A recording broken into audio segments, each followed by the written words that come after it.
A history of the global economy. Why are some parts of the world poor today, while others are rich? At which point in time did they diverge, and what were the reasons? These core questions are addressed in a concise and accessible introduction to global economic development since 1500. Leading economic historians from across the globe provide overviews of major world regions together with global comparison chapters and case studies highlighting key themes, individuals, processes and events. Utilizing a set of common developmental indicators, the chapters address crucial issues such as how international trade and migration, institutions, and flows of physical and human capital impacted economic growth. Richly illustrated with informative figures, maps, tables, and charts, a history of the global economy summarizes the key economic findings, debates and ideas and provides students and the interested public with an up-to-date and engaging introduction to the origins and evolution of today's global economy. Joerg Baten is Professor of Economic History at the Department of Economics, University of Tübingen. A history of the global economy. From 1500 to the present. Introduction. A history of the global economy, the why and the how. Joerg Baten. For many years of our recent past, one's country of birth predicted the income and welfare level of the majority of the population. If you were born in a Western European country or a country that was a previous European settlement, such as the US, you would be relatively well off by global standards. If you were born in the developing world, this would often not be the case. Many observers perceived this almost as a natural law. Even if that might still hold on average, the rapid rise of income in China and other threshold economies over the last years cast doubt on the persistence of development differences. This is even truer after the recent crisis in Europe and the US and after the reappearance of territorial war in Europe. To answer today's questions, it is crucial to understand the economic history of the past, which countries developed positively during the various periods of their history. This book of the history of the global economy will trace the developments of many individual countries and their world regions. The ingredients of success, or failure, will be the main focus. What was a good economic policy? Was there investment in education? Was there an absence of war? Were there growth-promoting institutions? In this volume, 27 authors of various nationalities and intellectual traditions will present the welfare development of the global economy and its components in a concise and accessible way. The authors will reflect on the considerable increase in knowledge of global economic history and the history of world regions that has occurred over previous years, both in the developed world as well as in countries with traditionally lower research density in Africa, the Middle East, Asia, and other world regions. A special focus of this volume will be on developing countries that have received less attention in former world economic histories.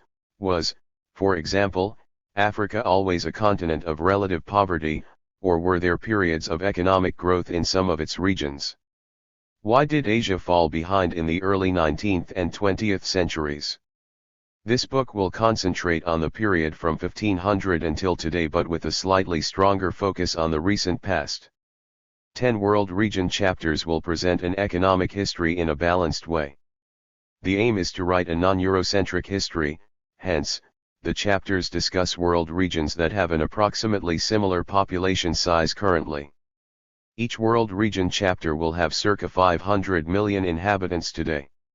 One interlinking chapters will summarize some of the core debates and topics studied recently. These interlinking chapters will also take a global perspective on some of the core indicators and growth determinants. In addition, a number of shorter highlight articles will focus on particular topics in economic history that shed light on especially astonishing developments, such as why Ethiopia was not colonized and the productivity of Second World War industry in Japan. We decided to consider a set of core indicators in the world regions so that a comparative picture emerges. Among these indicators will be estimates of national income. The political and institutional dimension will be represented by an index of democratic possibilities. In addition, recent research has suggested that indicators of nutrition and health are important. Finally, educational and numerical abilities in particular will be traced. Indicators for these components of development will be described in the following pages. Their major advantages are as follows: 1. They approximate some of the core dimensions of development such as income, political freedom, health, and education. 2. And they are available for a large number of countries also located outside the Western world and for almost the whole 19th and 20th centuries, and often earlier. 2. In particular, the long-term history of developing countries sometimes required the use of new proxy indicators that are less obvious in their informative values or in the possibility to measure them with a sufficient degree of precision. We will therefore discuss their plausibility in detail in the following. Gross domestic product, GDP, as an indicator of productive capacity. One indicator that seems not to need much introduction is gross domestic product per capita, GDP/C. This is the total national income of a country, divided by its population, following internationally established rules to measure it. GDP has many advantages. It measures the people's command over produced goods and services. These not only provide direct utility to human beings, but they can also be used indirectly to improve health and education, which again enhances well-being and utility in the future, bold ETAL 2014. Hence, the growth of GDP per capita over the last 2 centuries in many world regions had important consequences for the standard of living. Looking at various countries, it becomes clear in this volume that lower growth in GDP in many of them caused dissatisfaction in their inhabitants. In sum, GDP per capita is one of the most important concepts for tracing the development of the global economy. Why, then, should we consider other indicators at all? There are several reasons why GDP should be complemented with other measures of well-being. First, the rules for measuring GDP were designed for recent decades, especially the period after the 1960s. For example, it is more difficult to estimate GDP for the UK in 1800 than in 1960 or for Malawi in 1800. Second, one big challenge is to construct informative series of prices over long periods, often with large gaps in existing historical sources and documents. A major problem is also the appearance of new products. What would have been the price of an iPhone in 1800?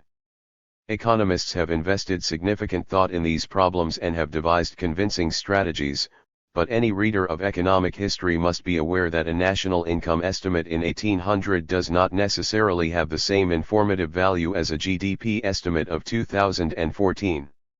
Hence, it is helpful to complement it with other measures. Third, while higher income can be used to improve health and education, this was obviously not always achieved in human history. Also, rising inequalities within countries sometimes resulted in lower welfare for the poorer part of the population, while average GDP per capita was increasing. One strategy of economic historians has been to compare other indicators of welfare to countercheck GDP estimates, which we will discuss below. Height as an indicator of health and the quality of nutrition.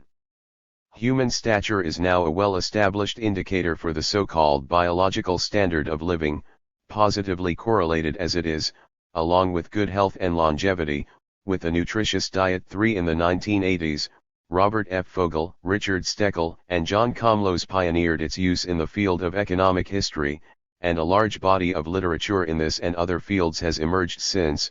Baten and Bloom 2014a, Flout et al. 1990, Harris 1994, Komlos and Baten 2004, Moradai and Baten 2005, Steckel 2009. Anthropometric studies of individual countries have made a significant contribution to social welfare economics over the past several decades, particularly in developing countries hitherto neglected because reliable data were lacking, but also in the developed world. If economists are coming to use height as a valid complement to conventional welfare indicators, this is because it has some specific advantages. A given income level permits the purchase of a given quality as well as quantity of food and medical services, and is thereby correlated with health, which in turn is correlated with height. However, this income-height correlation is not one-to-one, modified as it is by important inputs not traded in the marketplace, but provided as public goods, such as infant nutrition programs and public hospitals, which account for slight deviations between purchasing power-based and height-based measures of biological well-being. While height is not without its deficiencies as a measure of the standard of living of a given population, it generates insights into global changes, and is particularly valuable as a counter-check as well as a complement to conventional indicators, permitting more reliable results than might otherwise be the case. Life expectancy is among the many health indicators with which height is positively correlated. Having analyzed height data for the birth cohorts of 1860, 1900, and 1950, Baten and Kamlos, 1998, concluded that every centimeter above and beyond a given population's average height translates into a life expectancy increase of 1.2 years. Thus a mere half centimeter deviation from the average is significant, representing as it does 6 months of life. The question of what role genetics, as well as nutrition, may play in determining a given population's average height was often raised in the early years of anthropometric research. It turns out that while genes are a key determinant of an individual's height, when it comes to groups of individuals, genetic deviations from the mean cancel each other out. Moreover, there is considerable evidence that it is environmental conditions, not genes, which account for most of today's height gap between rich and poor populations, including those inhabiting a single nation. Habicht et al. 1974, for example, found that the height gap between the rich and poor sectors of a less developed country, LDC, Nigeria, was even wider than that between an LDC's elite and a reference population in the US.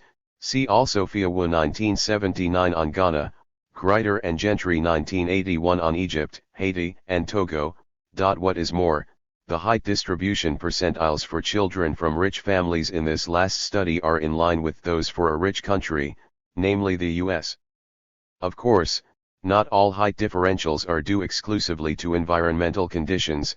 African Bushmen and Pygmies, for example, spring to mind, although they account for only a small percentage of their respective nations' populations. However, after taking into account protein availability, disease environment, lactose tolerance, and food preferences, especially in more affluent countries, the height impact of race seems rather small. One important issue for all historical indicators, but the recently developed height indicator in particular, are selectivities of the sources. Some of the sources used are samples, and it has to be assessed whether those are a representative mirror of the underlying population, or whether they might be a selected group. How substantial are these issues in the studies used? First, some typically biased samples, such as samples of students, were not included in the national height estimates considered in our study. In general, preference was given to military conscript samples and systematic anthropological measurements. The military conscript samples became available after the concept of general conscription in the French Revolutionary and Napoleonic armies spread throughout continental Europe around 1800. Typically, every male of a certain age was measured and medically examined. Thereafter, the lot determined who joined the army. The files recorded everyone's height. Hence, height estimates based on this system are more representative than volunteer armies. Measurements recorded by scholarly anthropologists were normally also a very comprehensive source with little underlying social selectivity. However, the earliest anthropological measurements of the late 19th century were sometimes more difficult to use because they were often quite localized. Only if a country was documented by a large number of regional measurements, representing the various regions, could representativeness for national means be assumed. 5. For some countries and periods, only samples of prisoners, slaves, and volunteer soldiers were available. In those cases, selectivities were slightly more difficult to assess. However, for most of the countries, several sources were available, and hence a comparison of height trends and levels recorded in different contexts was possible. Baten and Bloom, 2014a, also ensured that no substantial regional biases were present in the height series that was ultimately selected for a specific country, especially in large countries where regional height differences can be substantial. One obvious problem in volunteer armies and prison samples is the dependence on the opportunity costs as determined by the labor market. The preferred strategy in this case was to assess height samples that were recorded for only 1 year, or for a short span of time, such as the U.S. Civil War 1861-65, and that contained different age groups. This allowed to keep the labor market conditions constant at the time of recruitment so that height, when organized by birth cohort, could be analyzed. Estimates of world region trends for the entire 1810 to 1989 period indicate that the Anglo-Saxon settlements had very high anthropometric values for much of the period under study, not converging with lower ones until the late 19th century, and then only moderately, figure I.1. Both Western Europe and those countries in Eastern Europe and Central Asia that had ever experienced socialist rule recorded a strong upward trend after the 1880s. In contrast, levels in Latin America, the Middle East, and North Africa were at relatively high levels in the 19th century but during the 20th century experienced only modest increases. East Asia and Sub-Saharan Africa remained near the global average throughout the entire period, except East Asia during the late 19th century. Africa is the only world region in which the average height has steadily declined over the last 2 decades, Moradi 2009. Finally, both South and Southeast Asia remained at a low level throughout the period under study, Brennan et al. 1994, Guntupoli and Baten 2006. In sum, we find that after the 1880s global heights increased on average, but also became more unequal. We would like to end this overview with an example of research on the economic history of today's developing countries in which anthropometric measures provided new insights. In the economic history of the Middle East, for example, evidence on welfare is particularly difficult to obtain. After reading studies on the deindustrialization of this world region, it was difficult to understand why the governments did not attempt a more protectionist trade policy and why they were not even alarmed. However, looking at anthropometric evidence about relatively high biological welfare levels around the mid-19th century in the Middle East, it became obvious that at first there were no alarm signals from this side. This will be further discussed in Chapter 7 by Gainham and Baten and in the interlinking Chapter 5/6 by Williamson. Basic numeracy as an indicator of education. A considerable number of recent studies have used a proxy of basic numeracy that is based on the so-called age heaping technique. This is the share of people who were most likely able to report their exact age, with an annual resolution, rather than providing a rounded heaped age.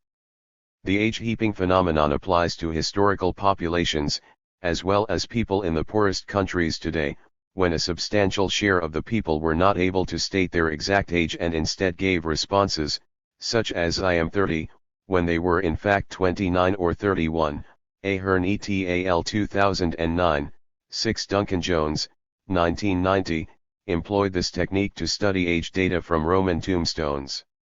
Mokier, 1983, suggested utilizing the age heaping measure as an explicit numeracy indicator in economic history. He employed the degree of age heaping to assess the labor quality effect of emigration on the Irish home economy during the first half of the 19th century, as emigrants from pre-famine Ireland were less sophisticated than those who stayed behind. 7 Ahern et al. 2009, found that the relationship between illiteracy and numeracy for LDCs after 1950 is very close. They calculated both measures for not less than 270,000 individuals who were organized by 416 regions, ranging from Latin America to Oceania. The correlation coefficient with illiteracy was as high as 0.7. The correlation with the PISA results for numerical skills was even as high as 0.85, hence, the ABCC numeracy index is more strongly correlated with numerical skills. They also employed a large U.S. Census sample to perform a very detailed analysis of this relationship. They subdivided by race, gender, high and low educational status and other criteria. In each case, Ahern et al. Obtained a statistically significant relationship. Remarkable also is the fact that the coefficients are relatively stable between samples, i.e., a unit change in numeracy is associated with similar changes in literacy across the various tests. The results are not only valid for the US, in any country with substantial age heaping that has been studied so far, the correlation was both statistically and economically significant. To assess the robustness of those US census results and the similar conclusions that could be drawn from the LDCs of the late 20th century, Ahern et al. 2009, also assessed numeracy and literacy in 16 different European countries between the Middle Ages and the early 19th century. Again, they found a positive correlation between age heaping and literacy. There remains some uncertainty about whether age heaping in the sources contains information about the numeracy of the responding individual, or rather about the diligence of the reporting personnel who wrote down the statements. The age data of the relevant age groups were normally derived from statements from the person himself or herself. However, it is possible that a second party, especially the husband, may have made or influenced the age statement, or even that the enumerator estimated the age without asking the individual. If the latter occurred, we would not be able to measure the numeracy of the person interviewed. In contrast, if the enumerator asked and obtained no response, a round age estimated by him would still measure basic numeracy correctly. A large body of literature has investigated the issue of other persons reporting. Recently, Friesen et al. 2013, compared systematically the evidence of a gender gap in numeracy and in literacy for the late 19th century and early 20th century and found a strong correlation between countries. They argued that there is no reason why the misreporting of literacy and age should have yielded exactly the same gap between genders. A more likely explanation is that the well-known correlation between numeracy and literacy also applies to gender differences. There are various examples of how age heaping based on estimates of numeracy have improved our understanding of long-term development. One example is the relative decline of numeracy that took place in Latin America and China during the 19th century. Latin America had a steep increase in numeracy in the 18th century and China had already reached a high level by this time. But during the mid to late 19th century, both world regions experienced declining or stagnating numeracy, whereas in Western Europe and North America levels remained high or increased. This might have contributed to the failure of China and Latin America of participating in the Second Industrial Revolution, which depended strongly on abilities in science and mathematics as those were necessary to develop the new chemical and electrical industries.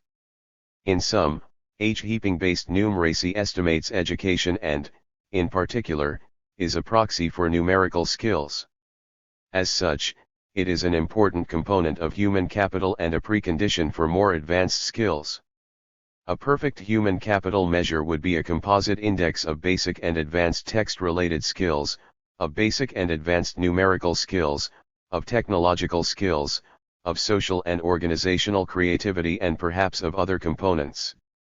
However, given that such perfect composite indexes are impossible to construct in most real-world situations, scholars often use proxy indicators for more broad concepts. Numeracy has the additional advantage that it is particularly growth-relevant, see interlinking chapter I.2 by Baten. The Polity IV index as an indicator of democracy. Marshall et al. 2009, suggested approximating the development of democratic values with the Polity IV dataset. In this dataset, countries are characterized by a score between +10, fully democratic, and 10, fully autocratic. The score is actually a composite index that is based on 6 component variables because the authors argue that political participation is not only a suffrage right but also access to executive function and constraining mechanisms. Among the 6 components, there are 3 that relate to the access possibilities to executive functions in the government. 1. How is the recruitment of the chief executive regulated? 2. Is the recruitment of executives in general competitive, or is it clear from the beginning who will obtain power? 3. How open is executive recruitment? Next, there is a variable, 4, that considers the constraints of the executive. Can the government executive act at will, or do other political bodies and institutions constrain their activities? Finally, the last two components indicate whether participation in elections is 5. Regulated and 6. Competitive. Each of the 6 components is characterized with a numerical index value, and the final polity for measure is the average of these individual component values. In many cases, these 6 variables tend to be correlated with each other. However, there are also cases, for example, in which showcase elections are held, whereas the access to executive power is de facto in the hands of a political or ethnic group. This reduces the democratic value of elections greatly, of course. In the economic history literature, the component of constraining the executive has received particular attention. Acemoglu et al. 2001, argued that an unconstrained executive is more likely to expropriate business enterprises and to develop a climate that is not growth-promoting. Therefore, there are at least 2 dimensions that make this variable so important in our volume: the growth-retarding function of unconstrained executives, but also the more general welfare function of democratic participation. The world region trends are characterized by an early lead of the Western offshoots, and substantial variability during the 20th century, figure I.2. In sum, this set of 4 variables allows us to provide evidence on income, health, education, and democracy in a large number of countries over past centuries. While the indicators are not without potential problems, they allow us to trace a global economic history even for world regions that received less attention before, such as Africa, Asia, and Latin America. Of course, these 4 indicators are not appropriate for all countries and world regions, hence they are not all employed in each chapter. The chapters also differ intentionally in their focus on historical description, of which more is included in Chapter 2, on Eastern, Southern and Central Europe, or historical analysis, Northwestern Europe, for example, because some world regions such as the latter have been described by many previous authors, hence the descriptive part can be slightly shorter here. Clearly, there are many measurement issues if these indicators are estimated for individual countries and world regions. In a relatively short book, not all country-specific issues can be discussed.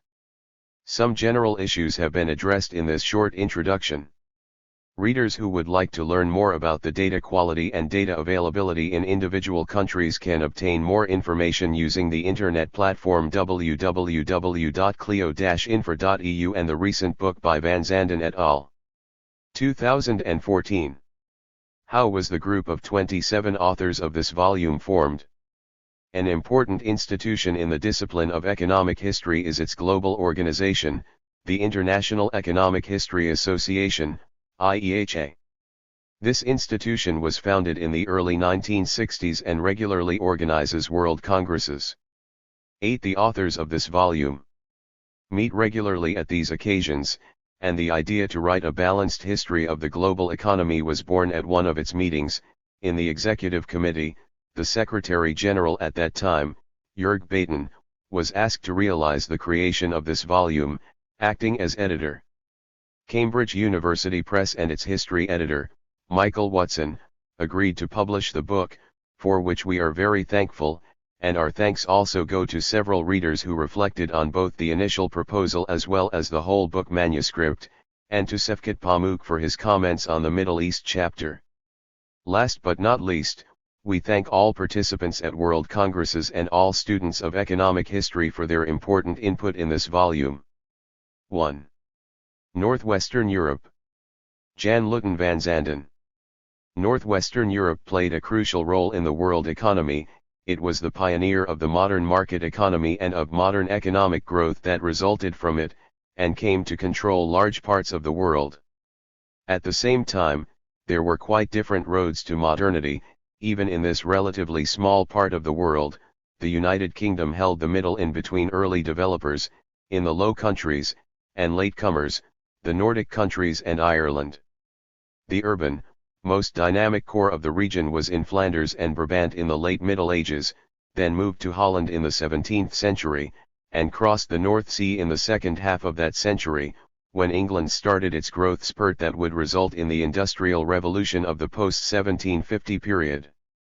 After 1800, the techniques and institutions of the Industrial Revolution began to spread from the UK to Belgium at first, but within a few decades to almost all parts of northwestern Europe. Gradually, the process of economic growth spread to the rest of the region. The 19th century saw the catching up of the northern countries, which had not developed rapidly before 1800. In the 20th century, this process of convergence within northwestern Europe continued. After 1945, the UK lost its prominent place within the world economy to become the sick man of the region in the 1960s and 1970s, but it rebounded afterwards. The northern countries continued their spectacular advance during the 20th century, becoming the best examples of welfare states with strong economies based on high levels of human capital formation and innovativeness. There are many stories to tell about the economic development of this region, but we have to focus on three. 1. Why this part of the world experienced rapid economic expansion between 1500 and 1850, resulting in the British Industrial Revolution. 2. How this economic core region developed after 1850, when its model, and in particular its technologies, were increasingly copied elsewhere, and 3. How the more marginal parts of the region, Scandinavia, Ireland, caught up from about the mid-19th century onwards. Early growth and modernization. It is one of the big questions of economic history why the North Sea region, which was a rather marginal part of the European economy until the High Middle Ages, became the economic powerhouse of Europe, and arguably the world, in the centuries before the Industrial Revolution. Before about 1600, the Mediterranean, and in particular northern Italy, was the most highly developed part of Europe, but already from the 13th and 14th century onwards, first the Low Countries, then followed by England, developed strongly, first to become an alternative center of urbanization and growth, 1200 to 1600, and after 1600 to really overshadow the old Mediterranean core. It was the Low Countries and Great Britain that in the long run profited the most from the expansion of the Atlantic economy and the growth of trade with Asia, in spite of the fact that in both regions they were latecomers by about 1 century, after the pioneering efforts by Portugal and Spain. Why did the Dutch and the English reap where the Iberians sowed? The most convincing answer is probably that in the North Sea area a set of institutions had emerged that was very conducive to growth. An often used example of this concerns the way in which the commercial empires of Iberia and the North Sea area were organized. In Spain and Portugal it was basically state enterprises in which private entrepreneurship played a limited role. In the north it was the other way around, the state offered encouragement, via monopolies and chartered companies, but the private sector was in charge. This fundamental contrast reflected deep-seated institutional differences. In the late Middle Ages, institutions to constrain the power of the king such as parliaments had emerged almost everywhere in Western Europe. The first one was set up in Spain, the Cortes of Leon dated from 1188. At the same time, however, kings built up a stronger power base, a standing army, new sources of taxation and independent bureaucracy, which allowed them to rule without the feudal parliaments and claim absolutist power. The clash between civil society organized in parliaments, and in cities, and the rising power of the sovereign almost everywhere resulted in victory for the latter, except for two cases: the Dutch Republic after 1572, born out of an 80 years' war with the absolutism of the Spanish kings, and England after 1640, or 1688. In both cases Parliament, or the Estates General as they were known in the Netherlands, established a firm grip on power, or even became the supreme authority in the polity. It resulted in an entirely different balance of power between sovereign and civil society. This institutional little divergence helps to explain the economic little divergence that occurred at the same time. Van Zanden, Buring, and Bosker 2012. Another important part of the institutional framework of the North Sea area concerned the way in which family, household, and marriage was organized. In the late Middle Ages the region saw the rise of the European marriage pattern, EMP, in which marriage was based on consensus, the boy and girl selected each other voluntarily, and the new couple set up their own household after marriage. This resulted in high ages of marriage, more than 23 years for girls, a relatively large share of singles in the population, and the absence of a strong boy preference. This delayed marriage created possibilities for increased human capital formation for both men and women. During their teens and early 20s, many worked as servants or apprentices in the households or crafts shops of others, developing their own networks and building up job experience. As fertility decisions are in most societies heavily influenced by female agency and human capital, this new demographic pattern can be seen as a first step in the switch from quantity to quality of offspring. Its most notable result was a gradual accumulation of human capital through the expansion of formal and informal education. De Moor and Van Zanden 2010, Voigtlander and Voth 2012. The EMP was embedded in a highly developed labor market, with employment opportunities for both men and women. In the North Sea region, a large part of the population, both in the cities and in the countryside, was dependent on wage labor, and agricultural activities were increasingly commercialized, also thanks to the high level of urbanization leading to a very dynamic demand for foodstuffs. Capital markets were also highly developed, offering credit to households at interest rates which still would be considered very reasonable, 5 to 6% in Holland in the 15th and 16th century, dropping even more thereafter. Van Zanden, De Moor, and Zeewegerdouwig in 2012. Land markets were equally flexible, resulting, for example, in large changes in the distribution of agricultural holdings towards large units in both England and the Netherlands. In England, this process led to the emergence of large estates and the proletarianization of the farming population. Allen 1992. Jan de Vries and Ad van der Woud, 1997, have analyzed these changes for the northern Netherlands, and concluded that this was the first modern economy that generated a process of modern economic growth leading to the Dutch Golden Age of the 17th century. Seen from a broader perspective, the Dutch economic miracle was part of a process of sustained economic growth in the North Sea area that began with the shock of Black Death of 1347, which lifted gross domestic product GDP per capita by about a third, and continued until the early 19th century. During these 550 years, the average GDP per capita of the region increased by 0.18% per annum. At about 1810 there was a distinct acceleration of growth, to the normal rate for the 19th century of about 1% annually. Van Zanden and Van Leeuwen 2012, Broadberry et al. 2011. Growth between 1350 and 1800 was partly driven by endogenous changes such as the rise of literacy and other forms of human capital formation, capital accumulation, made possible by the trend towards lower interest rates, and technological change, culminating in the wave of gadgets that resulted in the Industrial Revolution after 1750. But the expansion of commercial empires and the growth of trade also contributed significantly. The highest incomes were earned in international services, trade, shipping, banking, and the cities that managed to become the central hubs in these networks, Antwerp, Amsterdam, and London respectively, prospered greatly. Map 1.1 shows the European empires and their most important trading commodities. It becomes clear that most colonial trade was concentrated in northwestern Europe.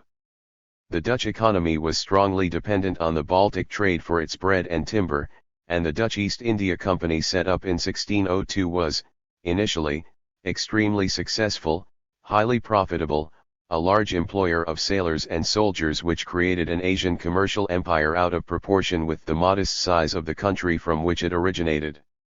On an even larger scale, Great Britain repeated the experience.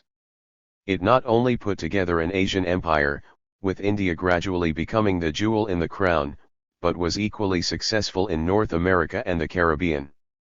It was the dynamic development of the Atlantic economy that contributed much to the rise of England as the new core of the world economy after 1650, Acemoglu et al. 2005. Political institutions, growing state capabilities to wage war, create a mighty navy, raise taxes, enhance these commercial developments, an alliance symbolized by Cromwell's navigation acts. That the North Sea area in the long run profited the most of the expansion of international trade, and not Portugal and Spain that had pioneered the new trade routes, points to its strong competitive position in this field. The proceeds of growth were very unequally distributed, however.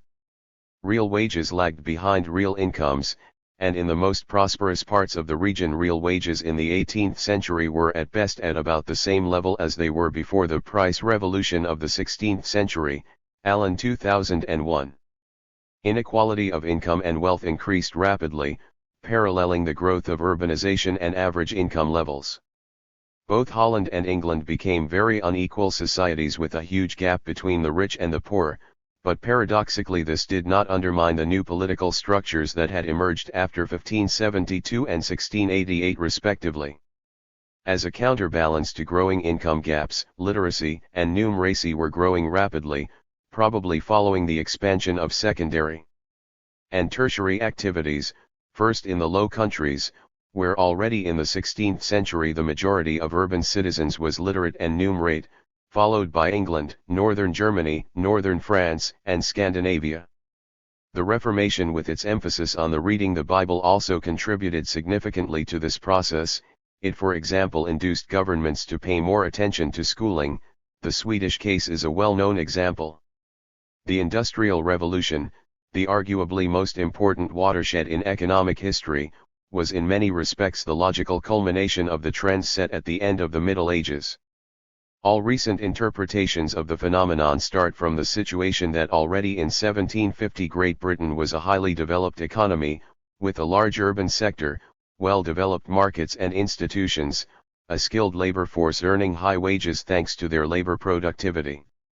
In Allen's 2009 interpretation of the Industrial Revolution, it was a process of substitution of labor by capital, made possible by low energy costs, cheap coal, low capital costs and high real wages, in comparison with the rest of the world.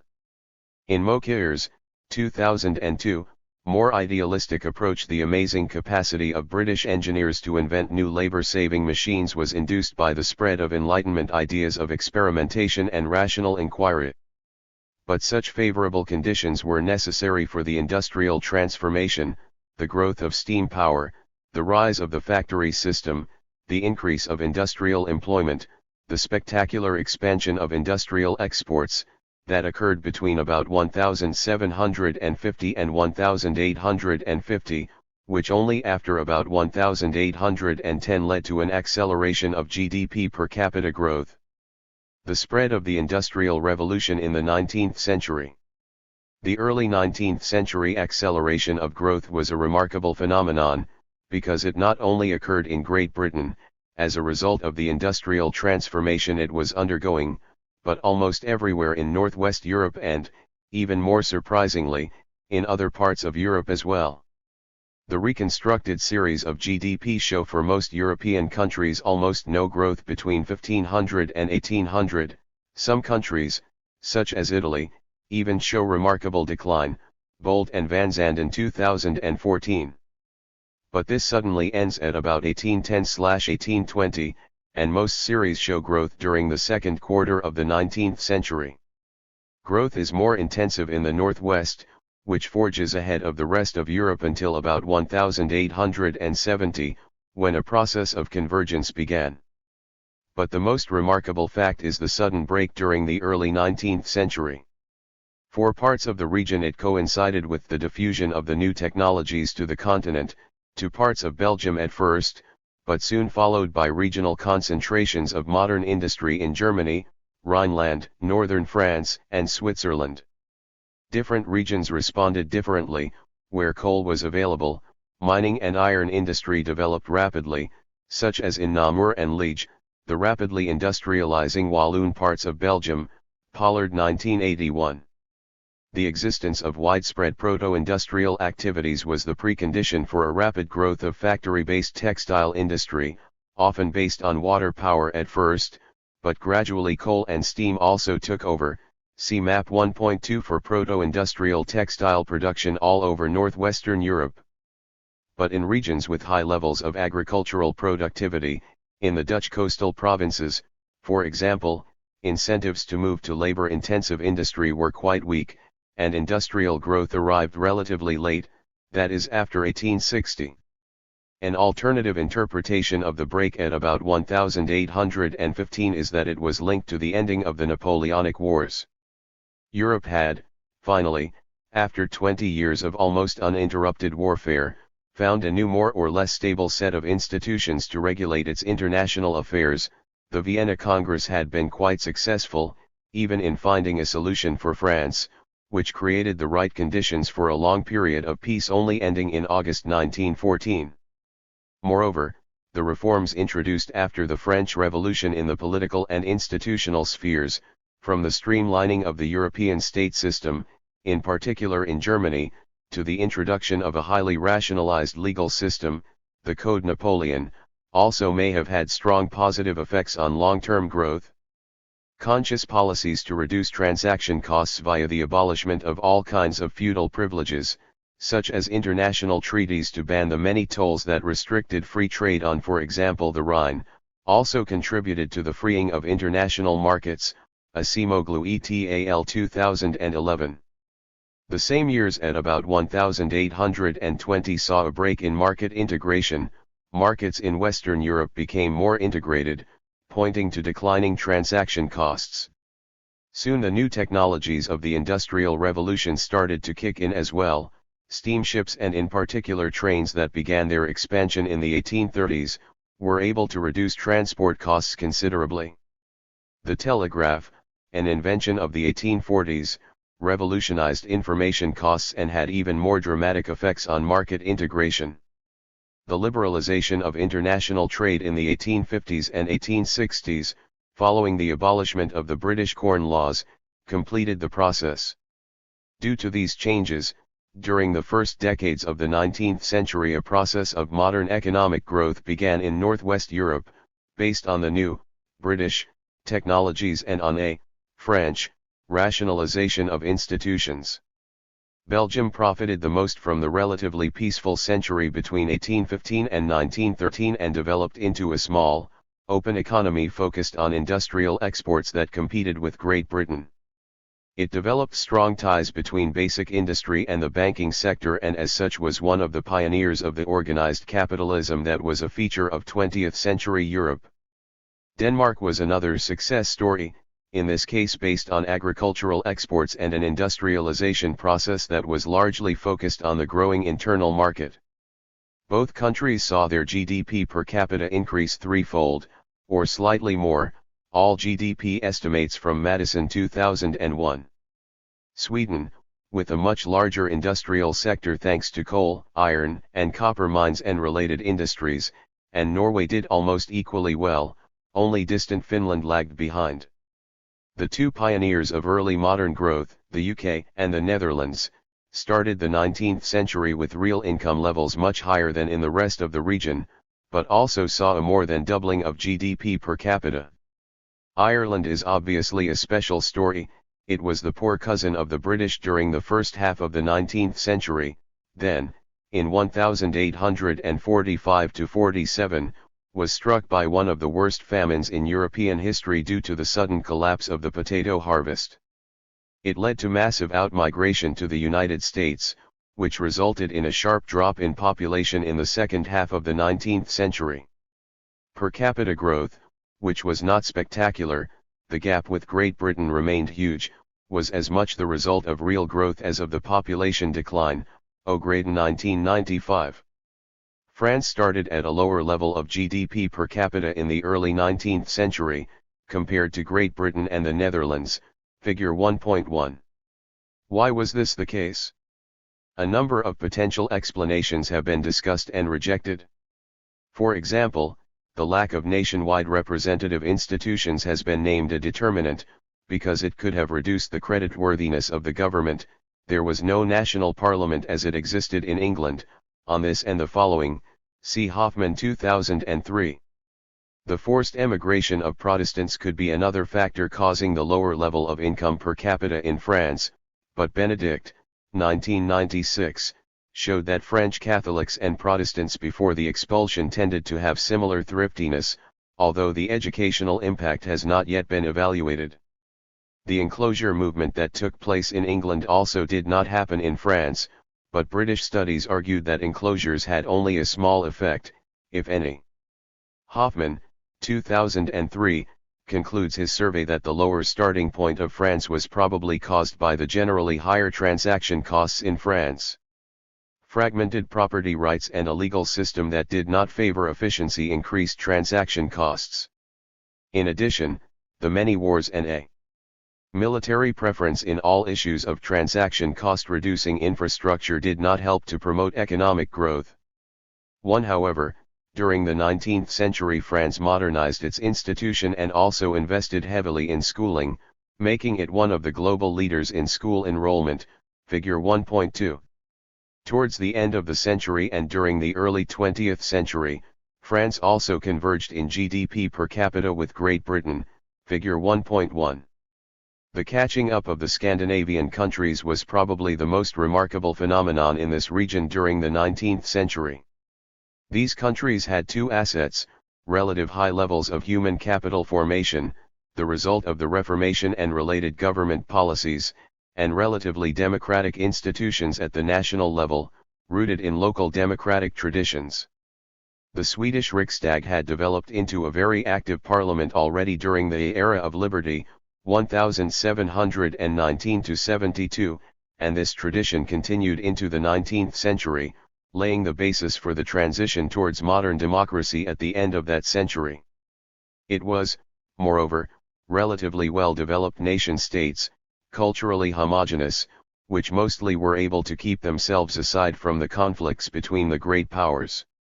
Their economic rise during the 19th century was on the one hand based on the, in terms of social and human capital, favorable starting point. The different countries and regions developed their own niches in the expanding international economy. Denmark specialized on agricultural exports, Norway in shipping.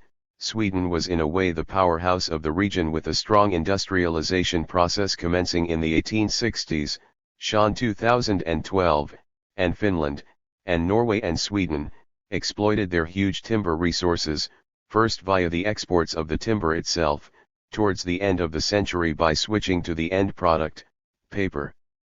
But like Ireland, the poor periphery of Scandinavia, Finland, was struck by a major harvest failure, in 1867–68, which wiped out 15% of the population, Yape 1989.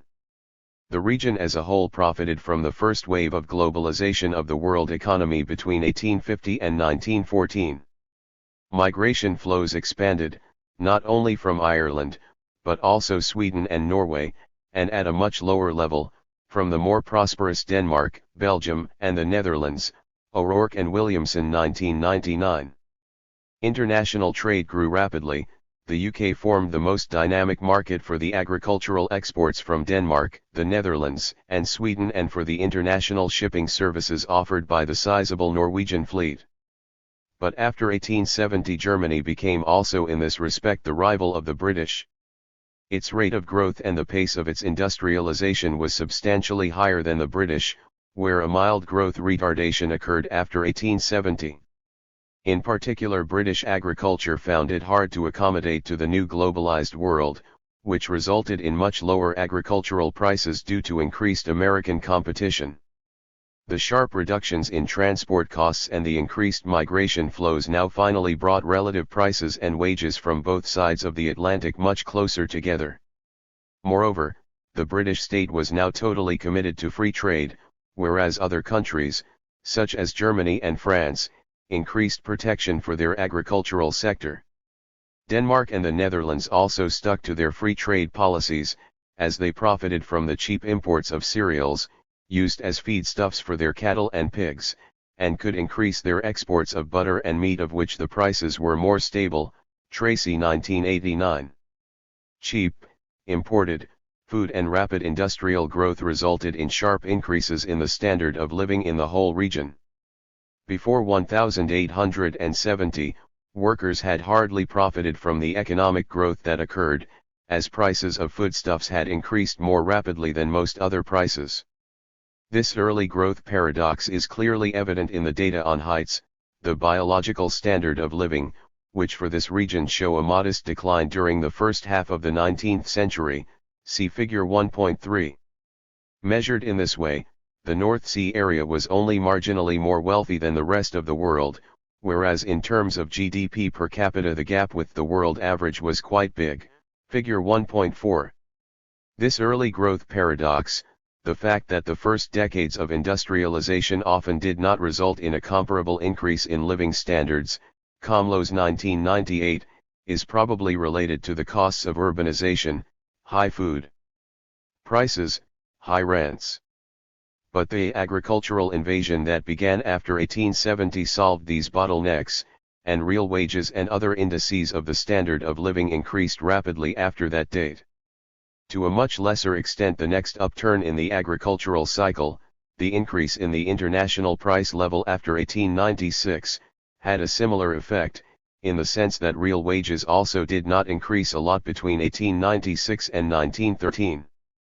The various parts of Northwest Europe were affected differently by the, largely, exogenous shock of the First World War.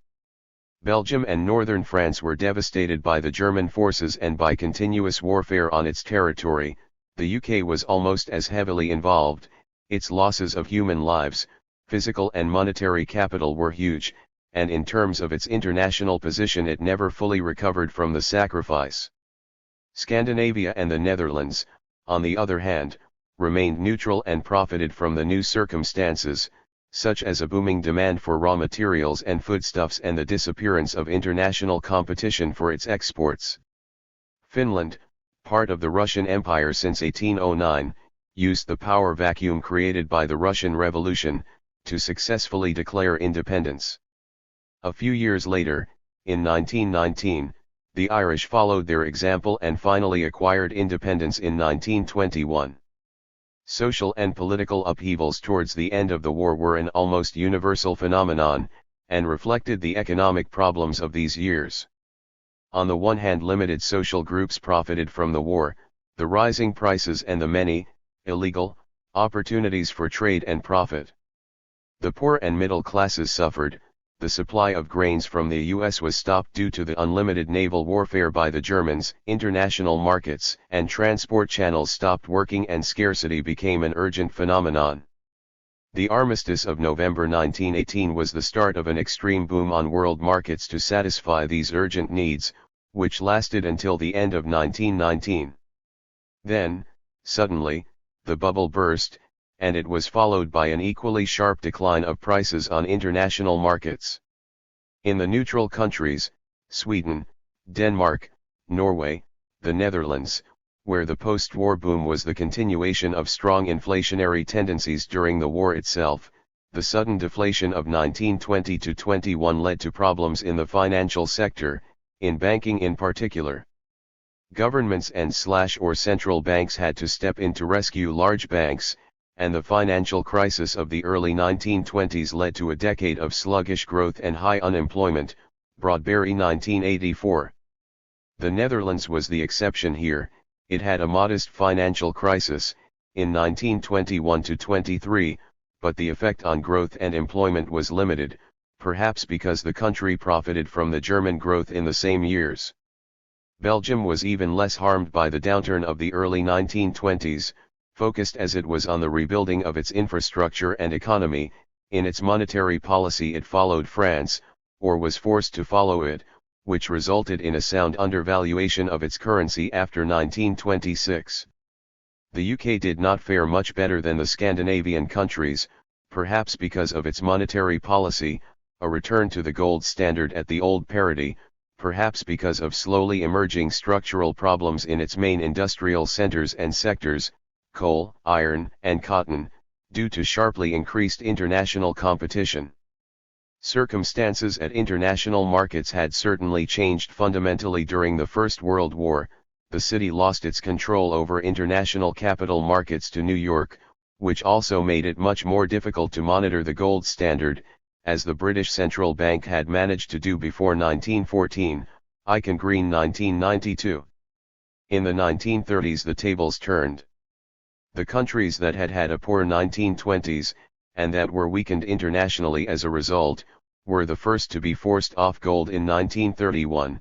The UK's position became untenable in September of that year, and the Scandinavian countries, which had kept part of their international reserves in pounds sterling, all followed immediately. In this way they escaped from the second stage of the deflationary shock of 1929-33, and immediately improved their competitive position vis-à-vis the remaining gold bloc countries. For them, the worst was over by 1932, for Belgium and the Netherlands, which stuck to gold until 1935 and 1936 respectively. The depression continued for another 3 to 4 years, Icon Green 1992. Towards the end of the 1930s the international rearmaments race lifted the world economy out of its depression. But soon war broke out, and now almost all countries became involved, Sweden being the only neutral exception. War was even more total than between 1914 and 1918, and resulted in huge drops in output and income, in particular towards the end, when scarcity became an extreme problem in regions still occupied by the Germans. The western part of the Netherlands struggled through a hunger winter in 1944-45. Scarcity was and remained for some time a normal feature of life, even in the UK, which profited from the generous supplies from its overseas allies. Below the surface of these huge swings in economic activity, the region continued to modernize between 1914 and 1945. Labor productivity growth was in general even faster than in the good old days before the First World War, due to the rapid spread of new technologies linked to the Second Industrial Revolution. Electricity was perhaps the most important in this respect. The spread of the electric engine, for example, facilitated huge increases in productivity. Other new technologies, internal combustion engine, the radio and the telephone, new artificial fibers such as rayon, continued to spread, in spite of the violent business cycles of the period. Research and development activities were professionalized, and small economies such as Sweden and the Netherlands became relatively important sources of technological change. Only the British economy showed signs of structural problems, particularly in the north, which had dominated during the 19th century Industrial Revolution. Its turn, during the 1930s, towards closer links with its colonies via a system of imperial preference, signaled that this once dominant player in the world economy was now much less confident about the potential and competitiveness of British industry. Social and political transformations also continued during the interwar period. The revolutionary 1910s saw the final establishment of full participative democracy, including voting rights for women, in almost all countries of the region. Belgium introduced women's suffrage only in 1948, measured by the Polity 4 index. The region came close to a full 10 score in 1920 and 1930, figure 1.5. The 1910s and 1920s also saw a sharp reduction in income inequality in large parts of the region, and an extension of welfare services supplied by the state. The growth of the trade union movement, and of, related, Labourist political parties happened simultaneously.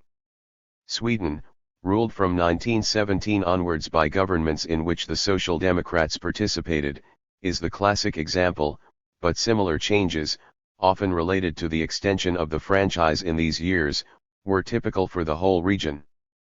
The 1910-40s were therefore no lost decades, but years in which the basis was created for rapid growth of the welfare state after 1945.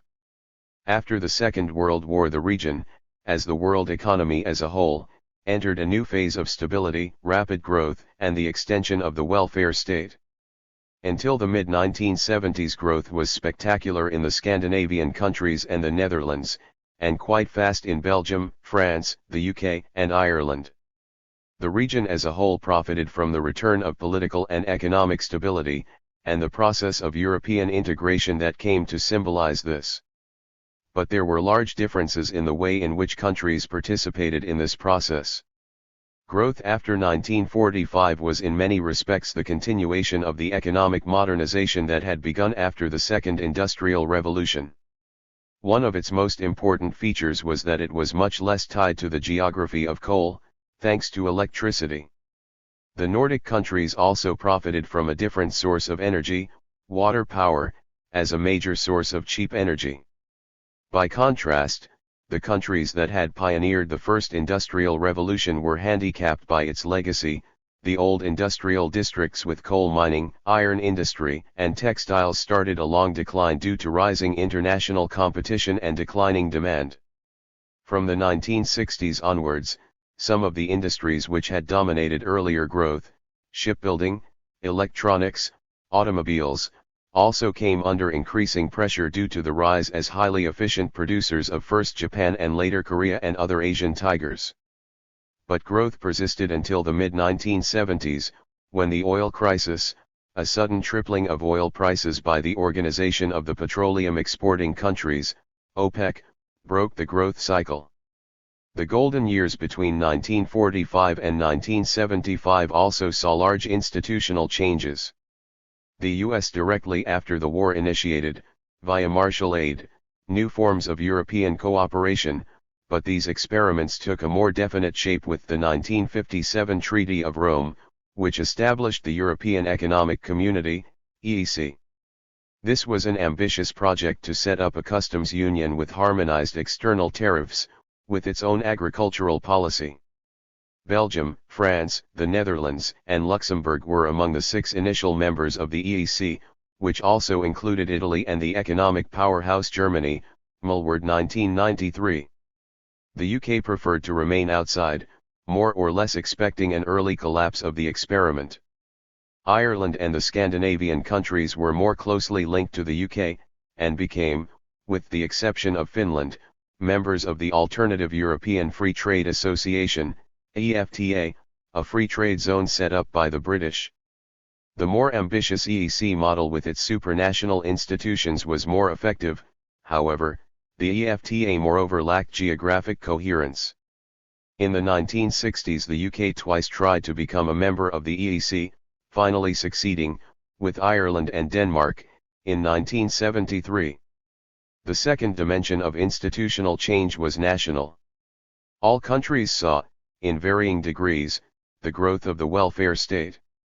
This was partly inspired by the bitter experience of the 1930s and by the new solidarity that emerged during the war, the famous Beveridge Report, 1942, that created the basis for the British welfare state is a case in point. The implementation of the measures proposed in this report by the new Labour government after 1945 is an example of the new settlement that was realised in most northwestern European countries after 1945. Icon Green 2007. After long battles between capital and labor a new compromise was reached, in which capital agreed with the extension of social security and other welfare measures that labor had requested for long. In many countries, Sweden, the UK, the Netherlands, the participation of social democracy in government was part of the process. In the Netherlands, a policy of wage moderation was carried out by the government, and trade unions and employers' organizations worked together to implement it. The aim was to create employment for the rapidly growing labor force. These policies of international cooperation and national reform were successful. Rapid growth was until the mid-1970s combined with the rapid expansion of welfare services paid for by progressive taxes, resulting in a dramatic decline of income inequality, again, until the mid-1970s. This egalitarian revolution of the 20th century had already begun after 1913, but had by and large been the product of the 2 World Wars and the Great Depression, which had had strong leveling consequences. Piketty 2014. What was unique between 1945 and 1975 is that rapid growth went together with an ongoing fall in inequality. In previous periods of growth, inequality had often increased, as for example profit income grew more rapidly than wage income. But 1945 to 75 was different. Rapid growth meant that unemployment fell to very low levels, and this labor scarcity drove up nominal and real wages. Labor costs were also increased by the growth of social transfers, often linked to wage income. As a result, from the early 1960s onwards, profits came under pressure, also due to increased international competition from within Europe, thanks to the EEC, and from the global economy, the Asian tigers. Companies responded by increasing their exports, made possible by EEC trade liberalization, by stepping up investments to save on labor costs and by raising prices, causing an acceleration of inflation. Given the tight labor market, more inflation only led to further wage increases. For a while, declining profits did not cool off the economy, but lead to a wage-price spiral that became characteristic of the late 1960s and 1970s. In the Netherlands, these symptoms of economic illness were accompanied by an overvalued exchange rate, made possible by the large reserves of natural gas discovered in the 1960s. It gave rise to the Dutch disease, which implied that manufacturing exports, and employment, were crowded out by the easy gains from natural gas exports. Such was the situation when the oil crisis struck. Its effect was to create a process of stagflation, economic stagnation combined with rapid inflation, a phenomenon not easily explained within the dominant Keynesian paradigm. What had contributed to the hubris of the 1960s and 1970s is that policymakers, and economists, thought that Keynesian demand management had solved the problem of how to stabilize the economy. Supply-side problems were ignored, until the 1970s showed the limitations of the Keynesian ideas. There was in most countries a switch to more liberal and/or monetarist economic policies. In the UK, where politics had an inbuilt tendency to switch from one extreme to another, Margaret Thatcher's rise to power in 1979 was the symbolic end of the post-war period in which the British economy had become the sick man of Western Europe. Whereas directly after the war the UK was still the wealthiest country of the region, in 1975 it had been overtaken by all other parts of northwestern Europe, with the exception of Ireland and Finland, and the margin with Finland was now reduced to a few percent. Thatcher's diagnosis included that labor costs were too high and that declining high-cost industries such as the coal mines had to be closed down, which implied clashes with the powerful trade unions. More in general, the state had to radically withdraw from attempts to regulate the economy, and the market had to take over. This neoliberal offensive became in various degrees typical of institutional developments until the early 2000s, when the financial crisis of 2007-08 showed the weaknesses and limitations of this approach. Different countries participated differently in the process. The Thatcherite offensive was probably most dramatic in the UK, although Ireland would be a second candidate of a country most dramatically changed during these years. It also, finally, began to catch up with the rest of Europe in these years, also thanks to the joining of the EU. On the continent changes were more moderate, privatization and liberalization of markets did happen, but there was not the dramatic clash with the trade unions, and the welfare states were only streamlined. During the Mitterrand presidency, 1981-95, France went through a number of policy experiments, first inspired by left-wing ideas, resulting, for example, in nationalization of the big banks, and when this did not work out well, policy switched towards more neoliberal ideas. The contrasting developments of the welfare state was reflected in trends in income inequality. In the UK and Ireland inequality increased strongly, whereas it more or less stabilized in the Low Countries and Scandinavia. The EEC developed into the European Union, EU, and more interestingly, from an instrument of government intervention, which is how it originated in the 1950s, into a body that furthered market-oriented reforms, such as the creation of the common market in the early 1990s. The 1970s to 1990s saw a radical transformation of the economic structures of the region. Industrial growth had been until the mid-1960s the engine of economic development, leading to a gradual decline of employment in agriculture and a strong increase in industrial, and tertiary, activities, see for example Sean 2012. In the 1960s-1980s this changed, however. Industrial employment first stagnated, then started to fall. Services became the dominant sector in the economy, employing up to 70 to 80% of the labor force and supplying a more or less equal share of GDP.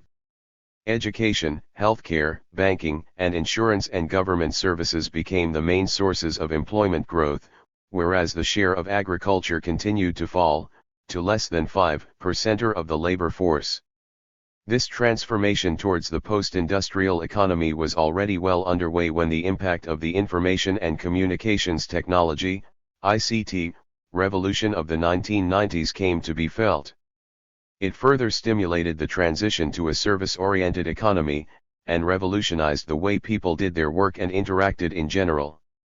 Banking was perhaps the sector that profited most from these changes and from the change in the political climate which favored free capital flows and markets, and increasingly sophisticated financial services.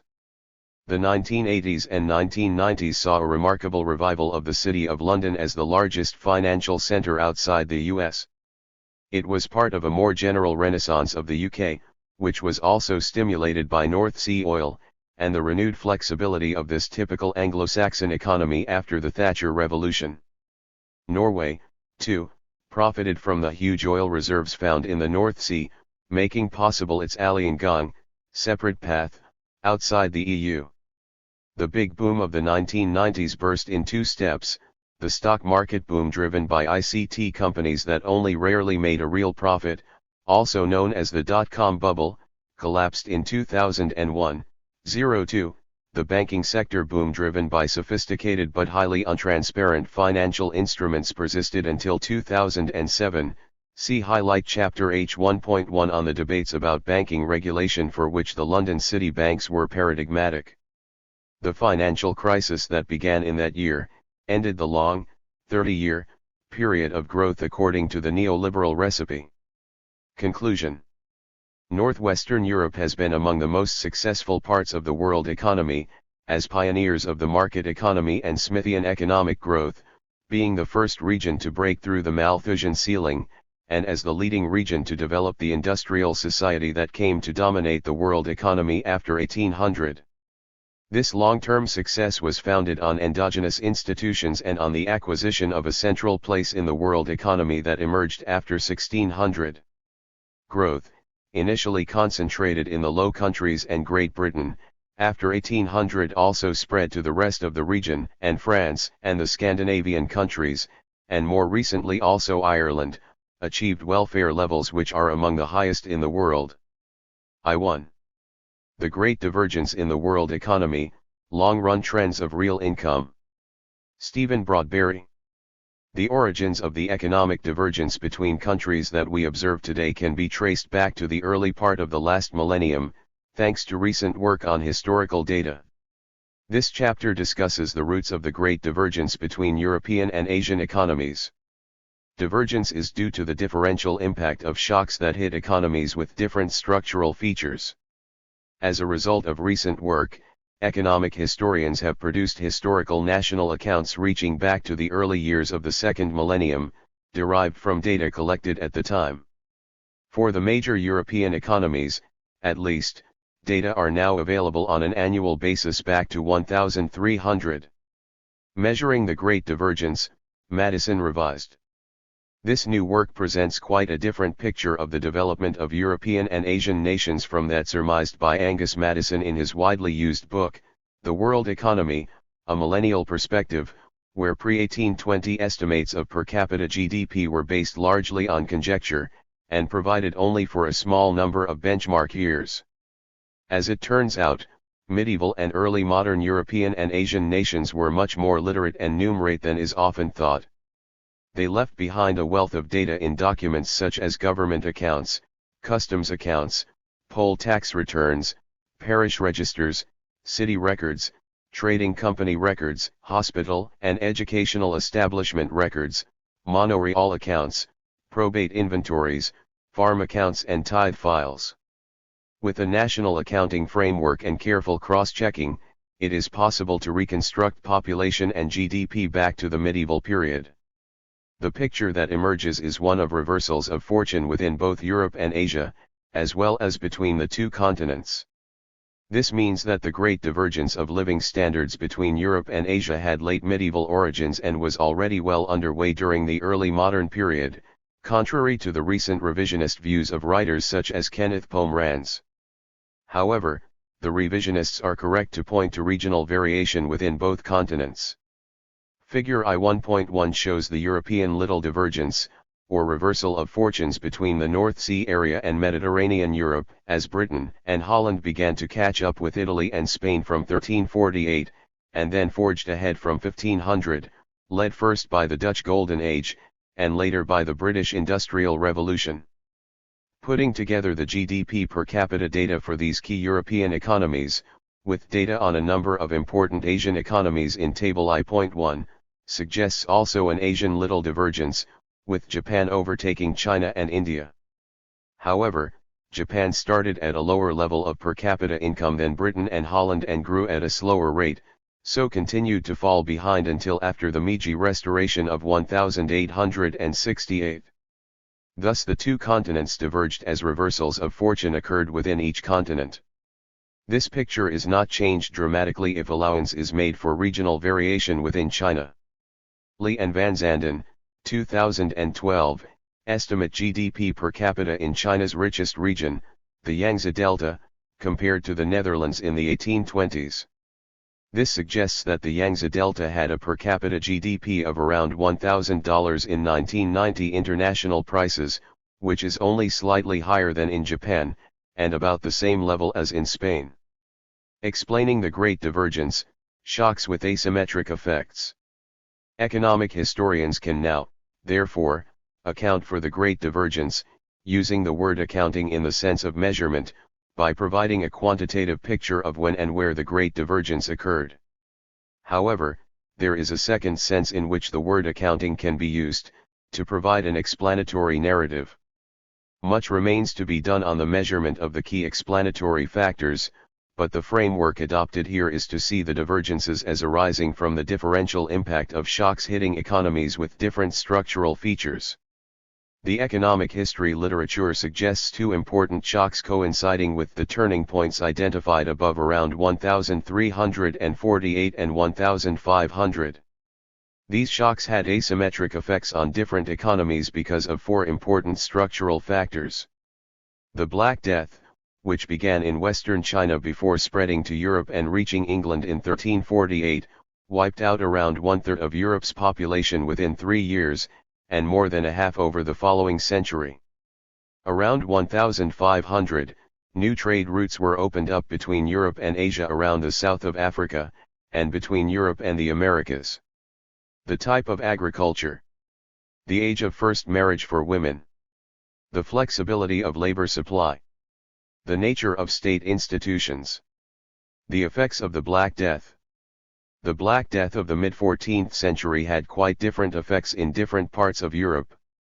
The classic Malthusian response to such a mortality crisis is a rise in incomes for those lucky enough to survive because of an increase in the per capita endowment of land and capital for survivors. However, as population recovers, it should lead to a corresponding decline in per capita incomes.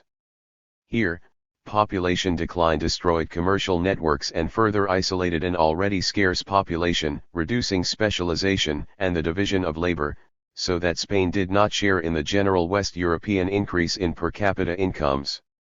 This happened in Italy, but not in Britain or Holland, as a result of the high age of marriage of females, linked to labor market opportunities in pastoral agriculture, and people working more days per year, the Industrious Revolution. The situation was different in Spain, which was a land-abundant frontier economy during the Reconquest, and, hence, did not see a rise in per capita incomes following the Black Death. There are no signs of a positive Black Death effect in Asia, since Japan remained isolated, so that the disease never took root, while the period was marked in China by the Mongol interlude, which destroyed the institutional framework that had underpinned the high per capita incomes of the Northern Song dynasty. New trade routes. The opening up of new trade routes from Europe to Asia and the Americas accelerated the process of divergence, again through their interaction with structural features of the different economies. It might be expected that Spain and Portugal would have been the gainers from these changes, since they were the pioneers and both had Atlantic, as well as Mediterranean coasts. However, early modern Britain and Holland dominated Spain and Portugal in terms of institutional structures, including both the ability of states to raise taxes to finance the expansion of state capacity, needed for the effective enforcement of property rights, and the control exercised by mercantile interests over the state through parliament, needed to limit arbitrary intervention in business affairs by rulers. China adopted a restrictive closed-door policy towards long-distance trade after the voyages to the Western Oceans that had occurred between 1405 and 1433, which had shown China to be technologically ahead in shipbuilding. However, following an initial period of openness to relations with European traders, Tokugawa Japan adopted a policy of seclusion from the 1630s, so any Japanese advantage from the earlier Chinese turn inwards was short-lived. Although recent work has tended to question the extent to which trade really was closed off by these policies, the contrast with the outward orientation of the European states which sponsored the voyages of discovery from the 15th century remains striking. With early modern China and Japan turned inwards, India was the Asian country most open to trade, with its major export business in cotton textiles. However, this did not lead to Indian prosperity because of the low levels of state capacity and its consequences for the enforcement of property rights. Cather and Schenck. The crisis was the result of human action and inaction, not of Mother Nature or computer models gone haywire. The Financial Crisis Inquiry Report, U.S. Congress, 2011. The global financial crisis of 2007-08 seemed to reveal a phenomenal lack of prudence by bankers, who bought and sold risky assets that they did not fully understand, and by regulators, who let banks operate in ways that risked the stability of the global financial system. The result was costly state bailouts of banks in many countries and years of restricted lending as banks restored their damaged balance sheets. Renewed effort at regulatory reform has increased interest in the historical development of banking and banking regulations. Reinhardt and Raghav, 2009, catalogued the high frequency of financial crises over the past 800 years and emphasized the dangers of ignoring the historical record. Colomiris and Haber, 2014, argued that deals among regulators, politicians, and special interests produced ineffective regulations. Banking crises are not randomly distributed, they are the result of regulatory systems that arise from specific historical contexts. The relationship between regulators and the regulated has attracted considerable academic attention.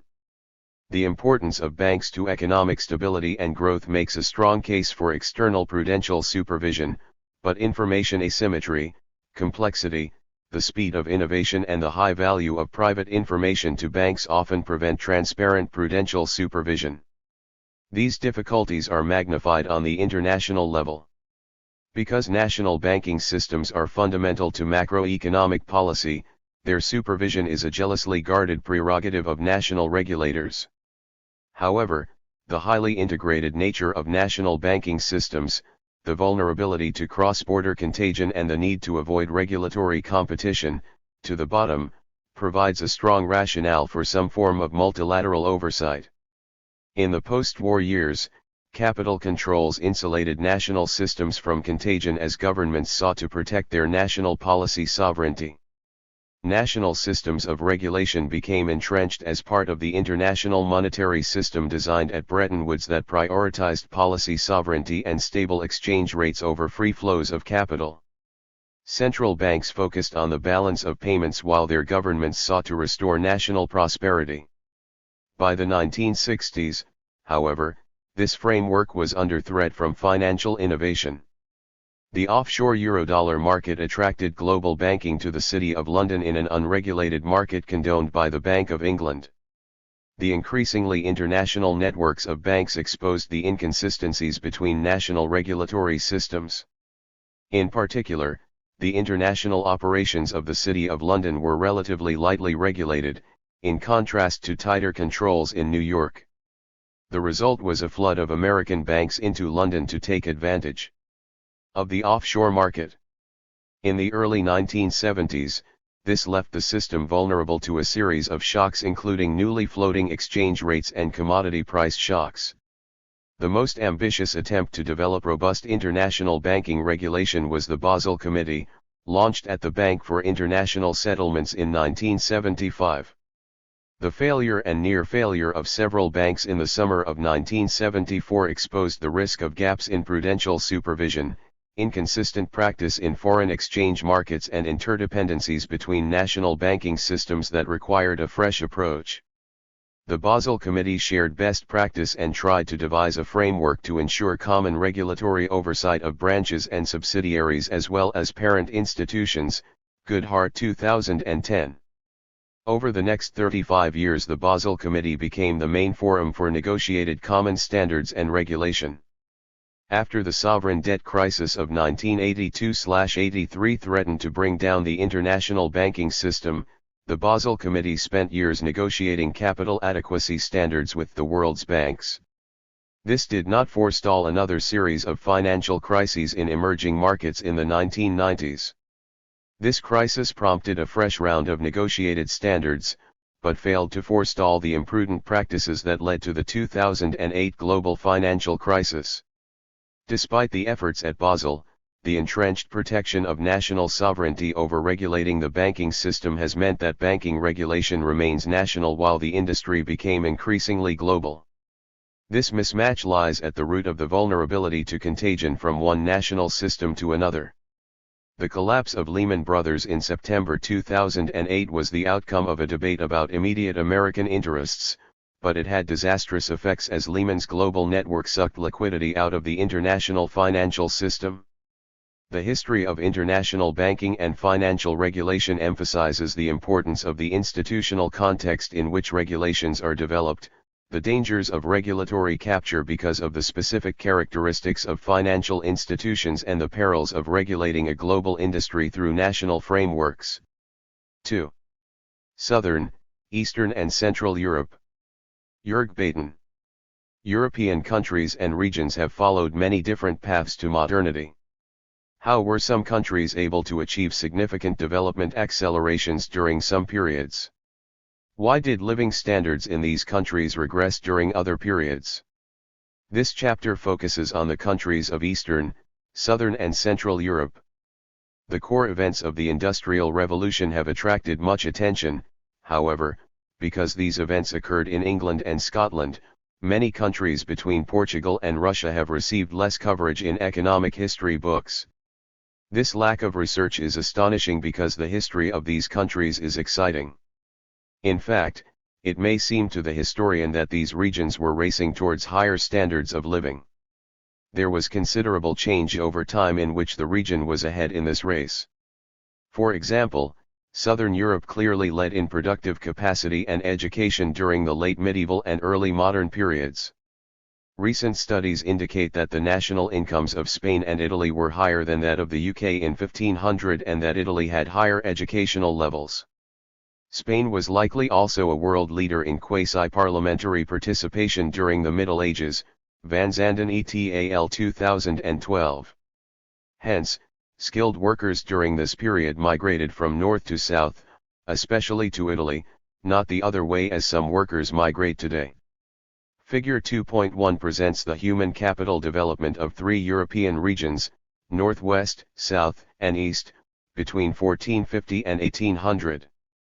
Because educational indicators, such as school enrollment and literacy, are unavailable for all countries during this early period, we use the following basic numeracy indicator, the share of people who were able to report their own age correctly, in years. 1. The eventual human capital leadership of Northwestern Europe was not a given during the late 15th century. Rather, Southern Europe exhibited higher levels of numeracy than the rest of Europe. Only after the beginning of the 16th century was human capital higher in Northwestern Europe. In general, Europe experienced a human capital revolution between 1450 and 1800. The increase in numeracy from approximately 50% to nearly 100% represents a difference as large as that existing between rich and poor countries during the early 20th century.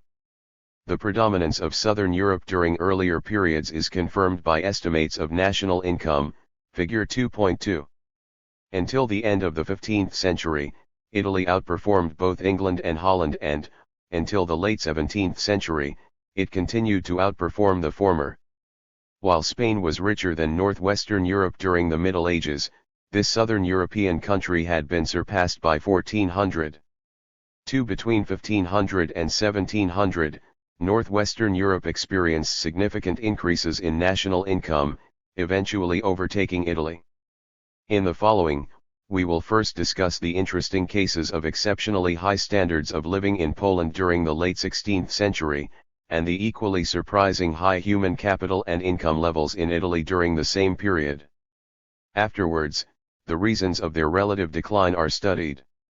To put these cases in perspective, we then consider all regions of southern, eastern, and central Europe in a cross-sectional comparison, and we report their development level around 1800. During the late 19th century, Central Europe overtook the East and South economically, but it became also the epicenter of the political and military catastrophes of the early 20th century.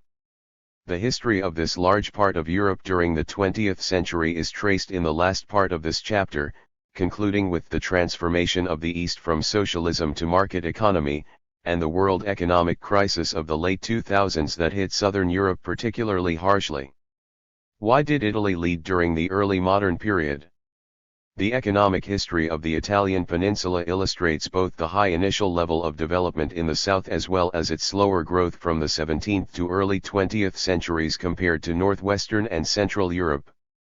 The Italian Renaissance was not only astounding in the arts but also in economic development. The economic pioneers were Venice and Genoa. What caused the early development of cities such as Venice and Genoa?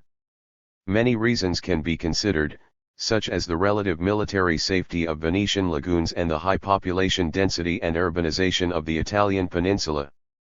Acemoglu and Robinson, 2012, recently argued that the early development of broader political participation in Venice created an institutional structure in which inspired and talented entrepreneurs had opportunities to succeed.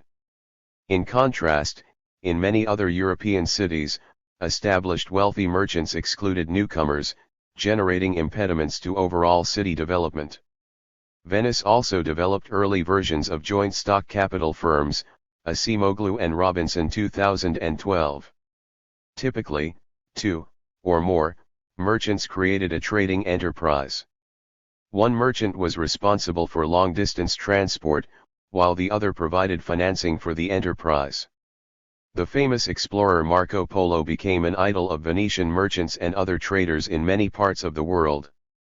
Early merchant development paralleled banking activity in Tuscany, first in Siena and Lucca and later in Florence and beyond. Following the early rise of banking and trade, Tuscany developed a highly successful and skill-intensive textile industry. North-central Italian manufacturers began by adding ornaments to Flemish textiles. Soon, they developed new technologies and outperformed the Northwest European producers. During the 17th and 18th centuries, however, the pendulum swung back. Figures 2.1 and 2.2 suggest two main developments. First, Southern Europe experienced a gradual but steady decline in relative economic standing. Second, the economic dominance of Northwestern Europe during the 18th century, measured by income per capita, was preceded by a significant increase in human capital in this region during the previous 2 centuries. What factors were responsible for slower Italian development? A number of factors produced a relative decline in national income and education levels in Italy and the southern European region. Military conflicts, often initiated by foreign powers such as Germany, Spain, or France, were traditionally considered driving events of this shift in living standards. In addition, political fractionalization in Italy reduced the ability to defend all city-states and medium-sized principalities. Fiscal capacity was also limited, which otherwise could have facilitated hiring soldiers for defense, Dinseco 2011. A second important factor was the shift of world trade to northwestern Europe. While Italian merchant ships had been most active in Mediterranean, Middle Eastern and North African ports, in the 17th century, the Dutch and English dominated merchant shipping and the Italians were disconnected from new international trade routes. Alfani, 2013, argued that the 17th century plague affected Italy much more than other European countries. Therefore, this relatively exogenous event might have contributed to the relative decline of Italy. Finally, the institutional developments that occurred in northwestern Europe were more beneficial than those in the southern European countries. Merchants in Amsterdam and London developed new ideas and exploited new economic opportunities, and they could be relatively certain that greedy rulers would not expropriate their returns. In contrast, Venice became an aristocratic oligarchy in which rich families excluded new entrepreneurs and hindered further socio-economic development. Acemoglu and Robinson 2012. Standards of living in early modern East Central Europe. Interestingly, East Central Europe enjoyed a surprisingly high standard of living during the late 16th and early 17th centuries. Compared to Italy, this high standard of living was not so much a result of the high incomes of merchants and highly skilled workers but the relatively healthy lives of unskilled urban workers and some farmer groups. Measures such as real wages and human stature are indicators of human welfare. Height is an indicator of health and nutrition, which is particularly well suited to measuring the welfare of lower income groups and farmers. 3 Eastern European males during the 16th century were, on average, taller than their southern and northern European counterparts. Eastern Europeans were an average of 171.4 centimeters tall, while the British, Southern Germans, and Dutch/West Germans measured 170.4 centimeters, 169.3 centimeters, and 170.0 centimeters, respectively, Kepka and Baten 2005, 2008. This height evidence supports the idea of an East Central European Golden Age of around 1600.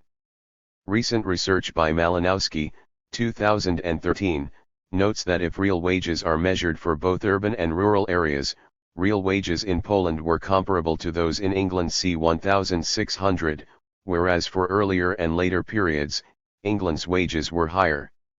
Earlier scholars would not have anticipated this level of income in East Central Europe. For how did East Central Europe maintain relatively high standards of living even for lower income groups? In general, Eastern Europe was characterized by low population density during the late medieval period.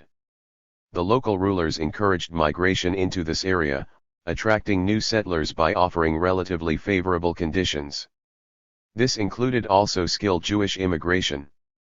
During the 16th century, this situation began to deteriorate for peasants, but the level of nutrition and health was still relatively high, which can be observed using the indicators discussed above. In addition, during the 16th century, Polish kings were constrained by the Polish parliament. Although this parliament consisted mainly of landed nobility and did not necessarily pursue the general welfare, constraints on the executive produced some positive effect during the 16th century. For a different view, see Malinowski 2014. For example, the parliament sometimes prevented the king from engaging in costly military adventures. The 16th century also produced the Polish Renaissance, which included the construction of remarkably beautiful buildings. In contrast, during the 17th and 18th centuries, the government became more extractive. Rent-seeking of the landed nobility characterized national policy. The 17th century was also a period of war, epidemic diseases, and increasing exploitation of peasants. During the so-called Second Serfdom, large landowners required increasing labor days from peasants who were often required to postpone their own harvests, which bad weather had often already partially destroyed. The Second Serfdom began in the 16th century, but its negative effects became more visible during the 17th century. The most detrimental military events during this period were civil wars of 1605, 06 and 1666. In addition, nutrition and health worsened during the 17th century because more grain was demanded and consumed outside of the country. Notably, Polish grain was exported to Western Europe, on the trade of grain and silver, see map 2.1. A portion of the high nutritional status of this country was exported to northwestern Europe in exchange for industrial goods of which the nobility consumed a large share. What was the situation in Russia? During the early modern period, the Principality of Moscow developed into a large territorial state that included much of what is today European Russia. Despite its rapid growth, the Principality had one of the highest geographic expansion rates in the world. It was a state facing permanent military challenges. The Polish and Swedish threatened from the west, the Crimean Tatars and Ottomans from the south, and pastoral tribes from the east. Bibikov 2013. Moscow structured its economy according to its military aims. The harvests of both government-owned land, pomesty, and private, inheritable land, votchina, were used to support the army. All harvest returns that exceeded the basic subsistence of farmers were consumed by the Russian military. Russia was almost exclusively agricultural. Approximately 2% of the population was included in each of the following three groups: townsmen, clergy and military/administrative. Approximately 5 to 10% of the population was slaves, mostly in households. The second serfdom gained momentum in Russia after the government prohibited peasant mobility in 1592. This difficult situation had important implications for Russia's development. Estimates of national income based on real evidence are not yet available, but Muranov's estimates of human stature suggest that even in the 18th century, Russians had relatively low nutritional statuses despite usually beneficial land-labor ratios. Muranov 2012. Additionally, numeracy estimates are low for the 17th and 18th centuries, although there is some regional variation. Only during the mid-19th century did Russia experience a human capital revolution and substantial modernization of its economy. On the modernization of the legal system, see Highlight Chapter 2.2. Regional development during the early 19th century. After highlighting some of the tectonic shifts in development between the 16th and the 18th centuries, focusing on Italy, Poland, and Russia, we will now examine regional differences around 1800. Substantial variety in economic development existed among regions. Even today, after decades of political attempts to improve standards of living in poorer regions within Europe, these differences persist. For example, if a person is born in Sicily instead of Milan or in Andalusia rather than in Barcelona, their life will typically be quite different. Did development differences among regions characterize earlier periods, such as the 19th century? Can we identify some important determinants of early regional differences that are persistent until today? Unfortunately, some of the usual development indicators are unavailable to describe regional differences during the early 19th century, such as regional gross domestic product, GDP, real wages, or life expectancy estimates. These indicators have been assessed regionally for some countries, but not for many, and not generally using a common method of measurement. However, one important development indicator is available for many European regions: numeracy.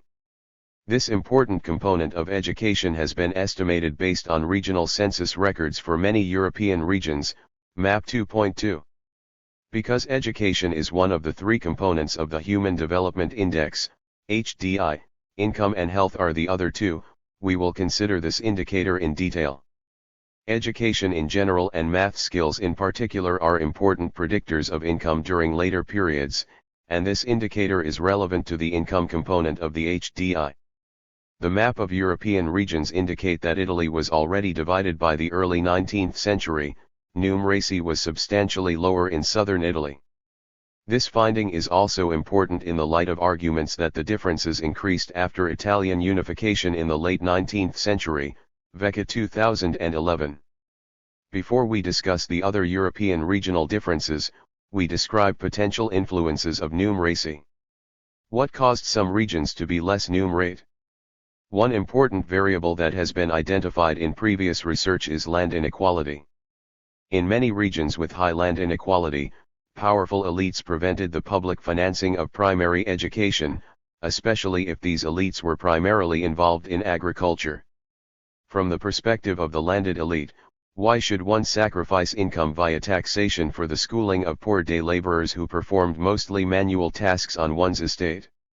Even if such a willingness to sacrifice income had existed, laborers who are more educated might threaten land reform or socialist revolution that would eventually reduce elite land and status. Another factor that can influence the development of numeracy is educational policy and the willingness of the government to invest in education. For example, the Ottoman Empire spent relatively small amounts of public funds on education. In 1860–61, education represented only 0.2% of the total budget. The Russian Empire also lagged in educational development, but some effort was made after the Crimean War was lost. Other possible determinants of human capital, such as proximity to trading ports, personal status, for example serfdom, and religion, can also be important. The Russian Empire was characterized by marked regional differences, Map 2.2. During this period, it included the Baltic region with its Hanseatic heritage of trade in the urban centers. 5. Numeracy was higher in the Estonian and Latvian parts of the Russian Empire, which might have been influenced by the Protestant religion of the inhabitants. Bible reading was required of all Protestants, see Becker and Woisman 2009. The western and central portions of the Russian Empire specialized in grain. 6. Interestingly, numeracy was higher in North and Northeast Russia than in Central Russia and Belarus, Hip and Baten 2014. The improved legal position and less oppressive serfdom and superior economic situations of frontier farmers in more recent settlements also contributed to numeracy. In addition, in Central Russia and Belarus, land inequality was particularly high. This pattern suggests that land inequality is an important variable. During the early 19th century, the Habsburg Empire included modern Hungary, Austria, Czech Republic, and Slovakia as well as parts of Poland, Italy, Romania and the former Yugoslavia. 7. The western portion of the Habsburg Empire was characterized by the highest level of numeracy. However, the empire was generally characterized by substantial variation. Hip and Baten, 2014, explain these differences by examining the predominance of large estates in some regions. Among the lowest levels of numeracy are observed in southern Balkan countries, which were long occupied by the Ottoman Empire. 8. This Middle Eastern empire invested a particularly small share of its budget in education because they viewed education as the responsibility of Islamic schools, for Muslims, or the local initiatives, for other religions. The Ottoman Empire was also characterized by a very low capacity to raise taxes, and the small central budget was spent on the military and government bureaucracies, Karaman and Pamuk 2010. Numeracy, school enrollment, and literacy rates were all low in countries under Ottoman rule. In some countries, these low levels of human capital level persisted sometime after Ottoman rule ended. 9. Greece and Cyprus likely faced the same issues of paths taken under Ottoman educational policies, figure 2.3. In these two countries, numeracy increased rapidly during the 20th century. 10. Two countries in the Caucasus interacted intensively with both the Ottoman and Persian empires, Armenia and Georgia. During the early modern period, these countries were mostly governed by the Persian or Ottoman imperial forces, although their principalities were sometimes granted semi-autonomous status. During the 18th century, Russian territorial expansion included this part of the Caucasus. Given their common Christian religion, local populations sometimes hoped to improve their status under Russian rule. The Russian Empire gradually conquered these two countries during the late 18th and 19th centuries. 11. Numeracy was relatively low, which might partly be a consequence of Ottoman and Persian educational policies that only gradually improved during the Russian period. Both Italy and Spain were characterized by strong north-south differences in human capital, Map 2.2. The southern parts of these countries, which specialized in grain production, were characterized by low numeracy and particularly high land inequality. 12. Northwestern Italy experienced renewed industrial growth centered on the industrial triangle of Genoa, Milan, and Turin. The traditional specialization of Spain was the wool produced in the central Meseta region, which declined during the early 19th century. In Catalonia, a cotton textile industry developed after the late 18th century. 13. In Central Europe, the industrial share was higher in some regions, although agriculture continued to dominate during the early 19th century. 14. The industrial centers were located in the Rhineland, the developing Ruhr area and Silesia, with a focus on iron, mining, machinery, tools, and textiles, especially during the early period. Among the Central European countries, Switzerland was characterized by a long tradition of clock-making and, as in much of Central Europe, textiles. Numeracy was quite high during the early 19th century everywhere in Central Europe. Overall, the European region between Portugal and Russia displayed substantial differences in human capital formation during the early 19th century. There was some interaction between agricultural structure and education because regions characterized by large estates developed less human capital. Land inequality explains a substantial part of the differences. However, cultural and institutional influences also had an effect, which the opposite effects of the legacies of the Hansa League and Ottoman Empire demonstrated. The 19th and 20th centuries, an overview. Before considering development during the 19th and 20th centuries in detail, we first provide an overview and consider core indicators, such as GDP, health, and education, for the regions of 1. Eastern, 2. Southern and 3.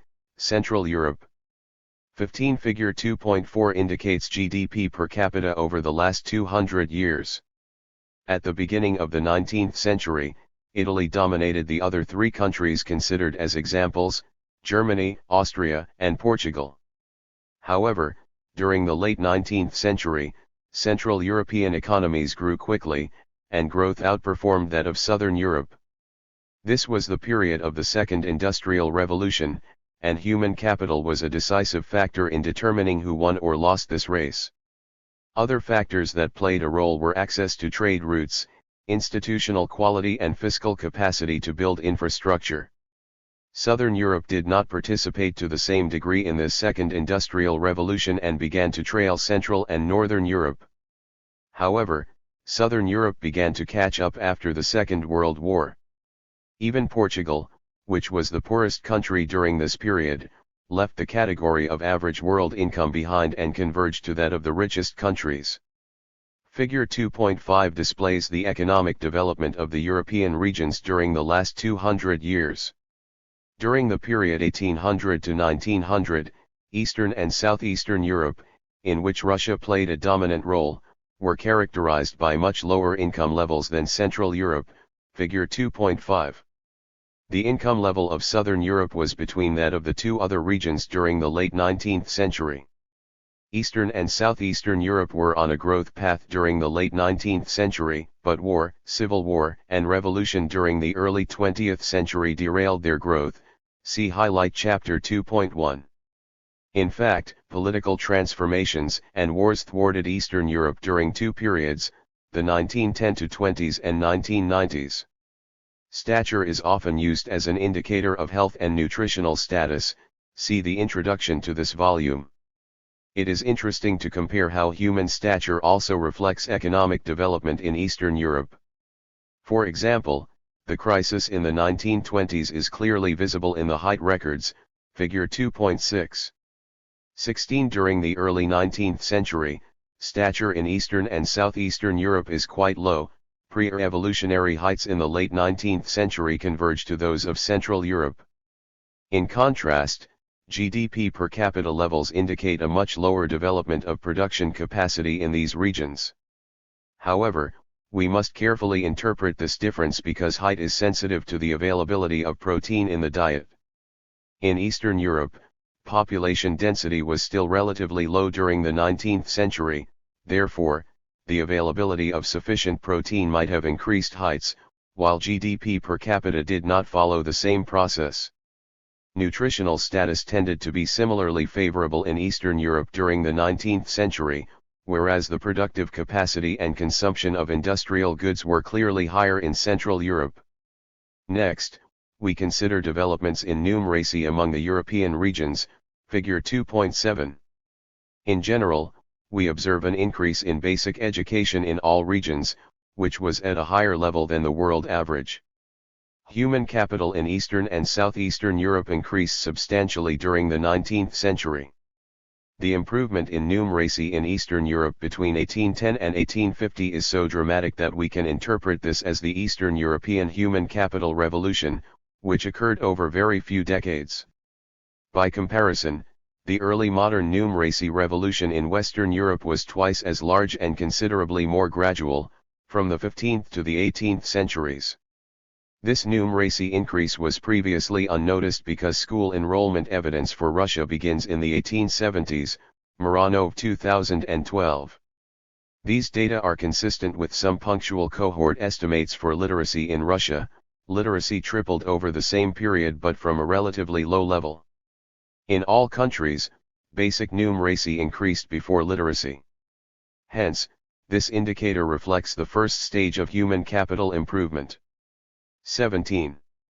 All development indicators examined in this summary exhibit improvement: GDP per capita, human stature, and numeracy. However, the variation in speed is more interesting. For example, while relatively high numeracy and school enrollment levels were reached quite early, gains in income and stature increased quite slowly during the 19th century. Income and stature accelerated especially during the 2 decades following the Second World War. Diffusion of industrialization to Central and Eastern Europe during the 19th and early 20th centuries. In the next section of this chapter, we detail European development during the last 150 years. Which countries experienced faster growth and which experienced slower growth during this period? Which obstacles hindered these countries? The industrial development that had begun in northwestern Europe, especially in England and Scotland, during the 18th century diffused to Central and Eastern Europe during the second half of the 19th century, figure 2.8. 18. The heavily industrialized areas of the UK and Belgium were characterized by modest industrial growth rates of 2.1% and 2.5% per year, respectively, whereas Germany, 4.1%, Russia, 5.1%, and Scandinavia, 3.3 to 4.4%, grew considerably faster during this period. In contrast, not all countries with catch-up growth potential achieved high industrial growth rates. Southern Europe advanced quite modestly during the period 1870 to 1913, and industrial development in these regions had to wait until later in the 20th century. Central and Eastern European industries were able to grow for many reasons. In the Russian Empire, the government invested heavily in growth-relevant infrastructure, such as railroads, banks, and imported technologies, and supported industrial development in many ways, including substituting private entrepreneurship. In Central and Northern Europe, new industries developed during this period that were highly complementary to the long tradition of substantial human capital investment in these regions, of which chemical and electrotechnical industries are the most famous. Landis 1969, see Map 2.3. Although their employment share became only substantial during the 20th century, these technologies and new scientific style of generating innovations influenced many other fields. However, Broadberry and Burhop, 2007, warn against overstating Germany's industrial success relative to Britain and reject a hypothesis of entrepreneurial failure in England for many industries.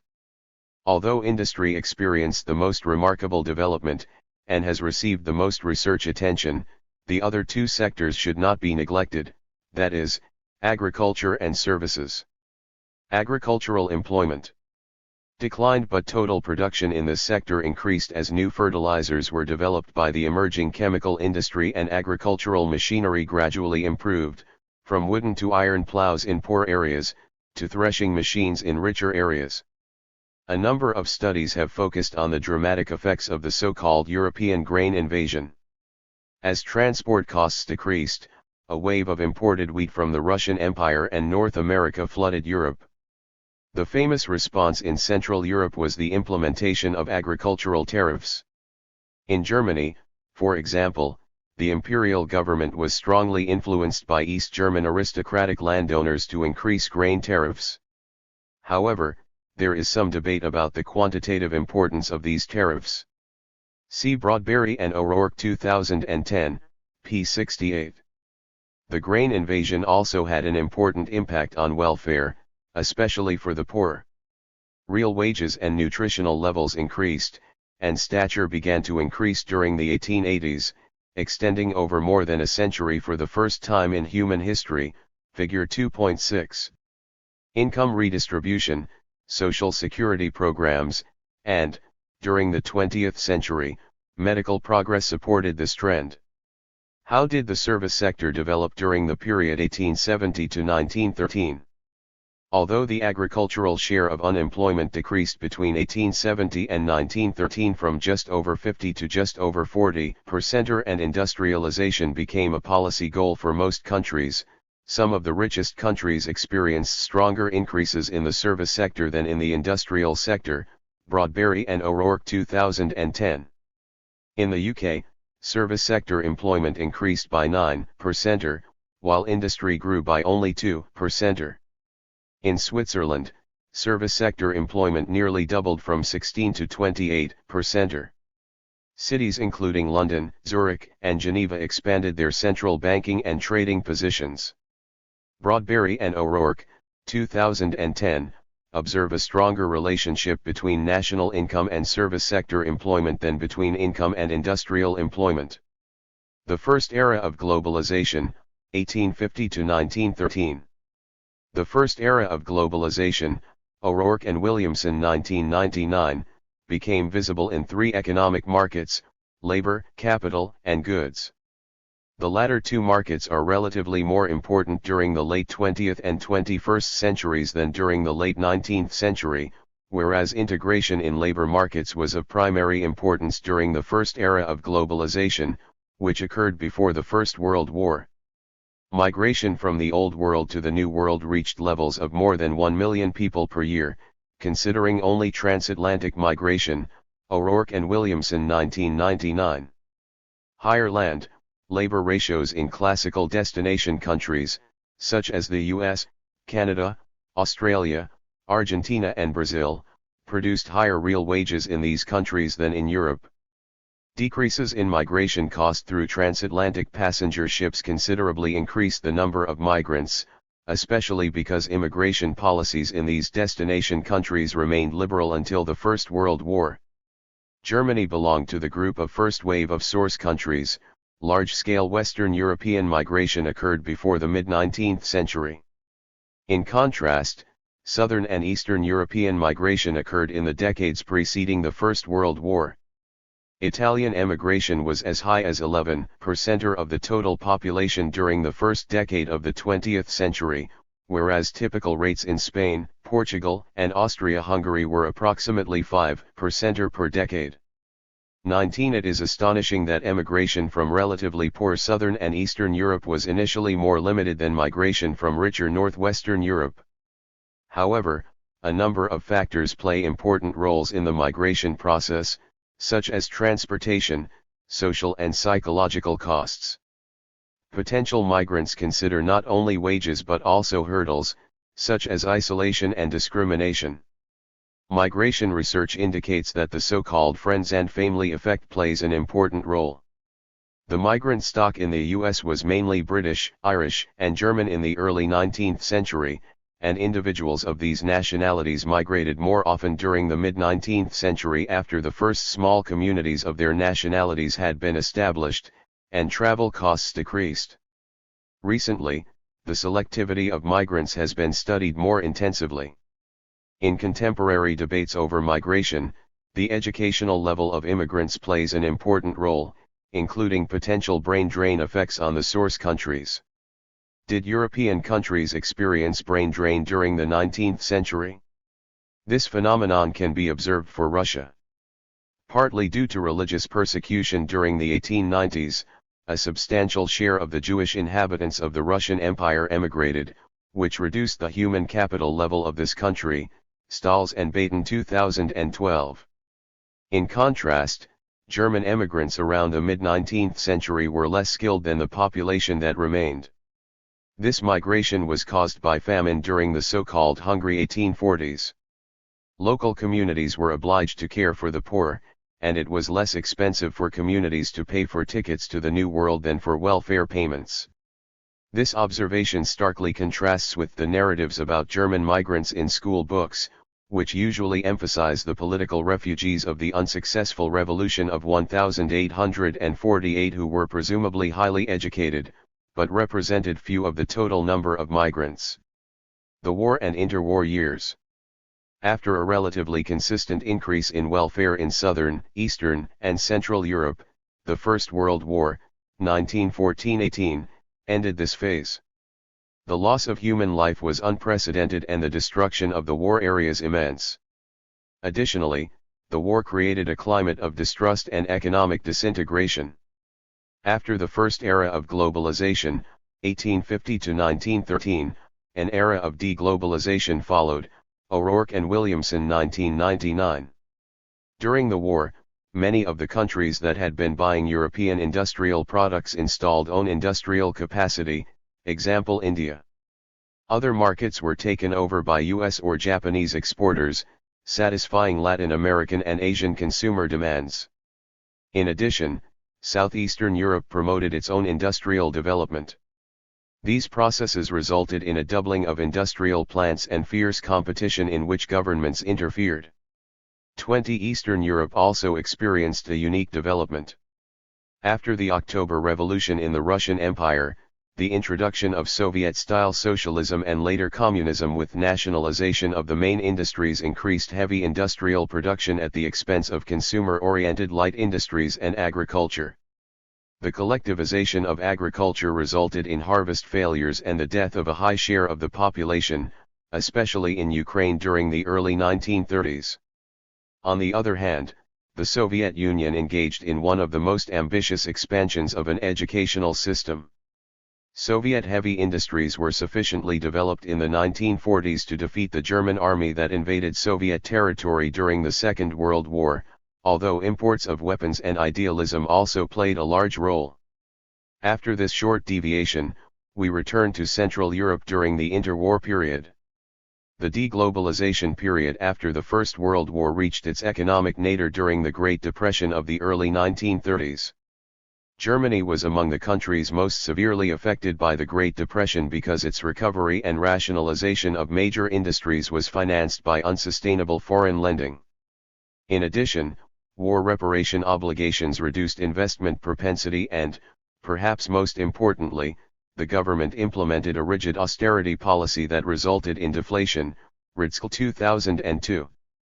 As unemployment rates had reached unprecedented heights, the National Socialists accumulated government power and began to pursue their inhuman policies against the Jewish minority, political leftists, and many other groups. Following their election, the National Socialists undertook a series of rapid steps to abolish democracy. Figure 2.9 illustrates the rapid decline of political participation rights in Central Europe during the 1930s. 21.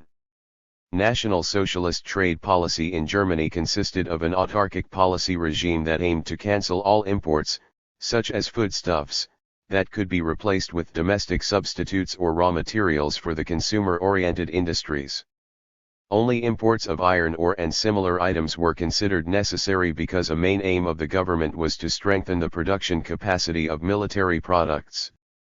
Interestingly, both the persecuted and non-persecuted German groups suffered from these autarkic and trade-restraining policies. Mortality rates increased in large cities even before the war. Additionally, the stature growth of children abruptly stagnated despite continuous growth during the half-century before and after, except the First World War and immediate post-First World War periods. See Baten and Wagner 2003.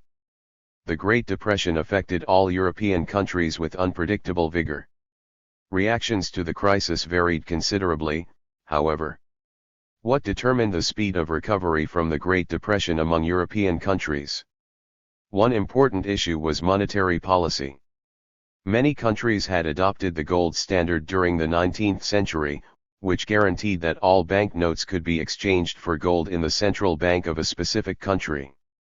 During the First World War, many countries left the gold standard and issued paper money that was not guaranteed. During the post-war period, however, a return to gold was a policy driven by ideology. The gold standard provided important advantages during periods of normal economic development in societies with a modest level of communication technology. For example, investors in one country could be relatively sure that their investments would not be lost in currency devaluations. This effect was one of the building blocks of capital mobility during the first era of globalization during the period 1850 to 1913. Eichengreen Green and Sachs, 1985, famously argued that the countries that left the gold standard early, such as the UK in 1931, faced the best prospects for rapid recovery. During the Great Depression, the effect of the gold standard in countries that maintained it for a long period was severe. Italy, Switzerland, France, Belgium, and Poland maintained their gold standard policies until the mid-1930s. These countries experienced reductions in their competitiveness because the UK, for example, could offer relatively cheaper products on international markets following the devaluation of the British pound.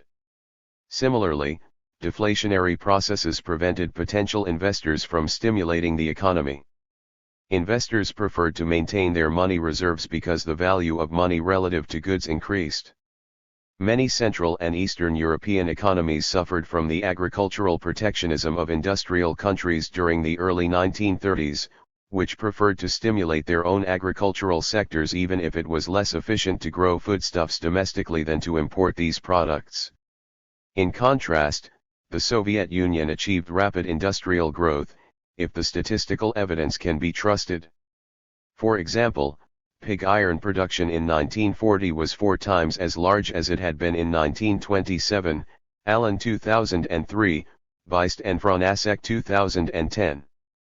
Additionally, countries that generally maintained market economy systems, such as Poland, experimented with nationalized chemical industries, armament, and steel production. 22 The Second World War had severe effects on European economies by redirecting world leadership to the US and, partially, to the Soviet Union. The Nazi army destroyed a considerable portion of European infrastructure and the occupied countries suffered heavily from forced labor, plundering of resources and indirect theft via excessive taxes and deliveries of raw materials. Physical capital in the occupied territories was destroyed by the war, insufficient reinvestment and maintenance, whereas the industrial capacity of Germany increased substantially until the end of the war despite heavy bombing. However, much of this capacity was useless after the war because it specialized in armament production. The golden age of the 1950s and 1960s. The 2 decades after 1950 are the so-called golden age of European economic growth.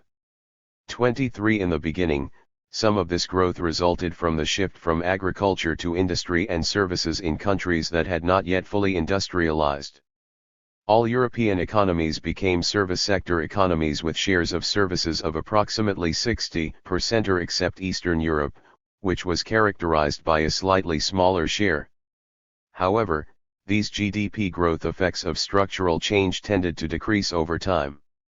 The relatively free markets of Southern and Central Europe, including bridging some of labor shortages through migration as in Germany's famous Gastarbeiter, the movement of Southern Europeans into the country, contributed to the impressive growth of the 1950s and 1960s. The predecessor institutions of the European Union were formed during this period, and they facilitated the economic integration of the initial set of European countries. Additionally, capital shortages did not present major growth obstacles as they had in previous periods because capital was relatively mobile across borders. In addition to free markets and structural change, marked increases in efficiency resulted from new technologies, especially from North America. These innovations enabled producers to save inputs and provide cheaper products, which experienced increasing demand among larger population segments. Additionally, intermediate goods could be easily imported or bought from domestic producers. Finally, Economic policy during this period was Keynesian and aimed to reduce and smooth business cycle effects. During this period of recovery and relatively stable growth, Keynesian policies appeared to have worked well. How did Eastern and Southeastern Europe develop? According to official statistics, which have been used in most previous publications, growth was quite strong in the USSR and particularly strong in Yugoslavia, where the potential for productivity growth and structural change by transitioning from agriculture to industry persisted. In addition, the unique socialist system of Yugoslavia, in which factories were owned by workers and decision-making was less centralized than in other socialist countries, may have led to stronger growth. According to official statistics, from the 1950s to the early 1980s, Yugoslavia was among the fastest growing countries, approaching the ranges reported in South Korea and other growth miracle countries. However, it is difficult to evaluate the quality of physical capital. This difficulty arises because the type of machinery produced in socialist countries specialized in mass production of sometimes poor quality goods. After the breakdown of the socialist economies in 1989, the evaluation of capital goods changed quickly because these goods were not equally valued in market economies as in socialist economies. Another difficult topic is the evaluation of the quality of services provided in socialist economies. Because prices in general were not always informative, it is difficult to estimate the prices of services provided in these economies. Nevertheless, even if the absolute value of the growth rates was not as high as indicated by the official statistics, both the Soviet Union and Yugoslavia were characterized by surprisingly high growth rates of both income and education during the 1950s. The American and Western European publics experienced a so-called Sputnik shock after the Soviet Union placed the first satellite in space long before the Western economies were able to do so. This event might indicate how rapidly human capital had advanced during the first decades of the Soviet Union. However, economic incentives and preferences of the socialist leadership posed severe problems as economic structure changed during the subsequent decades. Stagflation, 1970s to 1980s. After the oil price shock in 1973, the period of European growth ended. The 1970s and 1980s became known for stagflation, i.e., the combination of inflation and stagnation of economic growth. The economic theorists had previously hypothesized that either inflation or stagnation could occur, but not that both could occur simultaneously. The initial turning point, the considerable increase in energy prices following conflict in the Middle East, leads to the following question: was this development driven by resource costs? Could stagflation have been avoided if energy prices had been lower? In fact, during the 1950s and 1960s, Europe benefited from low average costs of energy, foodstuffs, and other raw materials. However, other forces were also at work. Crafts and Toniala, 1996, argued that slowing economic growth was simply an adjustment after a period of abnormally high growth rates. The previous growth strategy of adopting North American technology was no longer possible because much of that gap had been closed. The 1970s were also a period during which European skepticism about unlimited industrial growth increased. The Club of Rome report suggested that the previous strategy of industrial expansion at the expense of ecological deprivation and depletion of resources was unsustainable. In Germany and other countries, green parties for which ecological agendas were central were formed. Even in Eastern Germany, the Socialist German Democratic Republic, GDR, there was an ecological movement temporarily supported by the government. However, this support was soon terminated. The extreme environmental pollution of the 1950s and 1960s was modestly reduced during the subsequent decades. However, this environmentalism was perceived as a luxury of richer European societies in poorer countries. Southern European countries, such as Portugal, Yugoslavia, and Spain, continued to pursue income growth first. In Portugal and Spain, authoritarian regimes were overthrown and democratization began. The Iberian countries were included in the European Community in 1986. In Eastern Europe, the situation differed because the socialist countries possessed their own energy resources and government aims. However, the temptation to sell oil from Azerbaijan and other regions to the West after 1973 strained political economic relations within the Eastern Bloc. During much of this period, the Soviet Union had among the lowest per capita incomes in the socialist countries. However, Soviets were actually subsidizing its East Central European satellite states through low energy prices. Especially during the 1980s, the inability of the socialist economic system to create appropriate economic incentives became clear. Following political protests in Poland, which were not suppressed to the same degree as earlier protests in the GDR, Hungary, and Czechoslovakia, and other signs of dissatisfaction, Mikhail Gorbachev and his followers initiated a drastic change of policy in the Soviet Union in 1986, which transformed not only the political but also the economic systems of the socialist countries. Finale, the 1990s and 2000s. The transformation from socialist to market economy system was harsh. GDP initially decreased substantially. Life expectancy decreased and crime increased. For example, homicide rates doubled in many former socialist countries and took several years to return to normal levels. Institutional economists moved to Russia and hoped that institutional change would rapidly initiate economic growth. However, other factors also played an important role, such as entrepreneurial traditions and self-images. The 1990s were characterized by deepening European political economic integration but also by crisis within the European Union, beginning in 2006. Change in East Central Europe enlarged the EU to 28 member states, including former Soviet republics in the Baltic region. In many European countries, a common currency was introduced that reduced the transaction costs of intra-European trade and increased mobility significantly. The inflationary tendencies of the 1970s and 1980s disappeared. On the other hand, when EU countries, such as Greece, experienced financial crisis, these countries could no longer devalue their currencies to regain competitiveness. In Spain, Portugal, Italy, and Greece, the youth unemployment rate was especially high during the 2000s. Even with historically low interest rates, entrepreneurs did not invest sufficiently in new or existing businesses. The global economic crisis that began in 2006 also reinforced some of the North-South differences that began to disappear in Europe. In the 1990s and early 2000s, Germany was often discussed as the sick man in Europe. Germany recovered from the 2006-08 crisis more quickly than the southern European countries did, and many Northern and Central Europeans professed the belief that Southern Europe had always been a difficult area.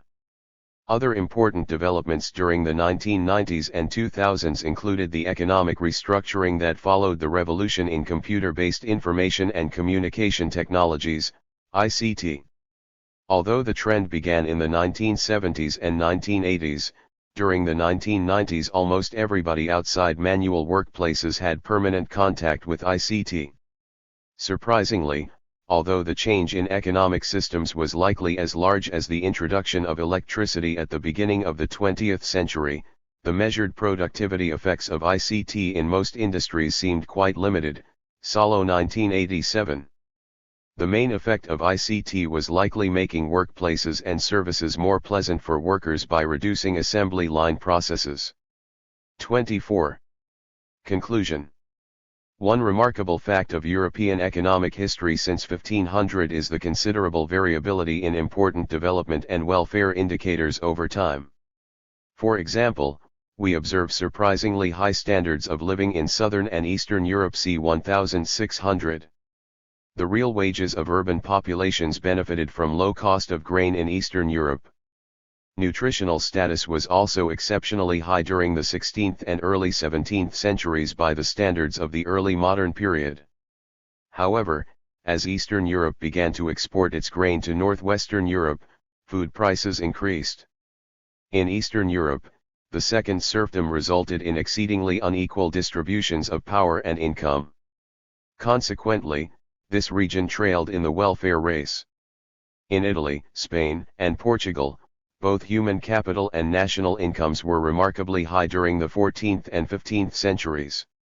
During the 19th century, Central Europe overtook its southern and eastern neighbors in income and began to converge to the levels of northwestern Europe.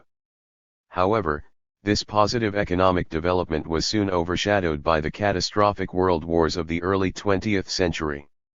The immediate post-war period produced one of the few eras during which all European regions experienced economic growth at substantial rates.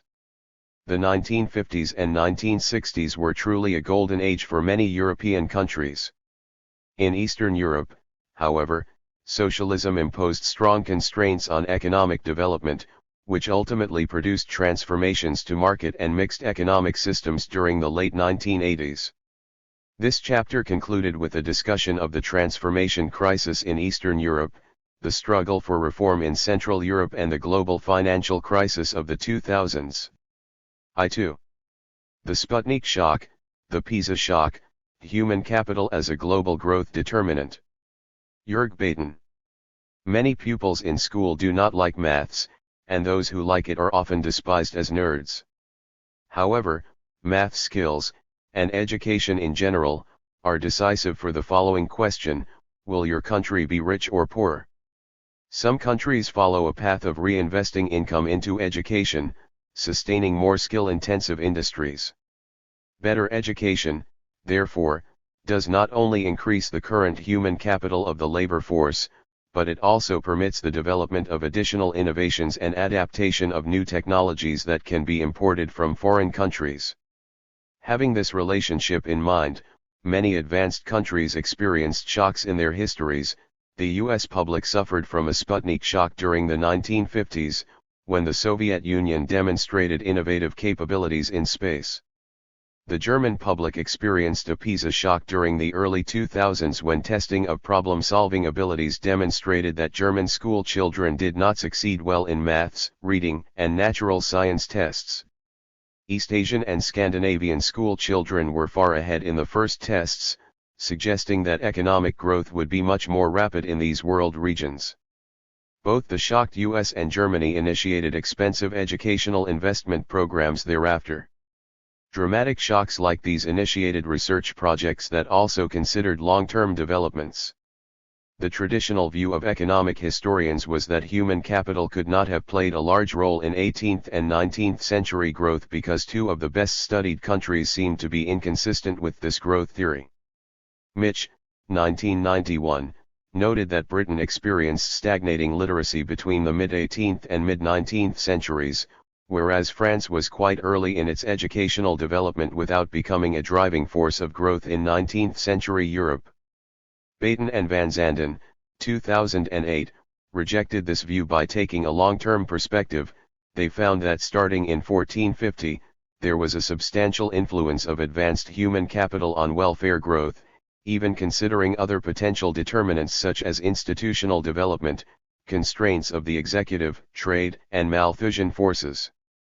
Honishek and Woisman, 2012, studied the components of human capital and argued that maths and science skills, in particular, are the most important ones. They suggested a new measurement of these components by employing data from the Organization for Economic Cooperation and Development, OECD, and the International Association for the Evaluation of Educational Achievement, IEA, for the period 1964 to 2003. Honishek and Woisman include this new measure of cognitive skills, as they call it, as an explanatory variable of economic growth. If this variable is added to a growth model, 3/4 of the variance in growth rates can be explained. In contrast, running a regression with a growth model that utilizes school enrollment rates as an indicator instead, just 1/4 of the variance in growth rates can be explained. If both variables are included as explanatory variables, school enrollment becomes statistically insignificant, whereas the maths and science skills keep their explanatory power. Conditional GDP growth can be explained with conditional ability test scores with an R2 of 0.98, although there are only 8 world regions. Additionally, basic math skills have also been studied for long-run development. In Figure I 2.1, we see world regions trends of basic numeracy.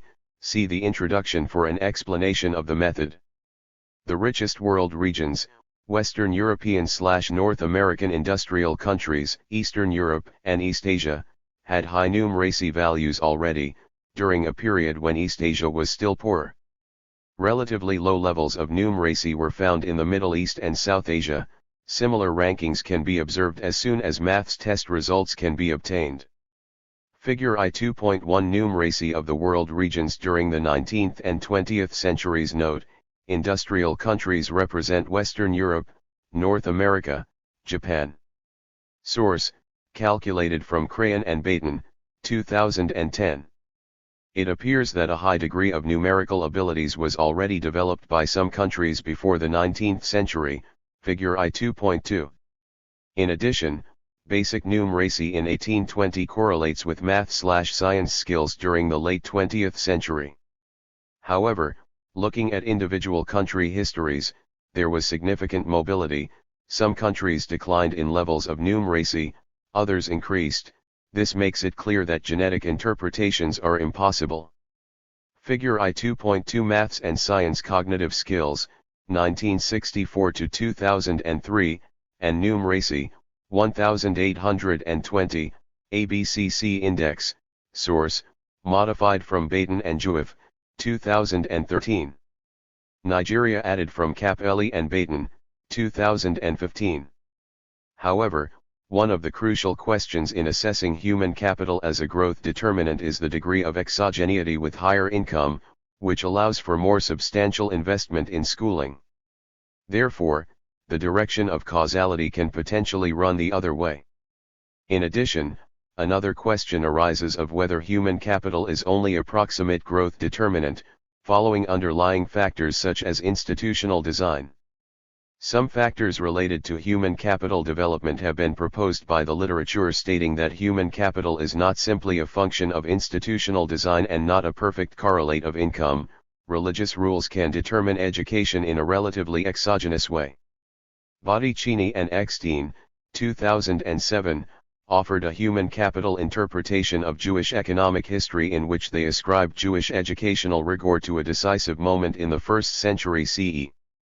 3. Although the Jewish religion previously had no specific rules about education, in that century, the religious group of the Pharisees gained dominance over the competing Sadducees, and the main religious rule emerged requiring parents to teach their male children to read the Torah. Botticini and Eckstein argued that this was a relatively exogenous religious decision that was not determined by demand because Jews remained mostly farmers for another 7 centuries. Only in the 8th and 9th centuries, when the Middle East became more urbanized, could Jews finally make economic use of their exogenously created human capital. The Jewish elite began to specialize in trade, banking, medicine, and similar professions. Legal constraints came later. Similar to this human capital history of the Jewish religion, Becker and Woisman, 2009, offered an alternative explanation to Weber's theory about the Protestant confession. Analyzing differences in literacy between 19th century Prussian Protestant and Catholic countries and employing instrumental variable methods, they concluded that human capital was exogenously accumulated by Lutherans. The religiously determined need to read the Bible allowed Protestant regions to prosper economically and caused Catholic regions to fall behind. A number of other exogenous determinants of human capital have been studied in the literature, which we can only briefly mention here. Such factors include, for example, the following: 1. The curse of natural resources. A number of studies have identified the problems arising from the discovery of natural resources such as oil in a country, because apart from currency effects, inequality, and changes in relative prices, the political economy of resource-rich countries might also tend towards underinvestments in human capital. 2. Similarly, land inequality can be an obstacle to human capital development. Gaylor et al. 2009, developed a theory in which large landowners normally decided to invest less in the schooling of their day laborers, partly because they tried to avoid additional taxes and partly because they wanted to keep their day laborers on their estates. 3. Some important events in history, like lost wars, were motivators for direct schooling investments, such as the Russian situation after the Crimean War or the French situation after 1871. 4. Malnutrition can be a very important factor as well. Beyond a certain threshold of malnutrition, learning of tedious maths, in particular, is impossible. Baten et al. 2014, recently studied the natural experiment of the Napoleonic blockade in England that resulted in malnutrition. This event delayed numerical development. In other contexts, the factor of malnutrition played a role as well. 5. Additional determinants are demographic behavior, the decision between quantity of children and more education for fewer children, the relative status of women, contact with immigrants from other countries and a number of other factors. In sum, education and math skills, in particular, are a very important determinant of economic growth, and there are many reasons to conclude that the decision for more or less education was exogenous in long-term development. H2.1. State finances during civil wars. Pablo Martinasina. Economic conditions affect the development and outcomes of wars. The amount of resources available to the warring parties is usually a determinant of the final result. An advantage in resources can be readily transformed into military superiority in order to better meet the needs not only of the war effort, but also of the rearguard, essential for keeping up the morale of the population. Resource superiority usually reflects a higher level of economic development, which in turn allows for greater flexibility in adapting the productive structure to the necessities of the war. This argument has been confirmed for the case of the two world wars, where the final outcome has been considered primarily a matter of levels of economic development of each side and the scale of resources that they wielded, and this also applies to the Spanish Civil War, as we will see below. There are four ways of paying for a war: taxation, public borrowing on the domestic market, borrowing from foreign markets, and money creation. All require the intervention of the state. War financing methods have varied greatly, depending on internal and external constraints, institutional factors, and on the length and intensity of the conflict. Evidence shows that governments have financed wars by using a mixture of direct contemporaneous taxes, debt, and money creation. Adam Smith argued that taxes were the best method of financing because they conveyed the real cost of wars to the general public. A.C. Pigou added debt, although he considered this policy as equivalent to taxation. John Maynard Keynes suggested that money creation would be acceptable until the point of full employment was reached. Moreover, Keynes argued against the use of debt financing and wrote in favor of the use of rationing and price controls. During the latest two world wars, public expenditures increased and governments resorted to all possible means to finance the war effort. Governments used a mix of contemporaneous taxes, debt, and money creation. When it was possible, taxes were raised. Borrowing was intense and, as a result, government indebtedness multiplied. Deficits were unavoidable, and as a result new money was thrown into circulation, causing inflation and currency depreciation.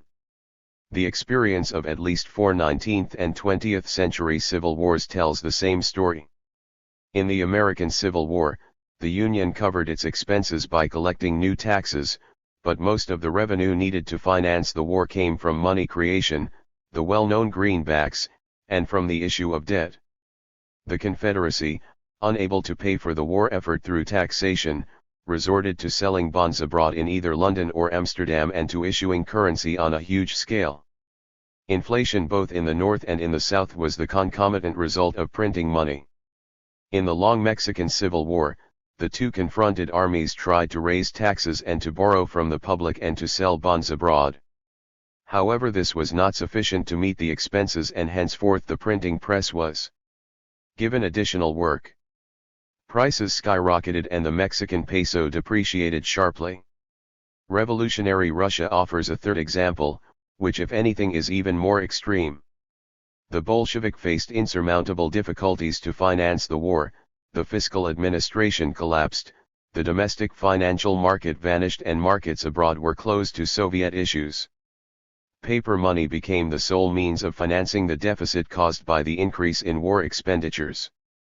As happened in other instances during civil or international wars, in Russia prices also rose unrelentingly to hyperinflation levels. For the Spanish Civil War all these same arguments apply. To cover the costs of the war, taxes were an insignificant source of income for either of the two combatant parties in Spain. Neither of the contenders introduced major changes in the tax system. Most of the measures merely raised some tax rates or duties, and only in the last month of the conflict was a tax on excess profits introduced. Neither of the two sides resorted to issuing debt, although the Republicans made an attempt in the last year of war, without success. The two contenders made extensive use of confiscation and expropriation of goods and properties of families and firms considered to sympathize with the enemy. The main source of internal financing of both sides was money creation. The Republic resorted to advances and credits from the Bank of Spain. The issue of new money represented 60% of the Republicans' total revenue. On the other side, new money accounted for almost 70% of the acknowledged internal expenses of the civil and military administration of the nationalist state during the war. To pay for foreign supplies, both the Republicans and the Franco administration consumed huge amounts of foreign reserves. The former used up the entire metallic, gold and silver, of the Bank of Spain. The latter received an equivalent amount of funds in the form of so-called aid from the Axis nations, Germany and Italy. H2.2. Property rights in the Russian Empire. Irina Potkina. Property rights and their regulation are a crucial determinant of economic growth. How did they develop in the Russian Empire, and when were they formulated as binding laws? The laws about the right of property began to take shape in the 1830s. They represented a systematic version of the existing laws. The Russian politician Mikhail Speransky was the driving force of this legal clarification initiative. In 1832, Article 420 of the civil laws delineated the right of ownership precisely, although it lacked sufficient harmony and conciseness. In 1832, the right of ownership was divided into its constituent parts: possession, use, and disposal. The separate existence of the generally accepted triad was established in domestic jurisprudence at the turn of the 1860s to the 1870s on account of the civil department of the directing Senate. In the period of reforms during the 1860s, the legal texts about property rights were further improved, and new content was added to the laws. The socio-economic reforms required the Russian government to clarify its position in the field of property rights and their protection. The judicial practice played a key role in this question, and its results were generalized in corporate resolutions of the directing Senate. In total it approved 151 definitions concerning the property right on movables and realty for the years 1866 to 1910.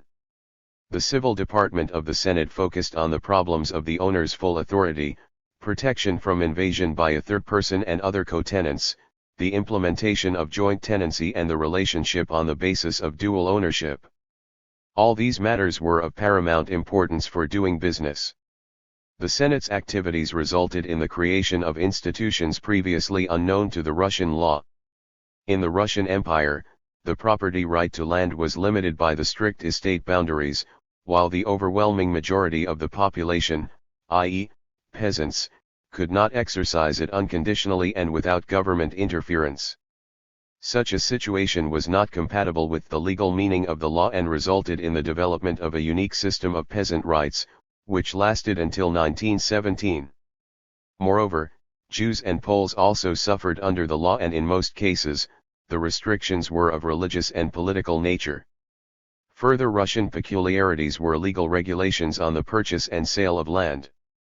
The state took on the role of the principal and exclusive initiator of any changes in the conditions of those transactions. Regulations of market relations in the agricultural sector allowed the government to use redistributions of land ownership in the country to fulfill specific objectives of economic policy.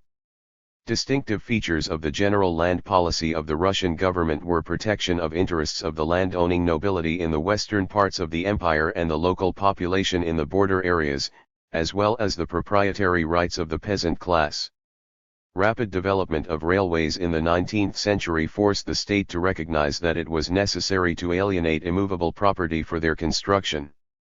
The law on expropriation of immovable property and the rules of compulsory purchase of land were adopted on June 7, 1833 and renewed on May 19, 1887. The adopted law had shortcomings, as for example it did not fully consider the interests and benefits of landowners in determining the compensation for the land taken from them by the railway company. In that pivotal question for economic development of the country, the current legislation lagged behind substantially. By the end of the 19th century, the firm as a private legal institution had entered the German legislation only. In Russia, the term commercial enterprise included the entire relationship relevant to a person's business. Trademarks and firm name were important assets of a company. The initial meaning of the firm name was as follows: a commercial enterprise under which a merchant conducts his business, using signs, labels and advertisements, as well as a name, associated by consumers with the trade reputation of the company. It has since been regarded as a commercial institution having monetary value. Russia adhered to the principles of genuineness and exclusiveness of the firm. Merely the registration of enterprises allowed the implementation of these two principles. According to Russian company law, only highly confirmed partnerships and joint stock ventures were recorded officially, but not one-man enterprises, which constituted the vast majority of commercial and industrial establishments. Judicial practice allowed the transfer of company rights to others. The company owner enjoyed protective power, both administrative and judicial, although in the absence of universal registration was hardly attainable.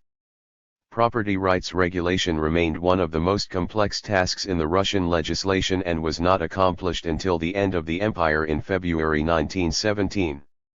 Nevertheless, improving the legal support of owner interests was in progress. 3. The United States and Canada. Price fishback. The United States and Canada have been among the richest nations in the world for the past 2.5 centuries, as shown by the gross domestic product, GDP, per capita estimates in Figure 3.1. The US and Canada are endowed with large amounts of fertile soil and natural resources. Before becoming colonies of European nations after 1500 and the countries they are today, the areas were lightly populated relative to many other areas. Seeing opportunities to obtain access to land, large numbers of people have migrated from the rest of the world. The populations in the US and Canada were able to take great advantage of these resources by establishing governments and economies that gave people extensive political and economic freedoms, strong protection of property rights and largely unbiased rule of law. Both countries have managed largely to avoid the destructiveness of warfare on their home territories, although their participation in various wars elsewhere have involved sacrifices that slowed their progress. The nature of the governments led to broad-based educational systems designed to educate the whole population, first at the elementary school level in the mid-1800s, then to the high school level in the early 1900s, and with broad-based university educational opportunities after the Second World War. The combination of all these factors have allowed their populations to develop a wide range of innovations in goods and services, productive processes and organization of the economy. Economic growth has not been positive in every year, as the economies have gone through a variety of short-lived recessions and one decade-long depression. Despite these hiccups, the economies of Canada and the US have experienced growth patterns that have led them to maintain their statuses as being among the richest nations in the world. 1. Pre-colonial development. Most scholars believe that the early populations of North America first moved across a land bridge near Alaska into the continent thousands of years ago. People lived in relatively small groupings of hunters and gatherers distributed throughout North America with lifestyles strongly tied to their local environments. Native Americans in the eastern United States and Canada often trapped game in forests and produced some maize and other crops. Northwest Indian tribes near rivers that ran to the sea often had stable food sources. The Plains Indians often traveled over large swaths of territory while hunting and gathering. Many of these tribes seemed to have diets with many calories from meat and other sources and were not typically scarred heavily by disease.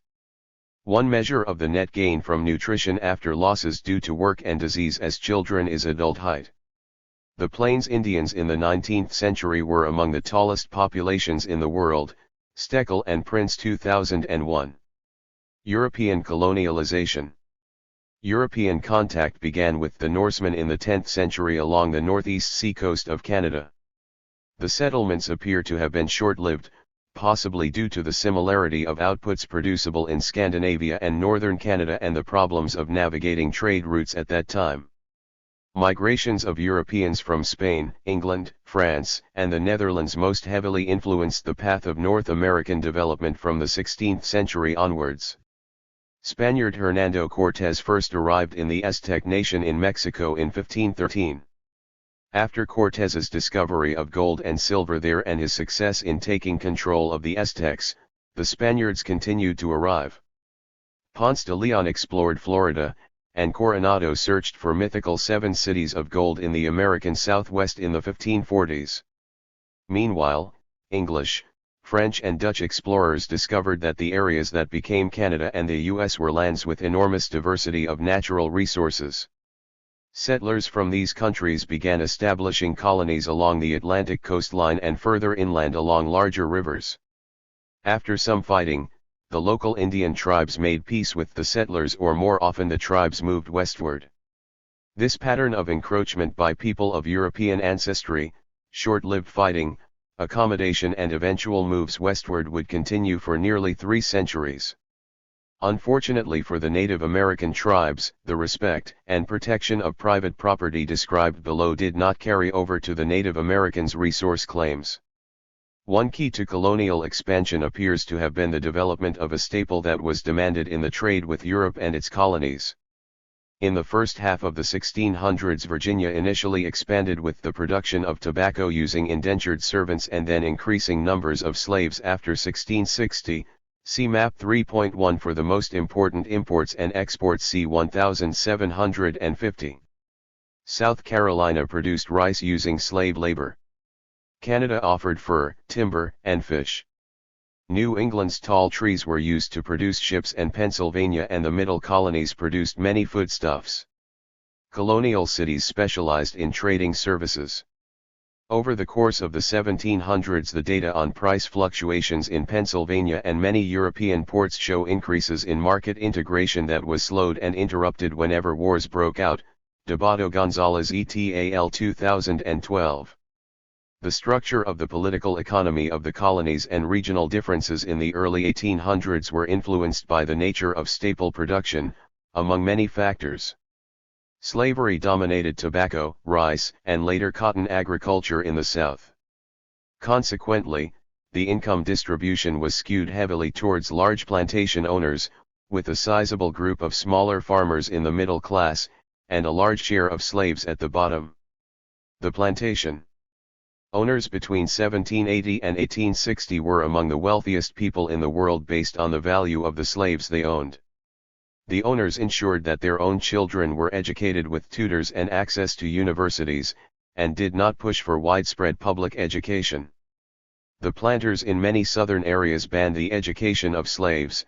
North 1966. The gains to slaveholding in the northern and middle colonies diminished over time, and their governments eventually banned slavery in the last quarter of the 1700s. Production of wheat and foodstuffs for market and subsistence was characterized by smaller family farms outside the South, which led to a more equal income distribution than in the South. Many northern states offered private elementary schools after 1800, and most northern states offered public education by the 1840s. 2. Creating an independent nation with a broad range of economic freedoms. After the French and Indian War, an extension of the 7 Years' War in Europe, ended in 1763, the English gained hegemony over the area along the eastern seaboard north of Florida and further inland in many areas. The English Crown and Parliament had long regulated colonial activity and trade relatively loosely. When they tightened enforcement and sought to increase the colonists' share of the tax burden of England's defense of the colonies after the war, the colonists in the area that became the U.S. protested that they had had no say in these changes and established temporary trade embargoes against England. Tensions escalated with each new round of regulation, enforcement, and protest. In April 1775 shots were fired in Lexington and Concord in Massachusetts, and a revolution erupted. In 1776 a Continental Congress of Representatives from each English colony outside Canada sent a Declaration of Independence to King George III. The statement that each individual had the inalienable right to life, liberty, and the pursuit of happiness has become a central tenet of U.S. government. This was true to some extent of Canadian government, even though Canada remained under British control until it began a slow process of independence with Confederation in 1867. By 1781 the American colonists had managed to outlast the British and gain their independence, despite the apathy or opposition of over half of the colonial population and only a handful of victories on the battlefield. Dissatisfaction with the problems associated with a loose confederation of states in the 6 years following the war led Americans to call a convention in 1787. The American Constitution that came out of the debates, negotiations and compromises of the convention delegates has become arguably the most important political and economic document in world history. When combined with the Bill of Rights, added after the Constitution was ratified by the votes of the states, it established a wide range of individual rights and freedoms not granted by any government before: protection of private property, patents and copyrights, free speech, freedom of the press, freedom of religion, the right to sign contracts without government interference, a representative democracy, the right to trial by a jury of one's peers, and a series of other individual rights too numerous to mention here. The document gave the national government the right to collect some taxes, to engage in foreign policy and dominion over interstate trade. Many government features were allocated to the states, but the states could not issue their own currency nor could they interfere with trade between states. Many of the ideas and the institutions supported in the Constitution had been developing in England and in many countries during the Enlightenment, but they came to full fruition in North America. As many countries have discovered since, the document itself was not enough. It was the commitment of the American people and governments to follow the strictures of the document in their policies and in the decisions made by courts, presidents, governors, mayors, legislators and administrators that truly counted. As President, Revolutionary War General George Washington led the way to peaceful transitions to new leaders by not running for a third term as president, and resisting efforts to get him to run again later. As the nation's government officials at all levels met the day-to-day challenges of running a democracy, cooler heads devoted to the grand experiment most often prevailed in debates and controversies. Under Chief Justice John Marshall, the Supreme Court established the principle of judicial review of the laws created by the legislative and executive branches of government and struck down attempts by governments to interfere with private contracts and to limit trade of goods and services across state lines. Imperfect as the process has been, the general trends have been to expand the political rights of the populace in fits and starts. Property requirements for voting were eventually eliminated. Popular votes for senators and a variety of other reforms were established in the progressive era of the early 1900s. Voting rights were given to women by various states in the late 1800s and early 1900s and by the national government in 1920. Slavery was eliminated in the 1860s and eventually the Jim Crow laws that had disenfranchised blacks after slavery were struck down in the 1960s. 3 wars and other crises have led to temporary restrictions of freedom for some groups. Since 1900 the expansion of government regulation and social insurance has created some tensions with respect to individual economic freedoms. Economic freedoms have generally been protected, although the search for security against misfortune that has contributed to expanded government regulation and social insurance has limited the freedom of individuals to make their own economic decisions to some degree. Measures of democracy, like the polity 2 scores in Figure 3.2, and measures of economic freedom and the unbiased rule and administration of law like those created by the Heritage Foundation, routinely show that the US and Canada, after 1870, led the way initially in these areas and continue to be among the world leaders in economic and political freedoms, the protection of property rights and the unbiased rule and administration of law. Numerous studies show that the economic freedoms, well-defined property rights, and the rule of law are strongly and positively correlated with high levels of income and wealth. A variety of economic historians and economists have developed theoretical models and empirical analyses that suggest that these factors were significant factors that led to the advanced development of the countries with the highest per capita incomes in the world today. 4. The economy from 1790 to 1914. In the early 1800s, North America was largely agricultural, with more than 80% of the population in farming. Most of the manufacturing centered on the first stages of transformation of raw materials, with lumber and sawmills, textiles, and boots and shoes leading the way. Americans borrowed and sometimes stole the methods for textile manufacturing that were being developed in England at the time, and English textiles were considered superior. Prior to 1865, American textile manufacturers fared best when protected from foreign competition through Jefferson's embargoes on trade during the Napoleonic Wars, the War of 1812, and whenever textile tariffs were high. There were a number of American innovators who adapted foreign techniques to an American environment that had much more access to wood and land than the Europeans did. Innovators like Eli Whitney developed manufacturing based on replaceable parts, and Pennsylvanians began to exploit first coal deposits and then oil deposits in the late 1850s for fuel. In Map 3.2, coal and other economic activities in mining and industrial production of the USC 1890 are shown.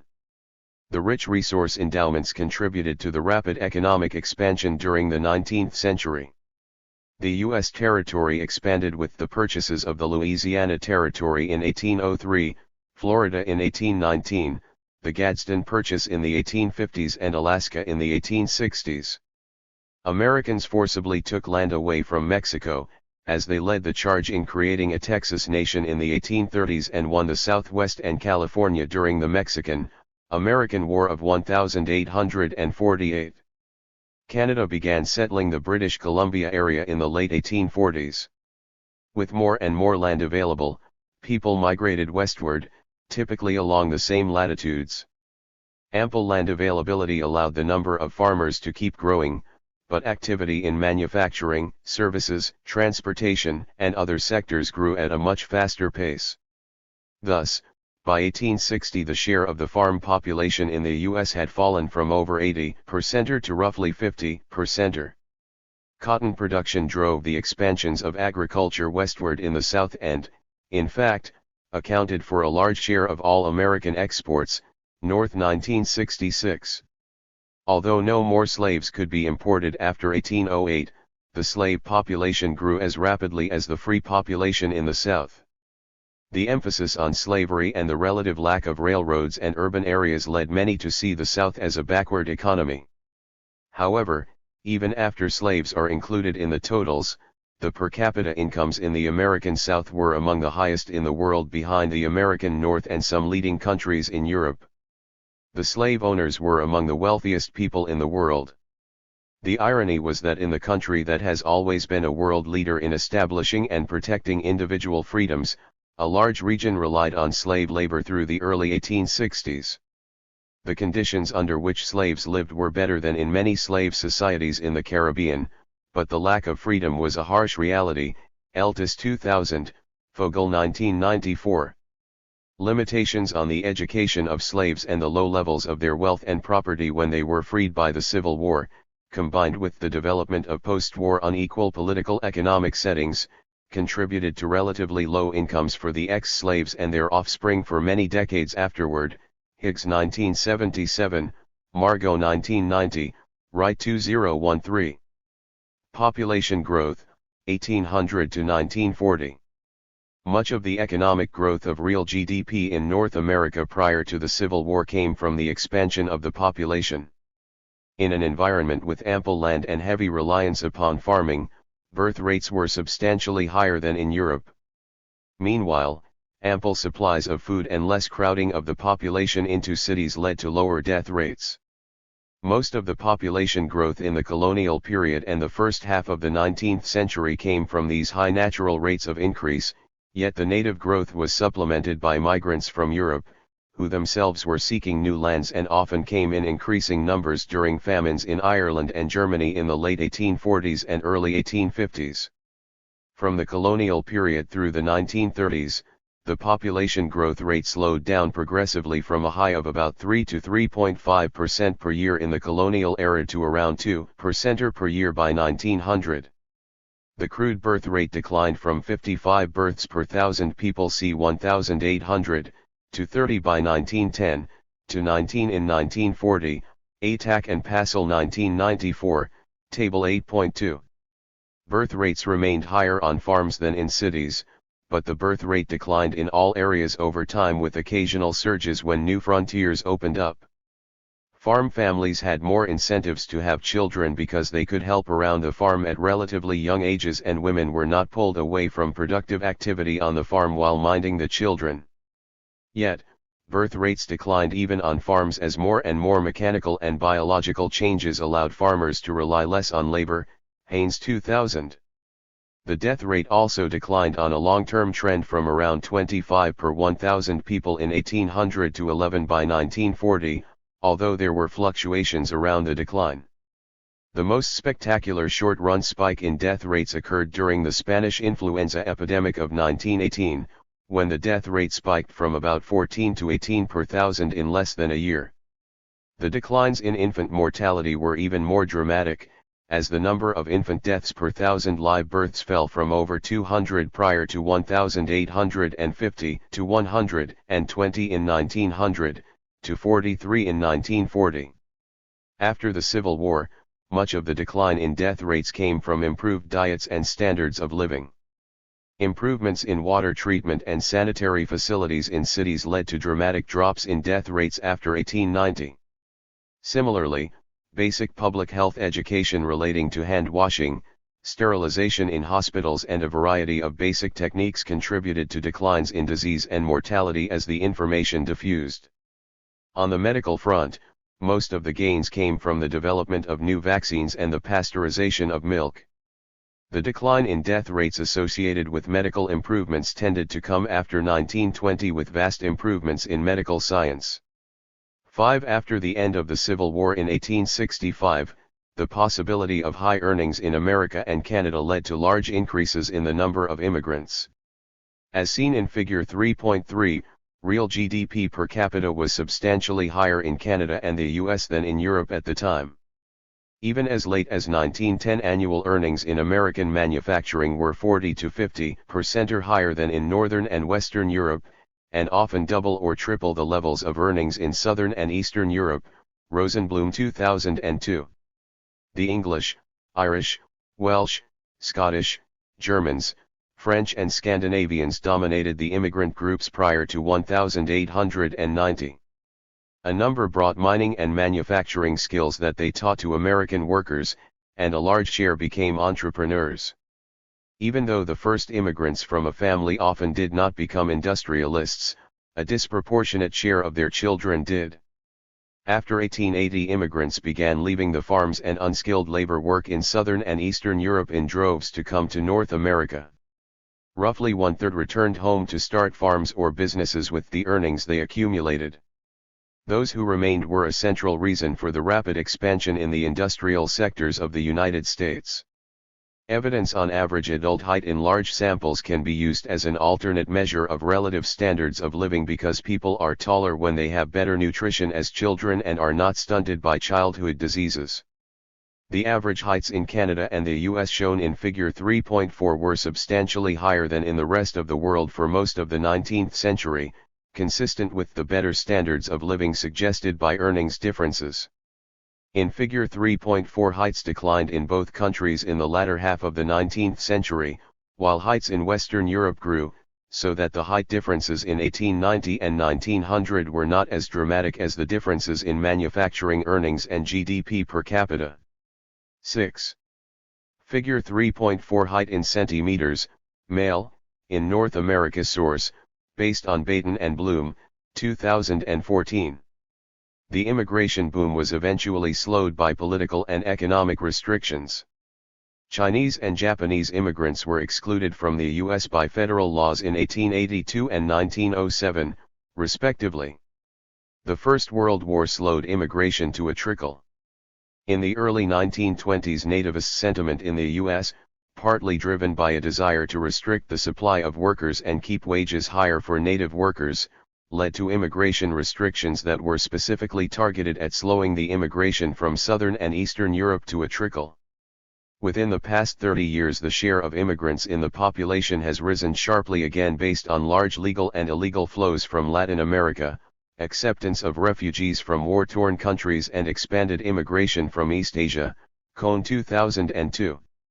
Some of these flows into the U.S. were slowed by new restrictions aimed to prevent terrorist attacks in the wake of Al-Qaeda's use of airplanes to destroy the World Trade Center towers and part of the Pentagon on September 11, 2001. Long-run per capita income growth. Conjectural estimates of growth in income per capita based on census data every 10 years suggest that the longer-term growth rate slowly rose from roughly 0.5 to 1% per year to around 1.6% per year between 1840 and 1860. However, not all measures of welfare show signs of progress in this period. A number of studies have shown that average height for people born between 1820 and 1860 fell during the antebellum period. The difference in the two measures might reflect greater problems with the spread of disease in urban areas and between areas that were trading more regularly than before. Diseases often stunt growth during childhood by putting a greater drain on the nutrition that children receive.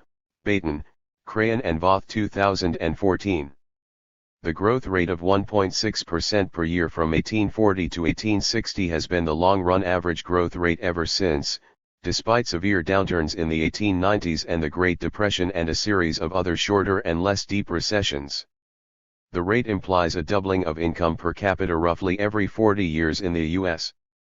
The U.S. and Canada have been among the few advanced nations where advances in standards of living have continued growing enough during good times to much more than offset depressions and slowdowns. In many nations around the world, advances over periods of time have been wiped out by wars and depressions and stagnant periods. North et al. 2009, ch. 1. National measures of agricultural productivity per acre did not grow very fast between 1800 and 1930, but this national aggregate figure hides an enormous amount of activity. Trial and error with various seeds led to the development of a variety of crops.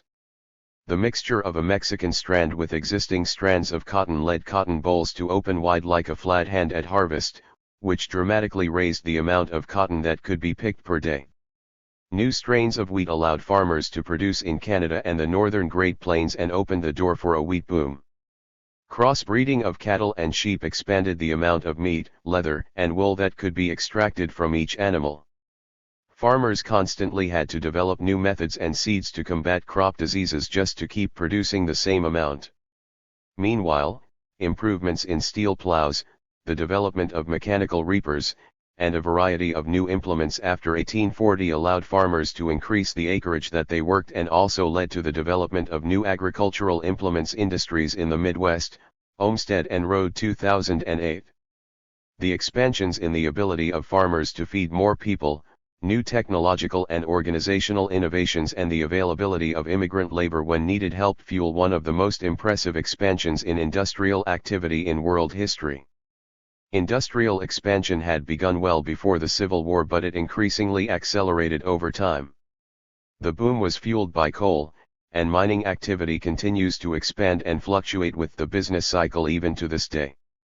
From 1840 through 1910, transportation costs across the country were cut by the expansions of railroads throughout the nation. Meanwhile, canals and riverboats innovated and remained competitive with railroad traffic throughout the century. Investments in railroad capacity went through several swings from peak to trough. Since railroad stocks and bonds accounted for a large share of the financial instruments at the time, the swings in investment had strong influences on financial markets and contributed to major financial crises in 1873 and in the 1890s. These financial swings also had worldwide implications because many British and some European investors had invested heavily in American stocks and bonds. U.S. steel capacity expanded rapidly after 1860. The US was ranked fourth in the world in 1870 and became the world leader by 1910 with a capacity that was larger than the next three countries combined. New inventions and improvements in existing inventions in the form of telephones, electric lights, automobiles, oil refining and a wide range of new mechanical devices opened the door for improvements in the standard of living among American and Canadian consumers. Many firms grew large by taking advantage of economies of scale and better communications to run nationwide operations. On the business history of the time, see also highlight chapters 3.1 to 3. The average size of firms grew still larger with a merger wave around 1900. Concentration in these industries raised fears of monopoly that would drive prices higher and output lower, but many of these firms were cutting costs so fast that the trends were towards lower price and more output in these industries. Even so, the Justice Department during the presidencies of Theodore Roosevelt and William Howard Taft went on a trust-busting binge, culminating in the breakup of the Standard Oil Company and the American Tobacco Company in 1911. Many workers shared in the success of these large firms, which typically offered the highest wages in the world. In most cases workers were not represented by unions, and shared in the gains because a large number of employers competed to hire workers who were relatively mobile throughout the country. Some of the gains were won through collective action, however, despite the fact that U.S. labor law did not force firms to recognize unions when more than 50% of workers voted to organize until the National Labor Relations Act in 1935. U.S. unions tended to be much more business-oriented than most European unions, and the U.S. never developed labor parties in the way that many other countries did. Between 1865 and 1914 the U.S. and Canada became increasingly interconnected with the world economy. Workers flowed into and out of both countries, as did financial capital to fuel the economic expansions. This increased globalization came to a halt with the First World War, and the interconnections with the rest of the world economy retracted sharply over the next 30 years during the Great Depression of the 1930s and the devastation of the Second World War that followed until 1945. The fiscal and monetary consequences of the enormous debts and inflationary policies that followed the First World War by the warring nations, and the large reparations payments demanded by Germany, contributed to enormous problems with international financial markets in the 1920s. The U.S. had more success at returning to the gold standard than most countries after the war. The result was a much more patchwork version of the gold standard that fell apart in the 1930s. These global issues contributed to the Great Depression in North America and the rest of the world in the 1930s.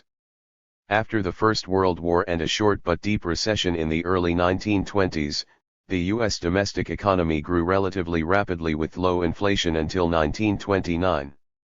Farming, coal mining, and shipbuilding showed signs of distress as they declined after rapid expansions during the First World War. The U.S. went through a rapid housing boom between 1920 and 1926 as the housing construction delayed during the First World War combined with rising demand for housing associated with rising incomes. Declines in construction and housing values began in the late 1920s. Meanwhile, hundreds of small banks with assets strongly tied to local economies failed each year when local industry and/or local crops suffered downturns. A recession that started in the summer of 1929 was worsened first by a stock market crash in October 1929 that harmed household balance sheets and created more uncertainty that slowed durable goods consumption.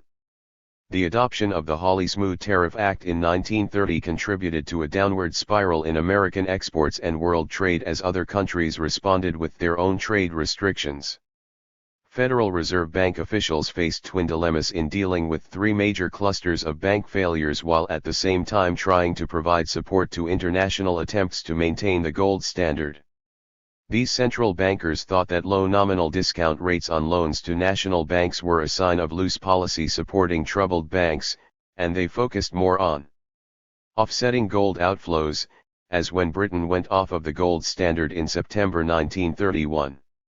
They waited through three major banking crises until the spring of 1932 to prop up the liquidity of the banking system through a series of large-scale purchases of government bonds in open market operations.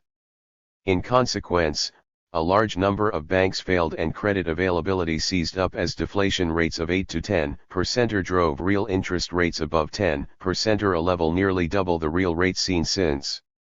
These policy moves combined with a wide range of negative shocks to the economy that are still not measured well contributed to drops in real output in 1933 to 70% of the 1929 level and unemployment rates that exceeded 20% from 1932 through 1935.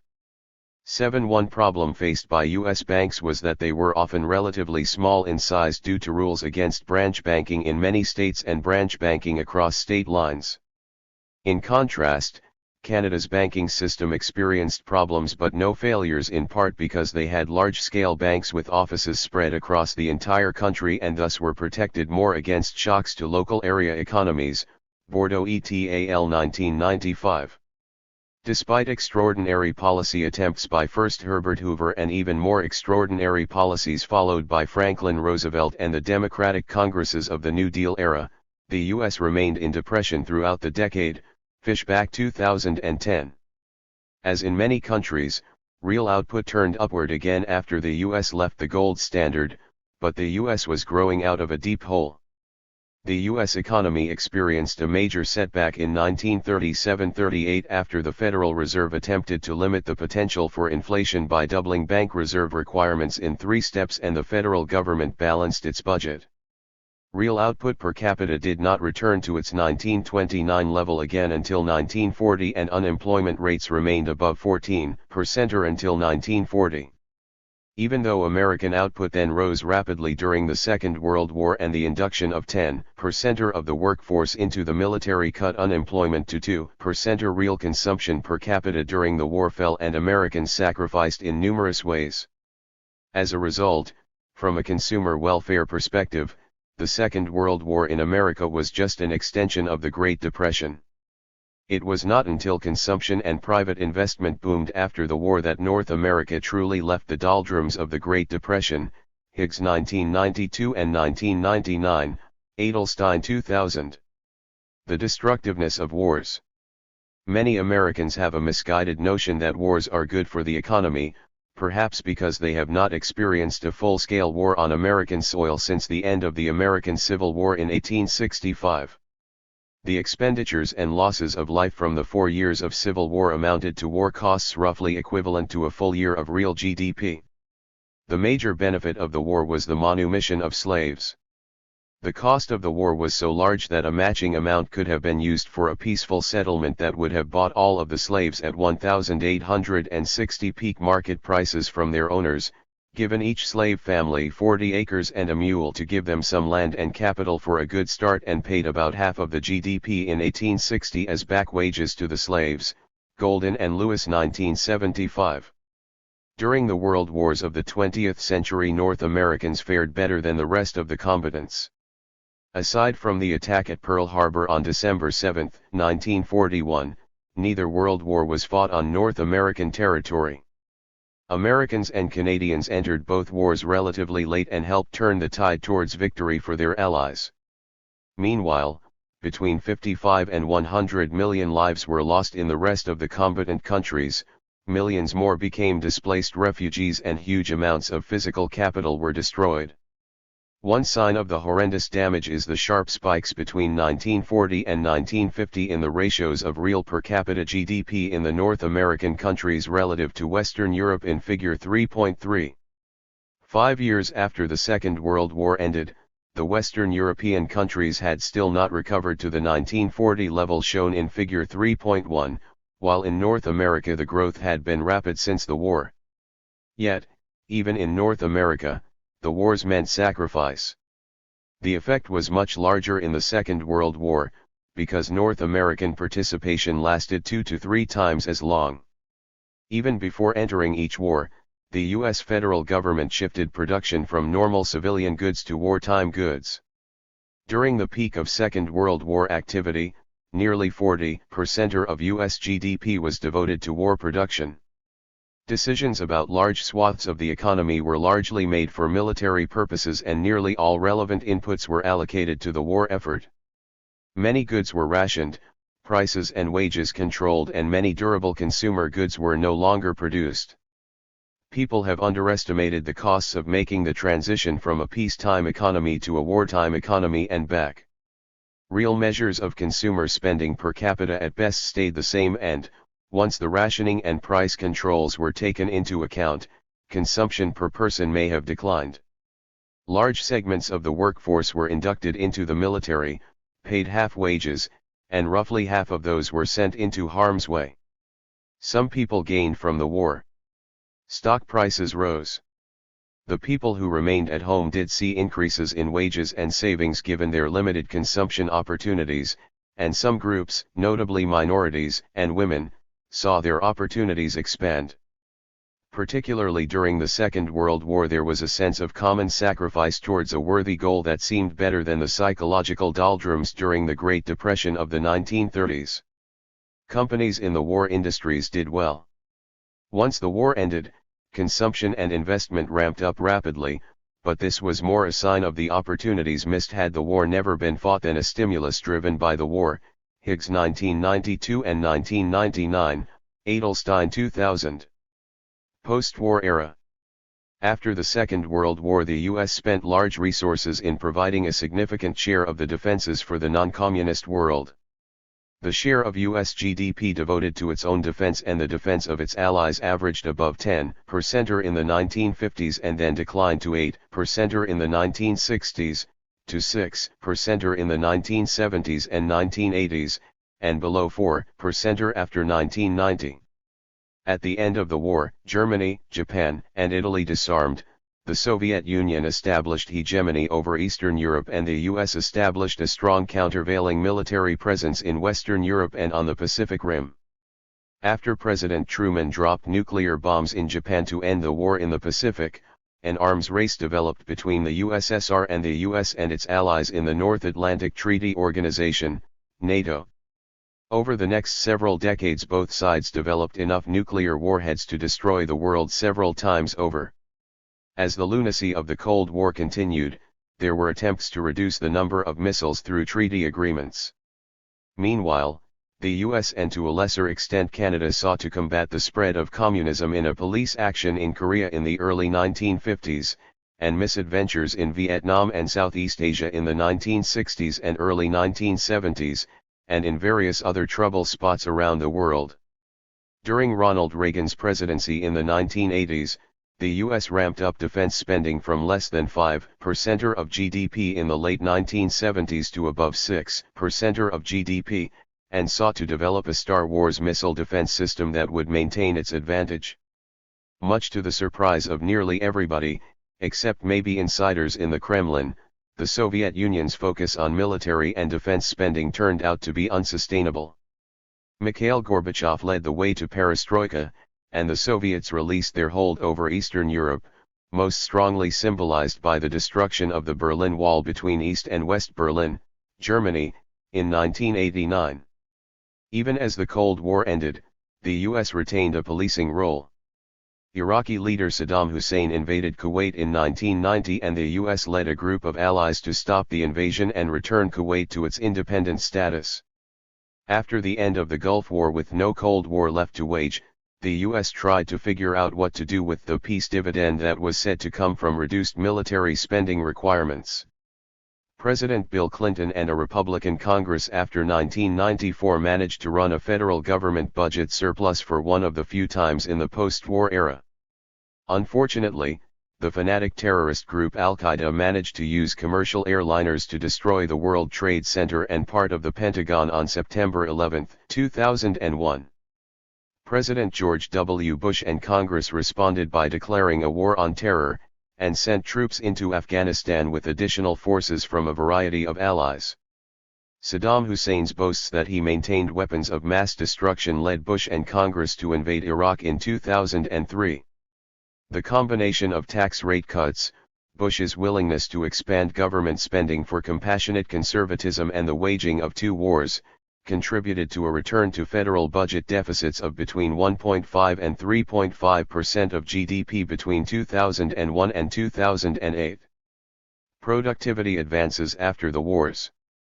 Even as world military affairs absorbed the attention of many U.S. leaders, there were enormous changes in the domestic economy. North America experienced two rapid eras of growth in productivity, from 1950 to the early 1970s, and then from the late 1980s to the mid-2000s. Invention and innovations in the 20th century were based both on new mechanical developments and in developments that could only occur through enhanced knowledge of basic sciences. New understanding of engineering has led to extraordinary advances, from radios and phonographs to televisions, compact disc players to personal computers, iPods to the internet, iPads, and smartphones. Today, with a satellite connection, a monthly data plan costing $30 and a smartphone, people can listen to the world's greatest music, however each may define it, watch the greatest performers, soon in 3D, access a very large share of the world's books, talk to their friends and shoot videos with a device that fits in the palm of a hand. Advances in biology, chemistry, astronomy, numerous other sciences and crossbreeding across disciplines have led to heart transplants, hip replacements, numerous surgeries, cancer treatments, and other medical advances that have allowed people to live pain-free and active lives at increasingly advanced ages. A great deal of the productivity advances have come from the development of human capital. Both countries focused on educating large segments of their societies. Canada and the US led the world in numeracy measures, figure 3.5, based on the share of people who report their ages without heavily reporting multiples of 5 and 10 until around 1840. By 1900 the average American had a 6th grade education. 40 years later, 50% of Americans of the appropriate age were graduating from high school. North America has offered widespread opportunities for university education, with college graduate rates rising from less than 5% for people born in 1900 to roughly 30% for those born in the early 1980s. Both the US and Canada over the past few decades have developed high-quality universities, which attract top students from around the world. Both countries have benefited greatly as significant numbers of foreign students graduate and then stay in the US and Canada, particularly in the sciences and engineering. A disproportionate share of these students have become leading entrepreneurs in companies that have grown among the largest in North America. While North America led the world in widespread high school and university education for much of the 20th century, the North American lead in high school education has largely been eliminated by the 2000s, and many countries around the world are investing to catch up in university and graduate education. Golden and Katz 2008, Field 2011. The business cycle. The U.S. economy might best be described as following a path of long-term growth in per capita income with occasional downturns and some serious drops. The U.S. economy has gone through numerous fluctuations and financial crises. The Great Depression of the 1930s was likely the worst drop in terms of percentage output. Earlier downturns were harsh because per capita incomes were at much lower levels. Major downturns occurred in the mid to late 1830s, the mid-1870s, the early 1890s, 1907, 08, the late 1970s and early 1980s, and 2007, 09, with shorter and weaker downturns in other periods. Problems in the financial sector were associated with some of these downturns, but the direction of causation was as often from the real sector to the financial sector as it was the other way around. Canada and the US have maintained strong banking and financial systems. The best illustration of this is when the banks failed.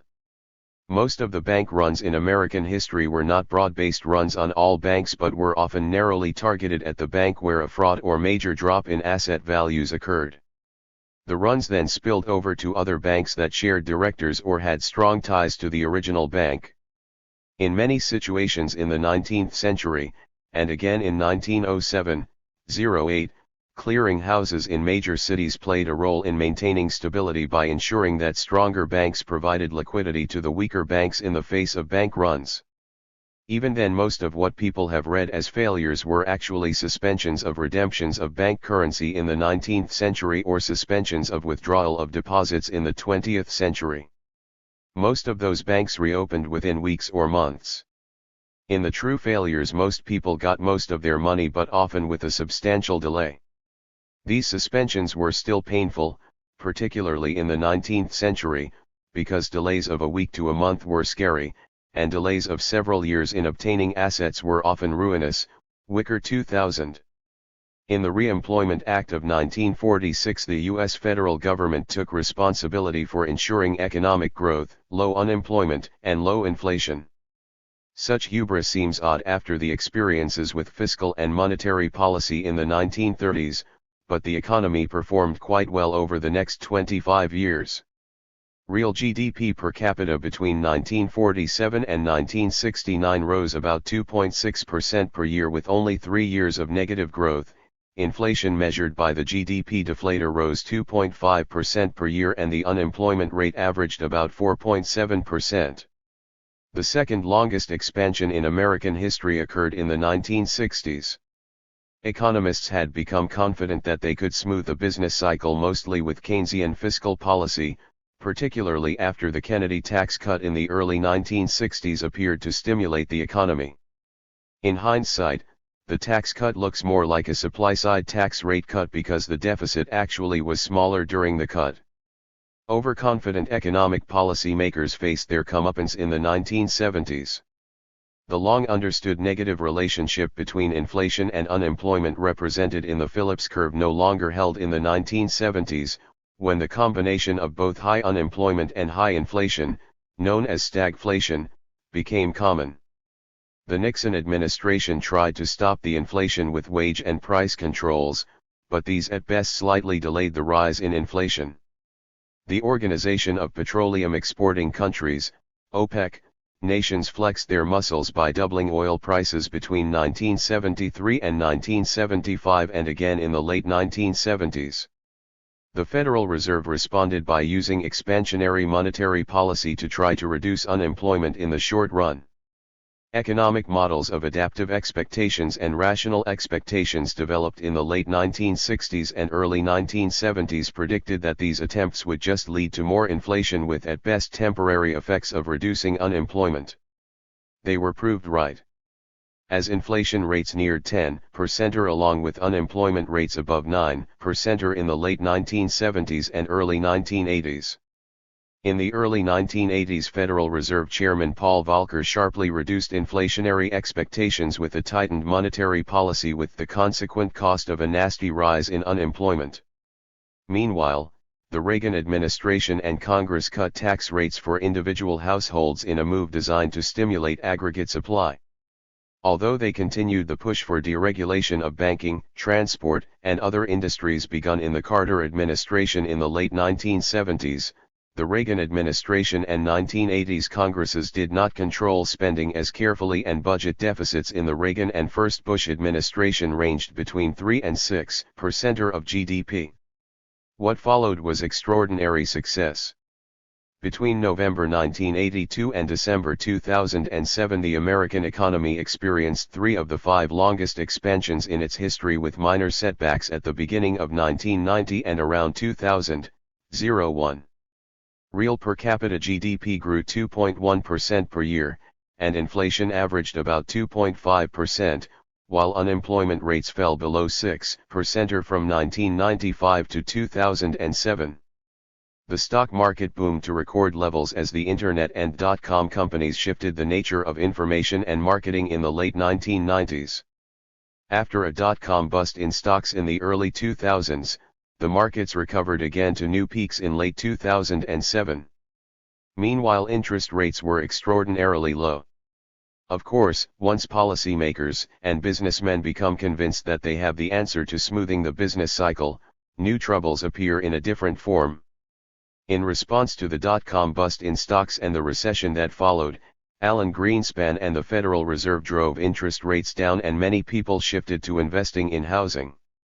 The Clinton and Bush administrations and Congress pressured Fannie Mae and Freddie Mac to purchase and guarantee riskier mortgage loans in an attempt to increase home ownership among minorities and lower-income groups.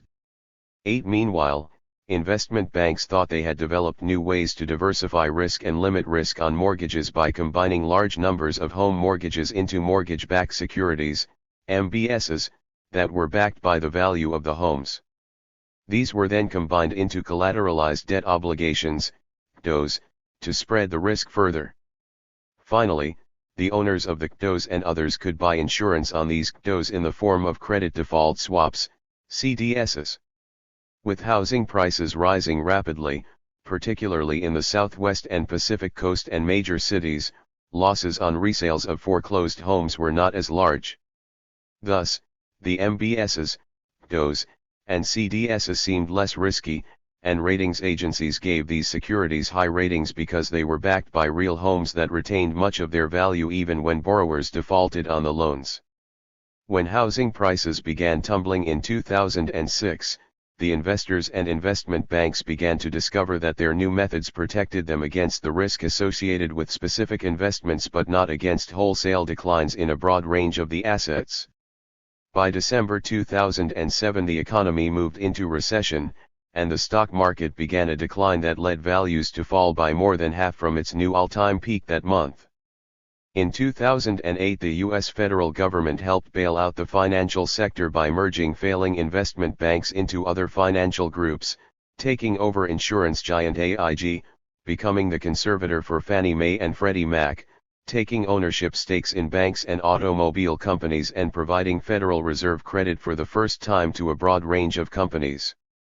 The problems in the U.S. spilled over to banks throughout the world. Canadian banks were level-headed enough to stay mostly out of the fray and Canada's economy performed relatively well. The U.S. officially came out of recession in early 2009, but the unemployment rate remained at 9% or above to September 2011, and above 8% to May 2012, before finally falling below 6% in 2014.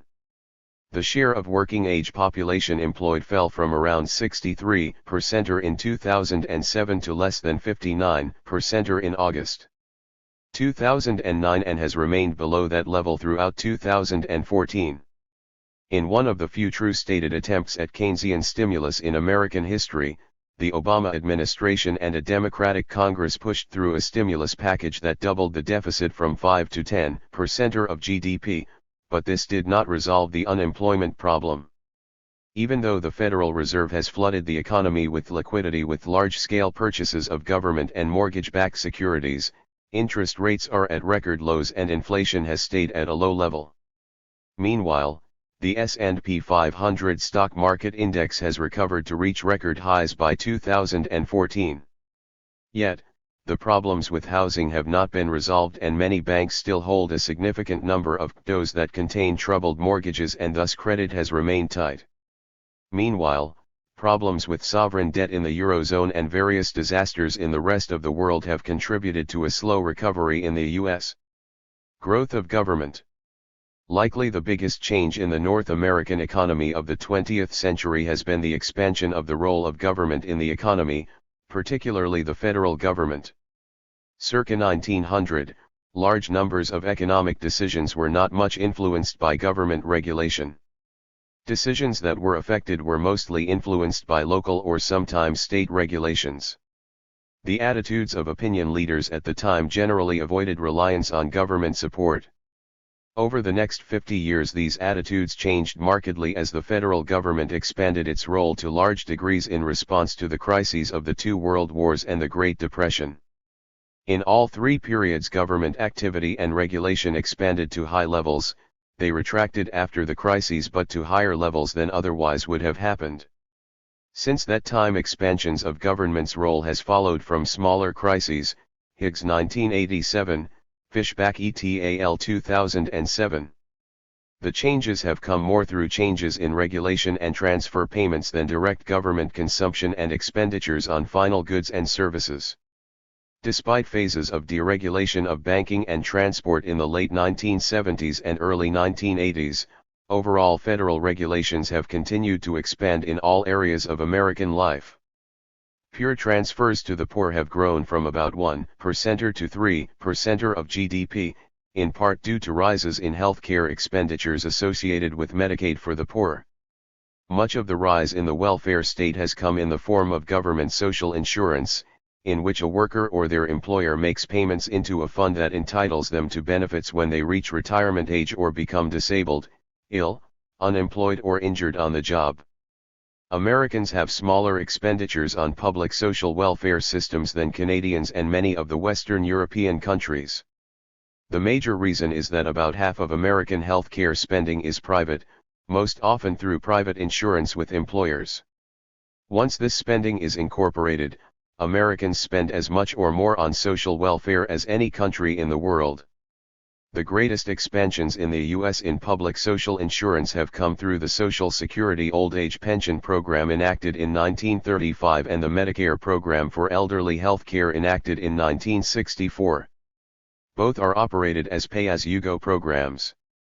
Working people and employers pay taxes into a trust fund that is then invested in government bonds, which are basically promises that the federal government will collect enough taxes from future taxpayers to fund pensions and medical care for the current workers when they reach the appropriate age.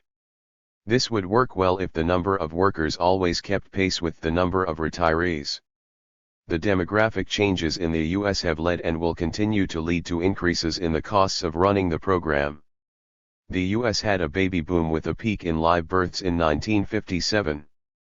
The rise from 18 to 25 births per thousand people looks small in comparison to the decline in births from 55 per thousand in 1800, but this rise is on the verge of having major consequences.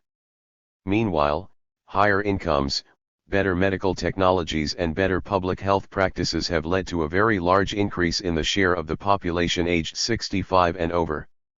Up to 2011 more Social Security and Medicare taxes have been collected each year than benefits paid out because the tax rates have been raised. For Social Security, for example, tax rates have risen from 1% each on employer and worker in 1940 to over 6% each in 1988 before the share paid by the worker was temporarily cut to 4.2% in 2011. The extra funds have then been used to fund other projects. As increasing numbers of baby boomers reach Social Security and Medicare retirement ages over the next 2 to 3 decades, the ratio of workers to retirees will continue to fall. This has created a long-run budget problem on top of current budget problems that will lead to either continued increases in tax rates or reductions in benefits. Meanwhile, both federal and state governments have also poorly funded the pension programs for their workers. Thus, in the future we are likely to see either continued expansion in taxes and transfers based on the social insurance schemes or retractions in their benefits. The US and Canada are actually in better shape with respect to social insurance than most Western European countries and Japan, because the US working age population is growing faster than in those countries, in part due to higher birth rates and also due to more immigration. The Western European nations have larger social insurance programs and a future with even lower worker-to-employer ratios.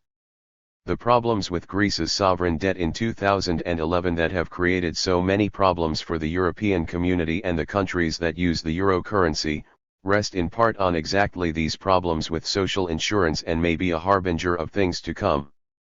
Summary. Since around 1700 the history of Canada and the US has been the history of two of the richest populations in the world. Blessed with a large amount of natural resources relative to the size of the population, both countries developed economic and political institutions that gave them more economic and political freedoms than almost any country. The combination has led to enormous expansions in population and per capita GDP. One important feature to note about the last 50 years is that the US and Canada are still among the richest countries in the world even though growth rates in real GDP per capita are much slower than recent growth rates in China and the rest of the developing world. The reason is that these other countries are starting at a base that is often much lower.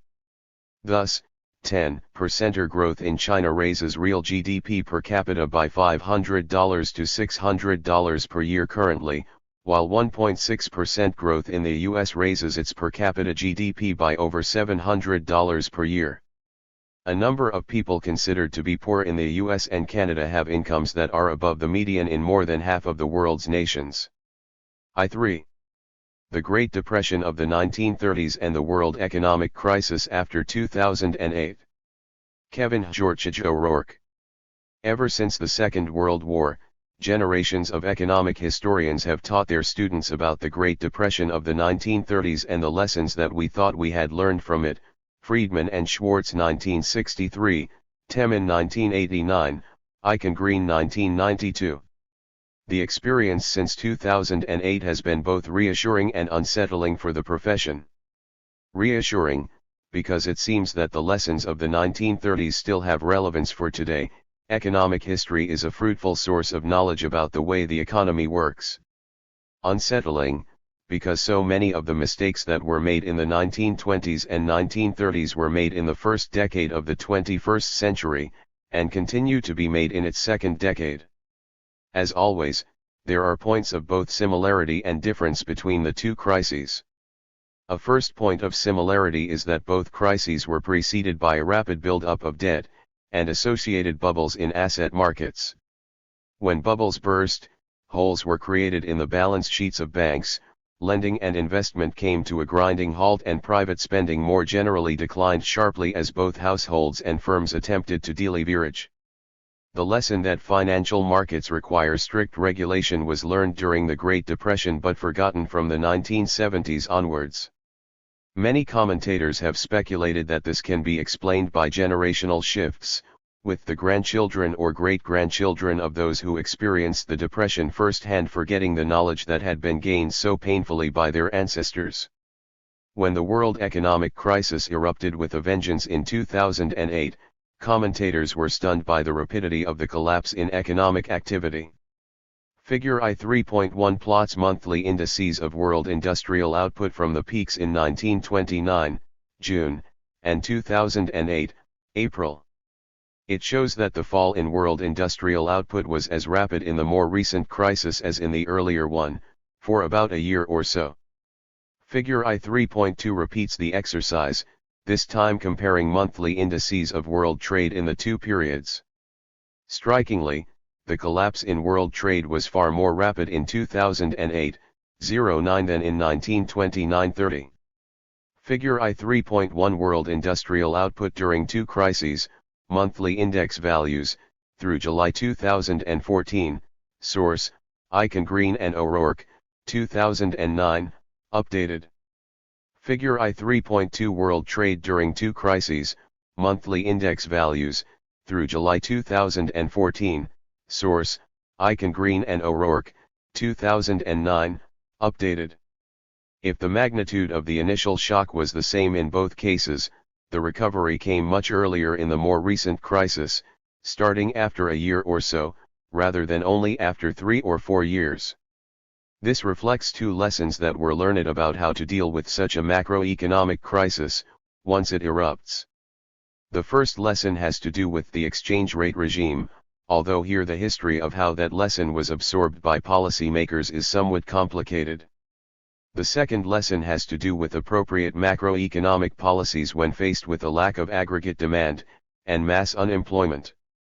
In the 1920s, the international economy readopted the gold standard, a system which directly linked money supplies to countries' gold reserves, and which indirectly implied quasi-fixed exchange rates. Fixed exchange rates and internationally mobile capital implied that when the US raised interest rates in 1928, other countries also had to tighten monetary policy, and a deflationary impulse in one country was transmitted across the globe. Worse, countries like France hoarded gold, forcing even tighter monetary conditions elsewhere. Worst of all, once recessions had begun, and turned into depressions, neither monetary nor fiscal policy could be used to increase aggregate demand. Monetary loosening was ruled out directly because of the link with gold reserves. Fiscal loosening was ruled out because of concerns about government deficits leading to trade deficits and gold outflows, and even more so because of a gold standard mentality which advocated orthodox, conservative macroeconomic policies in all circumstances, even when they were counterproductive and dangerous. Eichengreen and Temin 2010. Eventually countries were forced to abandon the gold standard, and recovery swiftly followed. Britain was forced off gold in September 1931, and this was viewed as a catastrophe, but the economy began to recover in 1932. New and very different political leaders abandoned the gold standard in 1933 in Germany and the US, and their economies also started recovering. France stayed on gold in 1936, and only started recovering then. There are several reasons why going off gold led to recovery during this period. Countries going off gold before the rest benefited from the increased competitiveness that depreciation gave them, and this was beggar thy neighbor in that one country's competitiveness gain was another country's competitiveness loss. More importantly, however, going off gold meant that countries could loosen monetary policy, which in the long run meant bigger markets for other countries to export into. Most importantly, according to several authors, Tem in 1989, Romer 1992, Egertson 2008, going off gold, and signaling in other ways that the policy regime had definitively shifted away from one based on monetary orthodoxy and pro-cyclical austerity, meant that expectations of deflation were replaced with expectations of inflation, real interest rates declined and investment and expenditure on consumer durables increased. Unfortunately, these policy shifts came too late to save democracy in Germany, with tragic consequences for the world. The two main lessons from the Depression were therefore that flexible exchange rates are preferable to fixed rates, and that countries need to preserve macroeconomic policy flexibility so as to be able to combat recessions and stop these from turning into depressions. The exchange rate lesson took a while to be absorbed. Policymakers initially thought that the fluctuating exchange rates that followed the collapse of the gold standard was a problem, focusing on their beggar thy neighbor implications rather than on their systemically beneficial properties. Since the 1970s, however, the world has moved back to floating, as capital movements made it increasingly difficult to maintain the fixed exchange rates of the Bretton Woods era, Obstfeld and Taylor 2004. The result was that when the crisis hit in 2008, the macroeconomic policy response was far superior to that in 1929. Major country interest rates were immediately cut, in many cases almost to zero. Central banks engaged in large-scale quantitative easing. Automatic stabilizers were allowed to work, fiscal deficits increased, implying that public demand stepped in to fill the gap left by the private sector. There were even some, relatively small, and often ill-targeted, attempts at fiscal stimulus. The effects were impressive, as can be seen in figures I3.1 and I3.2, with rapid rebounds in production and trade in 2009 and 2010. There was also a rebound in the Eurozone in 2009 and 2010, in response to these worldwide macroeconomic stimuli. But then Greece was revealed to have lied about its national accounts and the size of its deficits relative to GDP, and the European economies switched wholesale to austerity. Something similar happened in 1937, when monetary and fiscal policy was tightened in the US, and the world went back into recession, as can be seen in figures I3.1 and I3.2. Between 2010 and the time of writing, 2015, the Eurozone has seen a continual policy of austerity, with the result that the crisis that started in 2008 dragged on for more than 6 years, with no apparent end in sight. The good news is that economic history can help us to understand why these policies are so destructive. The bad news is that policymakers have not been listening. Franco-Amatorial. At the end of the First World War, the key management characteristic of the large American firm was the unitary form, abbreviated as U-form, with an organization based on functions such as production, marketing, and finance. Authority was highly centralized. The difficulty of implementing this type of functional organization was not to be underestimated, as firms were multi-unit entities. Important organizational changes continued in the 1920s as the role of professional management took on increasing importance. The appearance of a new form of corporate structure was due to factors within as well as outside of the firm. Income and aggregate demand in the US was quite expansionary in the 1920s. At the same time, in certain sectors, growth in research and development, R&D, opened the possibility of developing new products based on the original technologies. Thus was born a process of diversification that could not be managed within the old organizational framework. Top management was especially disoriented. The pioneers in solving those problems included DuPont and General Motors. The leaders of these corporations understood that the problem was multifaceted and called for a focus on strategy as well as the ability to allow managers a certain amount of freedom when dealing with their markets. Independent divisions based on product lines or geographic areas were established. The new divisions had all the lines and staff functions that were necessary to operate effectively, but now there was an important difference: top management was no longer occupied in the day-to-day operations. Instead, it concentrated on supervising, coordinating, assessing, and allocating resources for the entire entity. To pursue this strategic role, headquarters had to have a sufficient staff to monitor all of the divisions. This new model became known as the multi-divisional form, M-form, which required a greater diffusion of decision-making powers in the firm. This was generally accepted, but often with initial resistance. The multi-divisional structure adopted by a few pioneers in the United States in the period between the two wars spread through the U.S. business system in the 1940s. Then it was adopted by many large firms in other nations that competed head-on with the United States in the international forum. But the multi-divisional solution is anything but simple. Henry Ford, probably the greatest entrepreneur of his time, and a man with an aversion to organizational charts and corporate bureaucracy, was unable to make this passage. In 1921, Ford was by far the #1 manufacturer of automobiles in the world, covering 55.7% of the U.S. market. General Motors, GM, was a distant second with a 12.3% share. Created in 1908 by an enthusiastic empire builder, William C. Durant, the foundation of GM was the result of a merger of many pioneers of the automotive industry in the United States.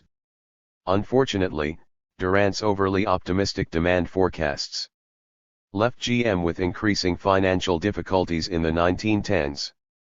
By 1920, GM's major shareholder was the chemical giant DuPont, which decided to appoint Pierre S. DuPont to take over Durant's role and entrust an executive of the company, Alfred Sloan, with its operational management. In a short period in the early 1920s, the two transformed the eclectic mixture of operating units put in place by Durant into a coordinated multi-divisional firm. Restructured, GM soon raced ahead of Ford. In the years between 1927 and 1937, Ford had a loss of $15.9 million while GM's net profit in the same years was slightly less than $2 billion. The year 1940 marked the fatal fall. Ford's share of the auto market dropped to 18.9% and GM held almost half of the market with its 47.5%. A well-designed administrative structure was the key component in maintaining a large firm's competitiveness. The practice of corporate reorganization was of course more complicated and personalized than the theory of the M-form suggests. The owners, primarily the DuPont family, pushed for a strict application of the theoretical model of the multi-divisional firm and, most especially, wanted to exclude the divisional heads from headquarters and concentrate power in an executive committee made up of top management and a few representatives of the stockholders. Some members of the top management, especially Alfred Sloan, were, however, wary of the idea of completely separating strategic planning from day-to-day operations. In their perspective, the most important thing was to create consensus within the divisions and to stimulate an entrepreneurial spirit within the ranks of middle management. To do so, GM's top executives were expected to involve division managers in strategic planning as well as in decisions regarding the allocation of resources. The preference was based on a profound sense of practicality. Top managers understood that the divisions would undoubtedly oppose any kind of initiative imposed from above. They also understood the high price the company would pay if such a tactic was pursued, and they were ready to compromise by offering a say in decision-making in exchange for consensus and support. H3.2 Business History and Innovation. Knut Sogner. Apple's introduction of the iPad gives as good an opportunity as any to define innovation. Innovation entails introducing a new product into the economy. The iPad clearly was a new and distinct product that has established tablets as a new product group. Yet everything the iPad did could be done through other means such as computers or mobile phones, only differently. The conceptualization of the product rather than any completely new idea proved to be crucial. Innovations may be radical and creating new paths, but more often innovation comes incrementally. For example, the development of the car consisted of many small improvements in various companies over a long period of time. Joseph Schumpeter introduced the concept of the entrepreneur as the driving force of innovations. The entrepreneur was not just a businessman behind a company, but a creator of new concepts within the economy. Through entrepreneurial activity, the economy could find new paths. A famous concept of Schumpeter is creative destruction, or how new products or business concepts outcompete old ones. Another saying is, add successively as many mail coaches as you please, you will never get a railway thereby, Schumpeter 1934, thus making clear how radical innovations might be, with all that entailed in terms of creativity. His concept of innovation explains many phenomena for the Second Industrial Revolution, c. 1880 to 1930, with the coming of large enterprises, a range of new technologies, electricity, chemical inventions etc., and products, the light bulb, the car, etc., and identifiable persons like Thomas Edison, Henry Ford, Werner von Siemens, Lord Lever, and other industrialists. Schumpeter himself in a later article distinguished between the creative response of the entrepreneur and the assumption within economic models of adaptive behavior. In one of the most famous business history books of all time, Alfred D. Chandler describes how large American enterprises, by building managerial hierarchies and using scale and scope advantages, were able to introduce new products at comparatively low prices that appealed to mass markets. Chandler 1977. Chandler's position was that he viewed the large corporations as very important to economic growth and development. They were innovative, with strong competence bases and formidable resources to utilize scale and scope advantages. Schumpeter, too, late in his life, had come to believe in the innovative strengths of big business. Schumpeter 1942. Innovation could be institutionalized within the large corporations. The economic crisis of the 1970s, and ensuing turbulent industrial development in the following decades, was tough for the perception of big business being innovative. The crisis was also a crisis for the widespread belief in economic development as a gradual, controlled process, something big business had been seen as a contributor to. Students of innovation have gradually seen the potential of Schumpeter's theory of big business being able to institutionalize innovation, but they have turned the theory on its head. Innovation could be encouraged by the surroundings of business, the agglomeration, the industrial town. Lundvall 1992. Concepts like systems of innovation and clusters indicated how businesses' competitive advantages were to be found in interactions between companies and their surroundings, be they universities, government agencies, export organizations etc. Businesses could learn from each other, and adapting to local conditions could give global competitive advantages. In business history, a particular approach that was called flexible specialization took an almost anti-Chandler approach. Sabel and Zeitlin 1997. Industrial development, according to the argument, was a localized and interactive process that current agglomerations such as Silicon Valley in California proved was still very relevant.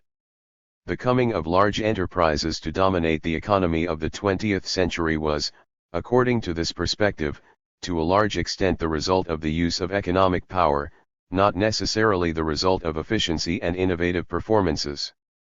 The Industrial Revolution in Great Britain could also be understood in this light, as an industrial district, as Alfred Marshall had discussed. One, innovative corporations, industrial districts and creative individuals. There are many approaches to how business and innovation have developed over time. These approaches need not be mutually exclusive, of course. Companies and their powerful actions do matter. Surroundings, in providing information, competence, and opportunities also play significant roles framing the possibilities of action. The different roles that individuals can take do matter. The challenge may be to find the right balance. H3.3. Alfred D. Chandler, Jr., the man behind modern business history. Franco-Amatorial. In Western culture, the term BC signals one of the most important breaking points in history. Among business historians, however, it has instead come to mean before Chandler, when scholars engaged in ideological debates on robber barons or busy producing soulless company histories made up the discipline. In those years, business history was an isolated, peripheral discipline of little interest for economists and the other social sciences. Alfred D. Chandler, Jr. 1918 to 2007, started as a historian of the post-Civil War South. During the Second World War, he served in the U.S. Navy, specializing in photographing enemy targets. He experienced firsthand the strength of the huge American war machine and acquired an understanding of the importance of large organizations. After the war, he started graduate studies at Harvard, where he listened to the lessons of Talcott Parsons, defining the sociologist's lessons as the most stimulating intellectual experience of his life. Then he started to follow the activities of the Research Center in Entrepreneurial History, founded in 1949 by Joseph Schumpeter and Arthur Cole. Chandler was a lucky scholar. When it was time to write his PhD dissertation, he found the sources in the attic of the family home. In fact, his great-grandfather was Henry Varnum Poor, who had left an extensive collection of documents. Poor was an investment advisor who analyzed more than 100 railway companies, the blue chips of his time. From his ancestor, Chandler obtained not only the sources but also the methodology, the comparative one. To these he added a sharp focus in his research. Chandler had no intention of studying all aspects of the company. He chose to concentrate on one function: administration, decisions at the top level and their materialization. In his first major work, Strategy and Structure, MIT Press, 1962, Chandler took the first 50 companies, by assets, of 1908, then, using the same criteria, he analyzed the top 70 about 4 decades later. He found that the most successful ones were those that pursued a strategy of diversification while building up a structure composed of divisions based on products or geographical areas. They were autonomously facing the market, relying on all the company's functions, but were also coordinated, evaluated, and endowed with resources by huge headquarters that were able to utilize adequate staff. Coordination by the headquarters was possible because the strategy of diversification was towards related products. In the end, this multi-divisional company based its cohesiveness on technology. Strategy and Structure can be considered one of the most innovative economic history books of the 20th century. But, even more than economic historians, it was students of management who appreciated the work, making it one of the most read textbooks. The second defining moment in Chandler's career was the 1977 publication of The Visible Hand, Harvard University Press. It examines managers of the early 20th century who took over many of the tasks of the Smithian invisible hands of the market. But the phenomenon only happened in certain sectors, not in all branches of the economy. The Visible Hand offers a comparison of sectors. The research question is, why after the 1880s did large corporations emerge in certain sectors and not others? Why beer and not wine? Why cigarettes and not cigars? Why artificial silk but not silk? For Chandler, the explanation is technology. There were sectors touched by intensive capital, intensive energy, high-speed production processes and the large batch technology of the Second Industrial Revolution, while others remained labor-intensive and were not affected in the same way. For Chandler, the former make up the engine of development and are defined as core sectors. They call for large management-intensive corporations. The latter are defined as peripheral sectors where small businesses remain perfectly competitive. To those who accused him of technological determinism and of undervaluing the power dimension, Chandler effectively answered that, while this dimension is present in all sectors, only in a few do we find big business between the end of the 19th century and the Second World War. Scale and Scope, Harvard University Press, 1990, was Chandler's third major work.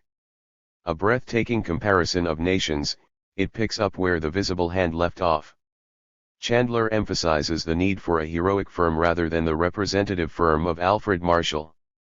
To reach the goal of turning high fixed costs into low costs per unit, it was necessary to pursue a difficult and painful three-pronged investment in plants at the minimum efficient scale, in linking production and distribution to make the market more fluid, and in management to govern the entire ensemble.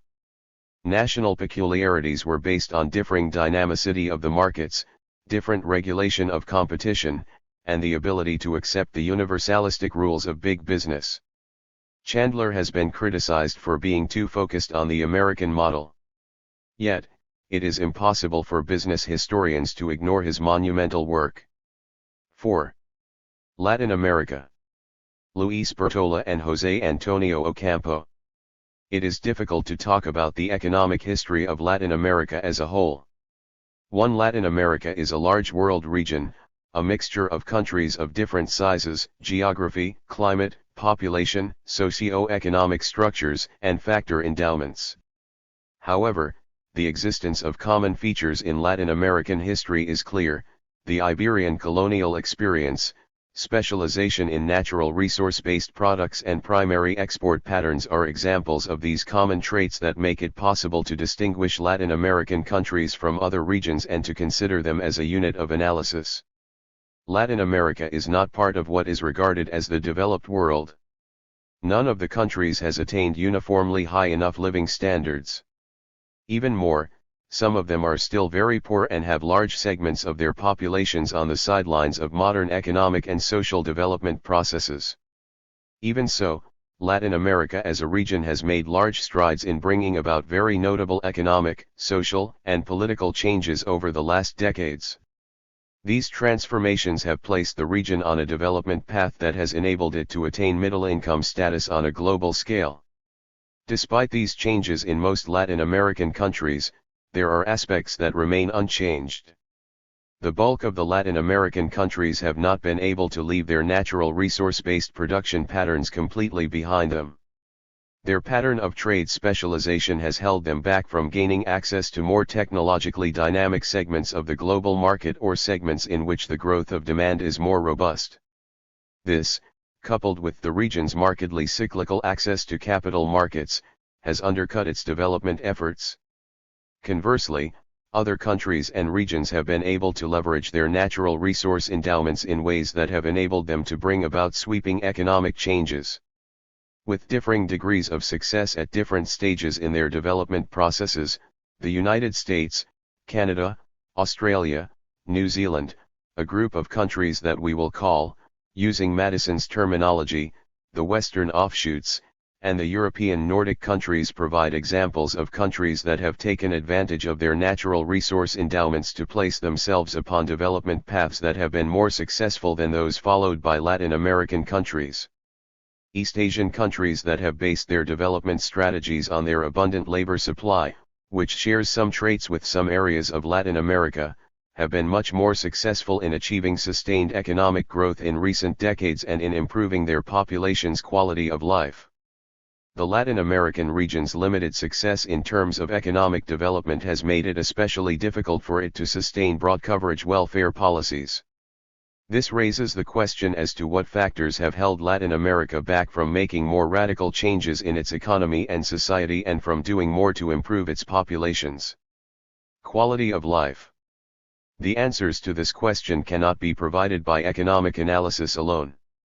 Economic performance is the outcome of a complex constellation of social, cultural, and political relationships and of how those factors interact with the geographical setting. Within the realm of development theory, there is a long-standing debate about the role of institutions and about the ultimate determinants of institutional development.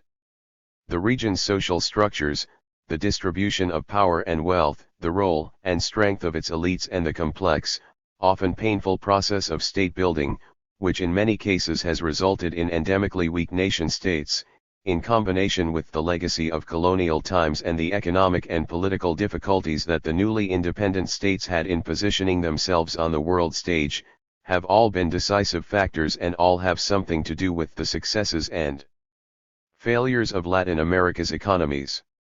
In the following we will first clarify Latin America's position relative to Western Europe and North America. We then develop a typology of countries in Latin America that we follow through the painful period of the state building, 1820 to 70, the export-led growth period, 1870 to 1929, and the remainder of the 20th century that was characterized by state-led industrialization until about 1980, and then by turning back to the market. In the second large section we will analyze more deeply the obstacles to reaching developed world income levels, focusing on volatility of commodity prices, trade balance issues, education, and inequality. Finally, we draw a conclusion about how Latin America could pursue an industrial and technology policy that avoids previous obstacles to growth. Latin America in the world economy, convergence and divergence in per capita GDP. Historical statistics on gross domestic product, GDP, trends in Latin America are quite limited and do not provide enough evidence to allow us to make categorical statements, especially in regard to the 19th and earlier centuries. See highlight chapter 4.1 and 4.2 on early developments. While taking care in assessing these data, it can nonetheless be said that, over the past 2 centuries, per capita GDP in Latin America has fluctuated around the world average while going through 3 major phases, a decline between independence and about 1870, although only relative to the world leaders of the industrialization process, the West, an upward trend in 1870 to 1980, and another decline since the 1980s, see Table 4.1. On the other hand, Latin America has far outpaced Africa in terms of economic growth and continues to do so up to the present day. It also outdistanced Asia until the mid-20th century but, since 1980, just the opposite has been true. Recently, in an effort to understand the uneven economic growth rates of different nations, the concepts of a small divergence and a great divergence vis-a-vis the industrialized world have come into use.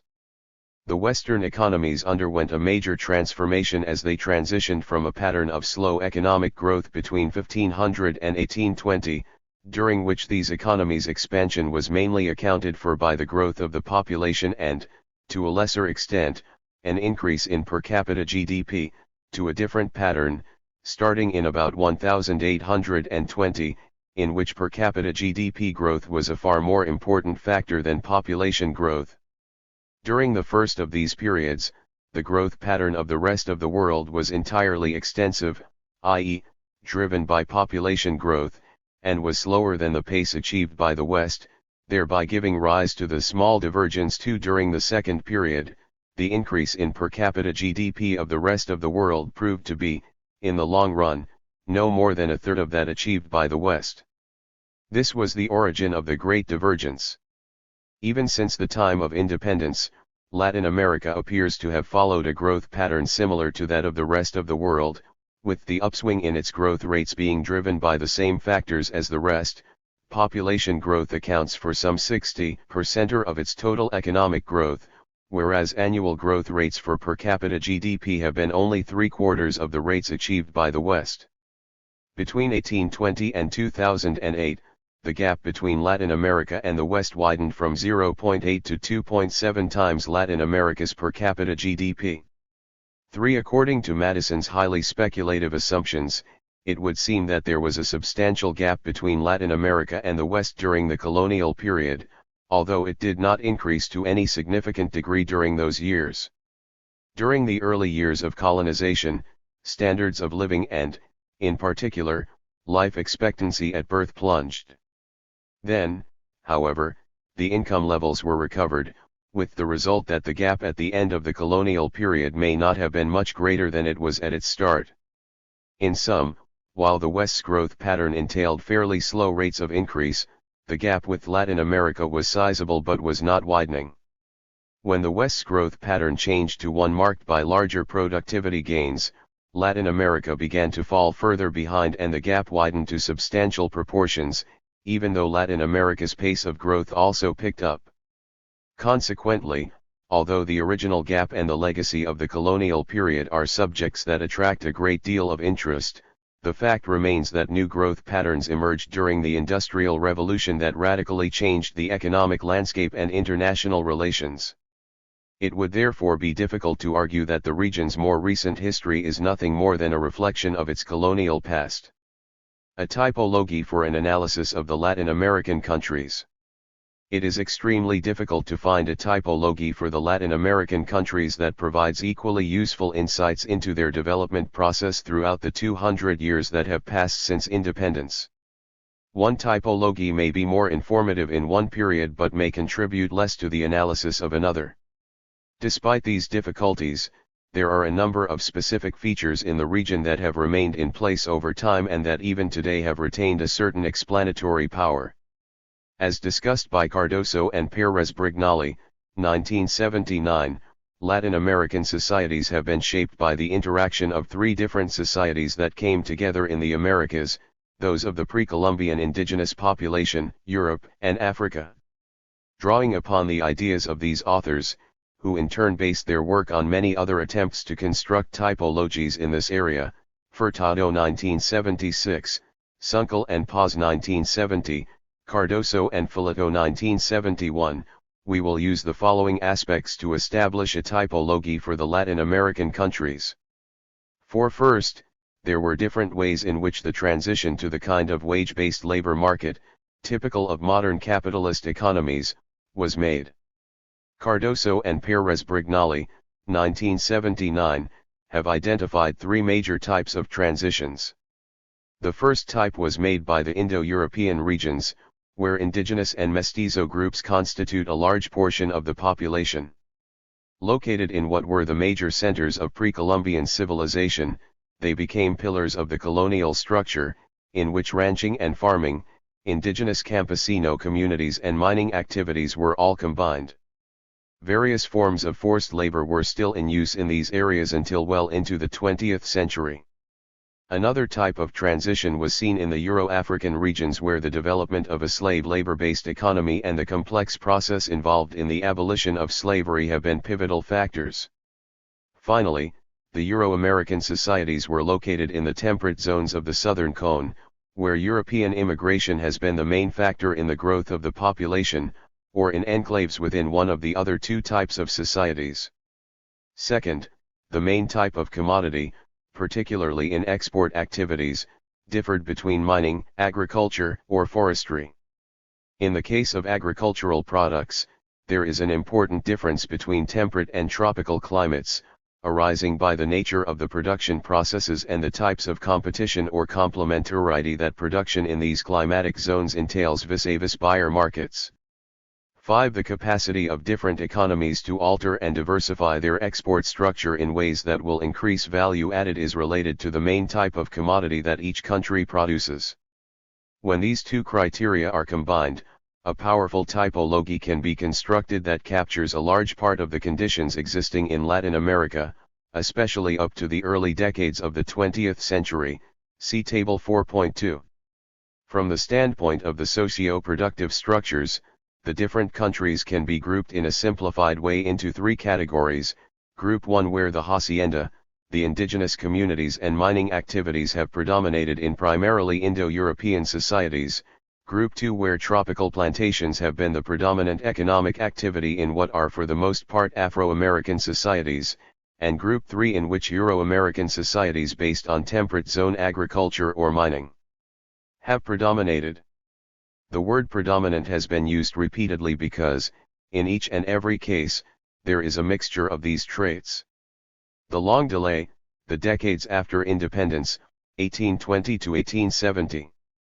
This typology will also be useful as we describe the historical development during the 19th and early 20th centuries. We can compare the three types of regions with individual country examples. The historical description provides important insights about how the development obstacles were generated. During the early 19th century, most Latin American countries gained independence from the European emperors. Did the first half-century of independence between c. 1820 and 1870 bring about economic growth?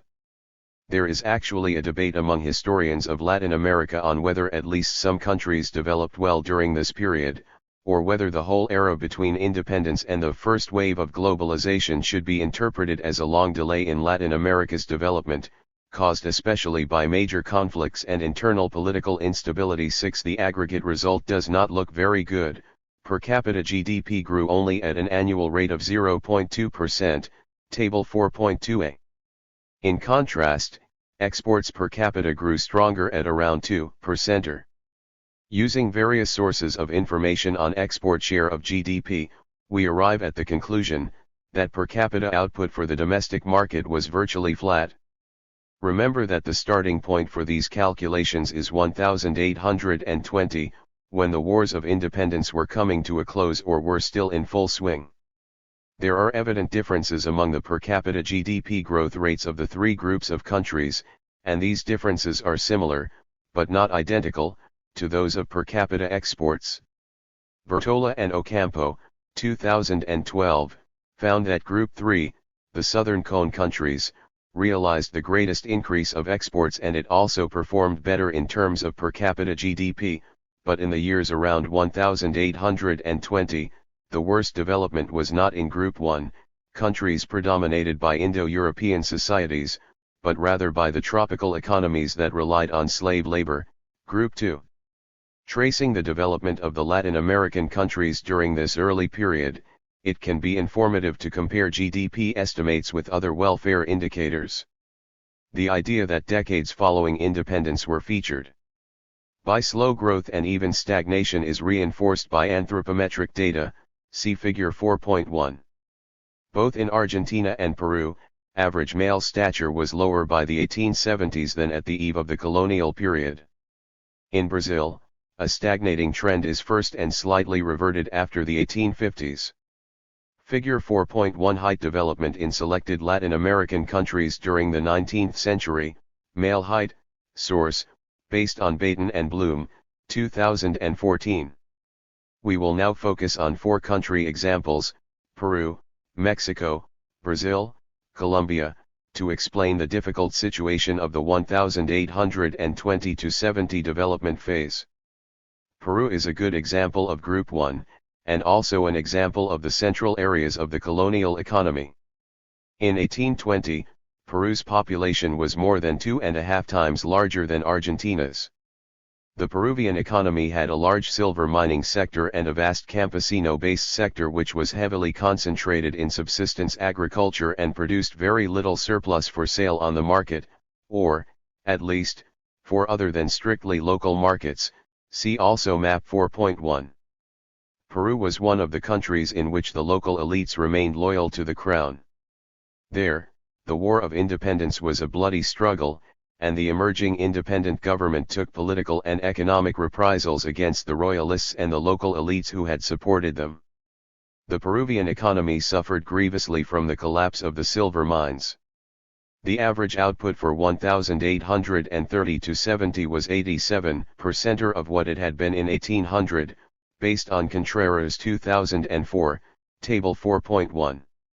Exports were also flat until the early 1840s, prior to the guano boom, despite the fact that the production diversified into cotton, wool, and saltpetre.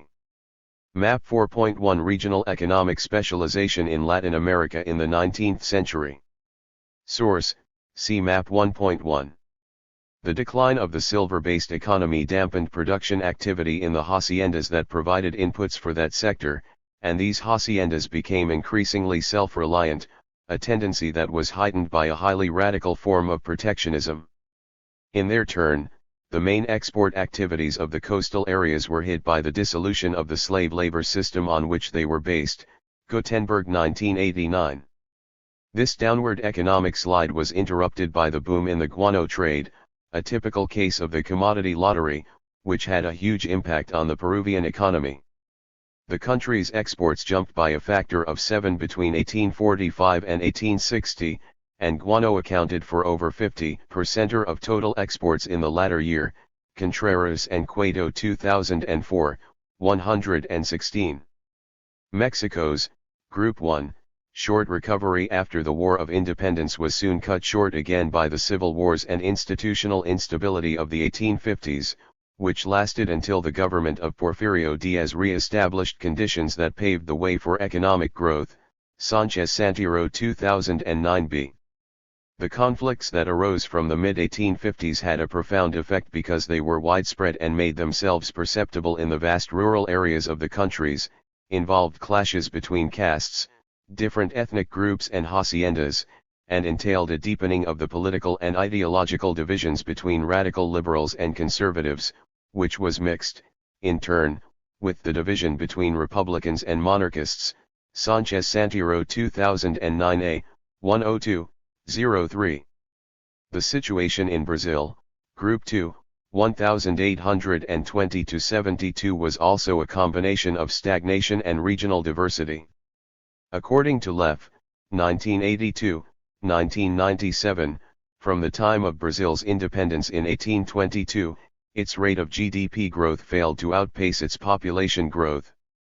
Thus, while the population did expand at a rapid pace, nearly 2% per annum, the country's efforts to improve its performance in per capita terms were largely frustrating until the start of the 20th century. This protracted and very difficult period of stagnation was, however, the net result of widely varying trends in different regions of the country. The northeastern part of Brazil, which was a platform for sugar and cotton exports and which accounted for 57% of the country's exports at the start of this period, saw a steady decline in its external sales, map 4.2. In 1866-70, these crops represented just 30% of exports, while the share of coffee exports, the leading product in the southeastern portion of the country, jumped from 26 to 47%, authors estimates, Mitchell 2003. Map 4.2 Exports of Latin America around 1900. Source, see Map 2.1. Leff, 1982, 1997, explains the decline experienced in the Northeast in terms of Dutch disease. As coffee exports came to play a greater role in the foreign exchange market, the real exchange rate increasingly reflected the importance of that product, which had a negative impact on the less competitive regions, such as the Northeast. It was neither possible to restructure the sugar industry very quickly, nor easy to promote large-scale inter-regional migration flows, although a large number of slaves did move from the Northeast to the Southeast. Throughout this period, the expansion of the coffee industry was not hindered by any increase in labor costs, since up to 1852, end of the slave trade, wages were depressed by the presence of slave labor and later by subsidized immigration flows, particularly from Italy, Leff 1997, 35. This strengthened the existing pattern in Brazil, an export sector that generated high levels of earnings alongside a large sector that catered to the domestic market and a large subsistence economy, both with very low levels of productivity, with the outcome being low per capita income levels but a high export coefficient relative to the other Latin American economies. Ocampo, 1984, 1990, and Kalmanovitz and Lopez Rivera, 2009, indicate that Colombia, Group 2, underwent an economic contraction during the War of Independence that was followed by a period of stagnation, which lasted until around 1850. This was the time of the collapse of gold production along the Pacific coast, which was based on slave labor, but it was also a crisis period for the main colonial port, Cartagena, and the crafts-producing region of Santander. These years were, however, followed by a growth spurt that lasted from the middle of the century until the early 1880s. This expansion was fueled by the diversification of exports which, despite their volatility, gave a boost to economic activity in different regions of the country. Very short boom-bust cycles were experienced in a diverse array of new exports such as tobacco, cotton, indigo, cinchona bark, and other forestry products, as well as coffee, which was eventually to become a longer-lasting export crop. In some regions, this growth period began soon after independence was won. This was particularly the case of Antioquia, where gold production, which had expanded there in the 18th century, continued and was turned into a more modern business venture. A long-term improvement in its terms of trade also helped its economic recovery along. However, in spite of promising regional developments, the average growth rates were disappointing. What were the reasons for the difficulties? One of the main reasons was the challenge to build and consolidate the new nation-states. This in turn was caused by the weakness of the local elites, which was one of the legacies of the colonial period. In addition, there were severe obstacles against the introduction of liberal reforms that might have improved the growth records. Especially the regions in which the elites considered slavery as economically necessary, such as Brazil's northeast and other regions, the idea of liberal reforms met strong resistance. In sum, in the early years of independence, Latin America experienced a difficult development. The new freedom certainly allowed rapid institutional change, as the Latin American countries became republics. Some of them experienced rapid population growth, especially those of Group 3, the Southern Cone countries. Argentina could be mentioned as an example of a Group 3 country, but in the beginning there was not a united Argentina. Also, the economic development was very different: strong initial decline in the northwest and around Córdoba, and expansion in the Buenos Aires region, Bertola and Ocampo 2012. The experience of welfare and income development during this period was in general quite mixed. It is actually unclear yet whether the 1820–70 period brought at least a modest income growth and whether it was also characterized by slightly improving welfare. Relative to Europe and North America, Latin America clearly fell back. Between 1820 and 1870, the per capita GDP gap between Latin America and the West swelled from 0.8 to 1.8 times the level of the former. Export-led growth during the first globalization boom, 1870–1929.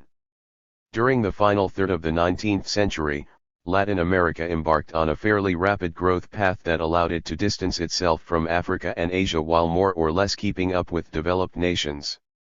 It is important to understand this history of quite successful export-led growth in order to address the basic question of this chapter, namely why Latin America did not change its resource-based economic strategy during the 20th century. At the same time, Latin America was becoming a region of greater inequalities both between and within countries. The growth of the population, as in earlier periods, was uneven. The countries that witnessed the sharpest growth were, once again, those in Group 3, recently settled areas, whereas the Group 1 countries, the traditional centers of the colonial economy and the regions where the economic activity of the haciendas, campesinos, and mining operations had held sway, experienced slower population growth. Nonetheless, as of 1929, these regions still accounted for 40% of the region's total population. The population in the Group 2 countries expanded more swiftly and outnumbered the population of Group 3 by the end of this period. In fact, while Group 3 had registered the highest growth rate for an entire century, by 1929 it represented just 17.5% of the region's total population. Argentina and Brazil were the main destinations for European labor. Entrepreneurs and technicians coming from Europe were also important in countries that did not receive massive flows of migrants. Migrants from Asia, and especially from China and India, headed for the plantations of Cuba and Peru, where they worked as indentured laborers. There were also intra-regional migration flows, which included the movement of black laborers from the Antilles who went to work on the banana plantations of Central America, the Cuban sugarcane plantations and the construction of the Panama Canal. Exports soared between 1870–74 and 1925–29 at an annual rate of 4.2% at constant prices. This forceful expansion of Latin American trade was part of a powerful and more general increase in world trade in which, during certain periods, Latin America was one of the winners. The most striking upswing in exports was experienced in Argentina between the 1870s and the start of the First World War. As time went by, however, all the countries benefited from the region's increasing integration into the world economy, See map 4.2 for some of the main export products. Even so, the performance of the different groups of countries was very uneven. Up to 1913, the Group 3 countries continued to outpace the others. If the rates are calculated in per capita terms, however, then Group 1, whose population grew very slowly during those years, edged past it. The growth of Group 2, dominated by Brazil and Venezuela, was more sluggish, especially in per capita terms. Until about 1913, the degree of inequality among the Latin American countries increased as part of a tendency that, according to Gelman, 2011, had begun at around the time that the countries were winning their independence. Argentina and Uruguay had high income levels from early on and, by 1870, Chile and Cuba had joined the ranks of the high-income countries. Table 4.3 shows that since independence and until 1913, but especially between 1870 and 1913, the disparities between different Latin American countries were on the rise, as illustrated by the coefficient for the variation in per capita income levels. The increasing divergence that arose between the time of independence and 1913 is largely a result of the strong growth of the Group 3 countries, which had achieved income levels that were quite close to the average for what is today considered the developed world, while Group 1 and 2 were growing very slowly. The GDP per capita levels of Latin American countries became more similar after around 1913. This convergence of incomes was a net effect of different factors.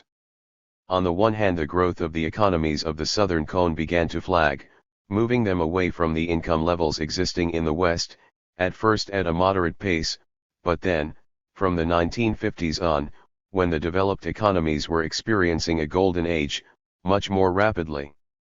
The historical trends in Cuba have been even more adverse, moving continuously from its ranking as the economy with the fourth highest per capita income level in the region in 1913 to one of the lowest ranking countries now. On the other hand, the convergence of the Latin American economies was due to the strong performance of medium-sized and large countries other than those of the Southern Cone. In sum, the 1870 to 1929 period was quite successful for Latin America. Some of its economies reached income levels that were quite close to Western European ones. However, this high income was based on commodity exports, which became a big problem in the deglobalization period of the 1930s and 1940s. This in turn motivated Latin America to move away from the global market and try out a state-led industrialization policy in the following period. How did Latin America develop during the 20th century relative to the rest of the world?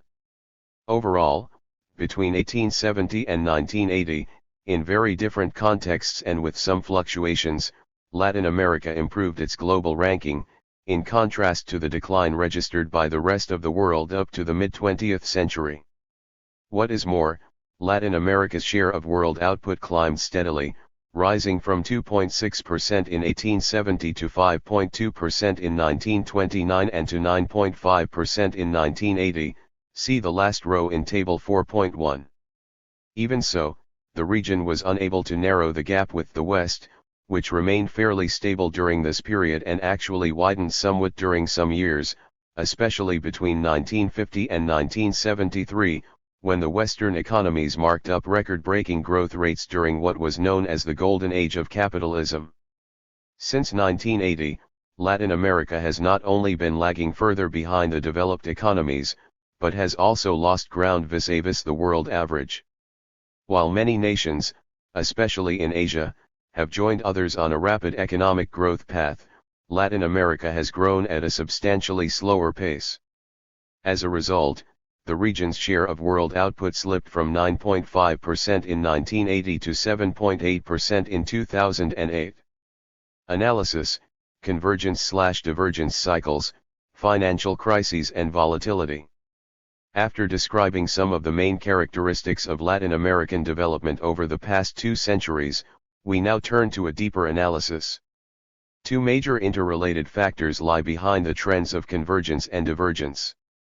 The first is the existence of periods of burgeoning growth in some Latin American countries that have reduced the income gap vis-a-vis developed countries but have not been able to sustain the convergence. The other factor is the high levels of volatility of growth rates displayed by all the countries of the region. Experiences at the international level seem to indicate that when economic growth surges, its volatility increases as well. This may be due to the nature of international trade cycles, business cycles, population shifts and international migration, fluctuations in capital flows and even the transition from one style and pattern of technological change to another. But, as shown above, the volatility of the Latin American economies exceeds the norm. The coefficient of variation was 2.63 in 1961 to 2008, much higher than in the world total, 0.42, in the Organization for Economic Cooperation and Development, OECD, countries, 0.49, and the low-income countries, 0.45. 7. It is difficult to gauge how much of the sluggishness of the Latin American economies is associated with this factor. A high degree of volatility brings consequences with it in terms of social, corporate, institutional, and political stability and the possibility of planning medium and long-term investments. This situation is compounded by procyclical fiscal and macroeconomic policies, which have tended to exacerbate, rather than dampen, other shocks that adversely affect production activity. Kaminsky et al. 2004, Ocampo and Voss 2008. One significant aspect of Latin America's economic volatility has to do with its position in the international economy. Latin American countries have relied primarily on their natural resources as a means of positioning themselves in the global economy. This strategy seems quite understandable as exporting national resource-intensive commodities brought enormous growth for some countries in the 1870 to 1929 period, as we saw above. But the supply and demand for these resources have been subject to fluctuation, and the prices that they bring have been extremely volatile. In addition, the fact that these countries' production structures are concentrated in a relatively small number of commodities makes them more vulnerable to changes in demand and price. The procyclical nature of international capital flows to developing countries also contributes to this excessive volatility. This was pointed out by Triffin, 1968, in respect of the first wave of globalization and was also identified during the second, Ocampo 2008. As a result, when international trade has had positive growth effects, economic activity has been boosted further by capital inflows. On the other hand, when the international business cycle enters into a downturn, the effects of the slump in the demand for commodities and in commodity prices are amplified by the sudden stop and even the reversal of capital flows. The level of volatility has fluctuated and was particularly high during the interwar period of the 20th century. See Bertola and Ocampo 2012, Table A.3. There has been no downward trend since then. Table 4.4 shows that there is no clear-cut correlation between average income levels and the degree of volatility. The correlation coefficient is only 0.013. Another aspect of volatility is the frequency and severity of financial crises. The upper part of Figure 4.2 depicts the historical variations in the frequency of financial crises. In every case, the peaks follow periods of hefty capital inflows that had their origin, as has been analyzed in a vast amount of the literature, in what are essentially international business cycles: the boom in external financing that followed independence, the boom that preceded the international crisis of 1873, the Great Depression of the 1930s, the Latin American debt crisis of the 1980s, and the new series of crises in the developing world that began in East Asia in 1997, with the last two of these crises merging into what can be seen as a single long, drawn-out crisis. 8. These crises enveloped almost all the Latin American countries, and, in some cases, all 19 of them, in one way or another. 9. Only two of the major international financial booms have not been followed by financial crises in the region: the boom that preceded the First World War, and the one that gave way to the severe worldwide recession of 2008-09. In both cases, however, the booms were followed by regional recessions. The lower part of Figure 4.2 shows how the composition of these crises changed over time. Debt crises have been the most common problem in Latin America since independence.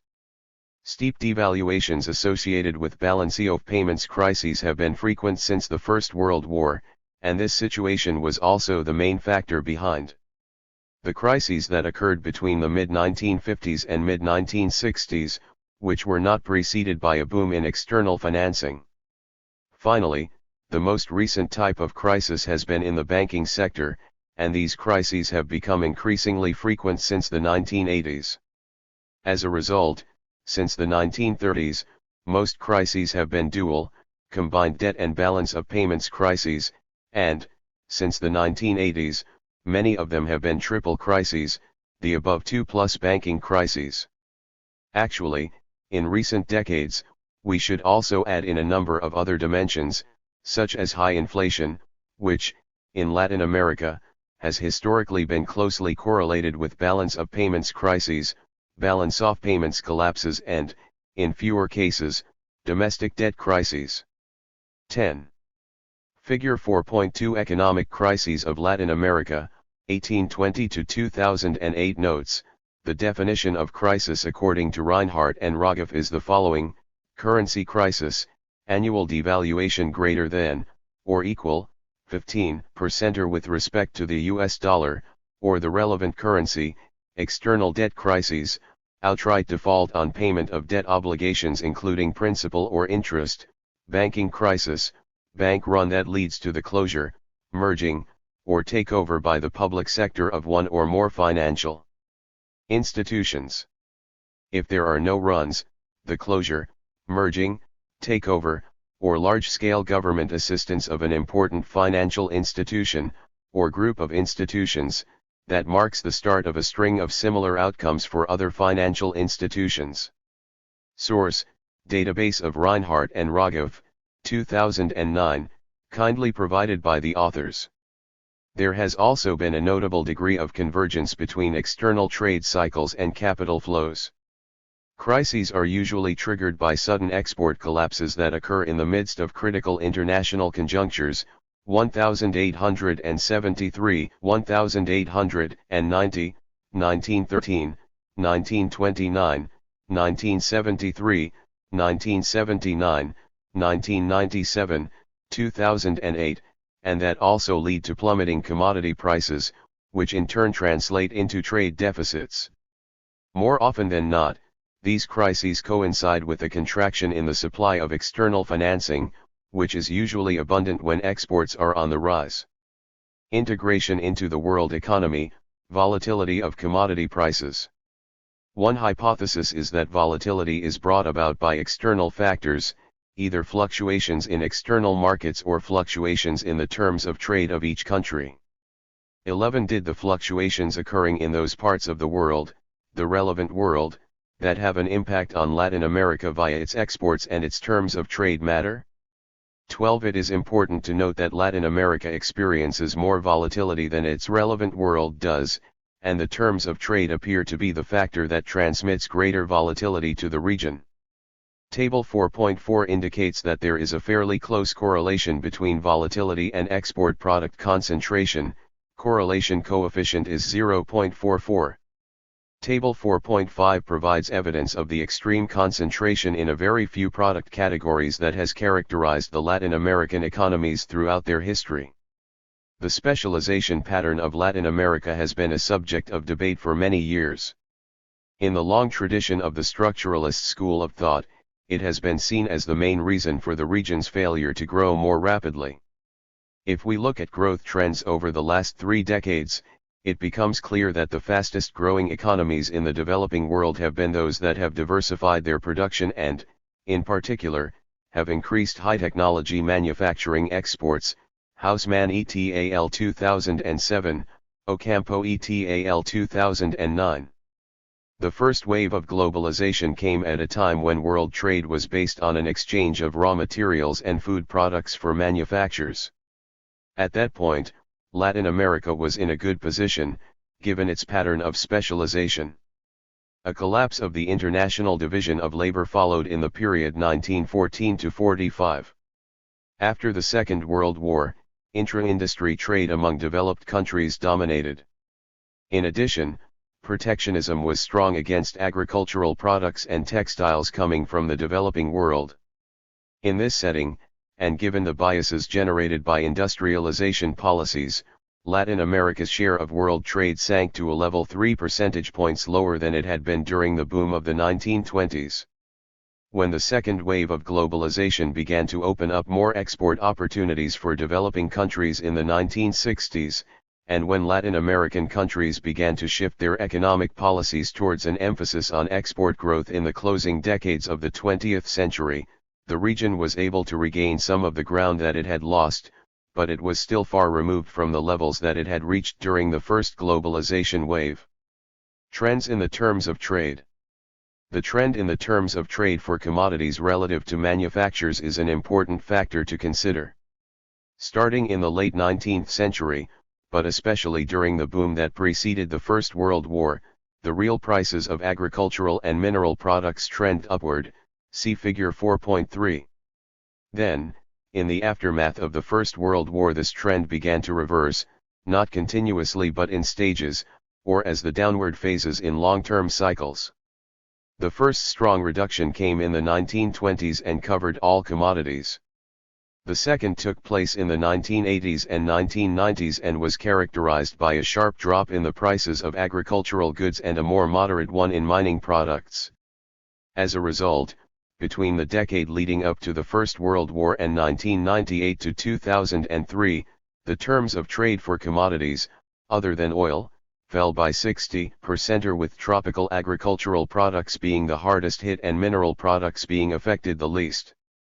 Real oil prices also fell, but that decrease came later than the drop in non-oil commodity prices, the 1930s and 1940s, and, although they also plunged in the 1980s, they maintained a substantial part of the ground gained during the two oil shocks of the 1970s. The commodity price boom that began in 2004, which was driven by demand from China and was stronger in mining and energy products than in agricultural goods, has prompted many people to think that the world may be returning to the patterns observed during the first wave of globalization. Figure 4.3 Real commodity prices, 1980 equals 100, source, Ocampo and Para, 2010, and updates for 2010. The deeper long-term downturn in tropical goods prices gives us reason to take a serious look at one of the versions of the famous Priebus-Singer thesis about the terms of trade. 13. This version emphasizes stark structural and institutional differences between the manufacturing sector in industrial countries and the production of tropical goods sectors in more backward regions. In the latter, labor tends to be in ample supply, and the history of the labor market institutions has been one of forced labor and very weak unionization. In the industrial countries, workers have often been better organized than in tropical goods countries.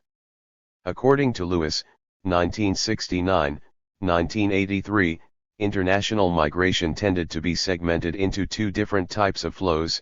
European laborers migrated to new settlement areas of non-tropic climate such as in the southern cone countries, and Chinese and Indian workers went to tropical zones. Bertola and Williamson, 2006, have underlined the fact that, unlike the temperate zone, new settlement countries elsewhere in the region, tropical Latin American areas have had to compete internationally with countries of low per capita incomes and extremely low wage levels. Especially low-wage tropical countries in Asia and Africa were the competitors of the Brazilian and the Caribbean laborers. An adjusted version of the Priebus-Singer thesis suggests that worldwide demand shifts toward higher quality products caused substantial problems for Latin America.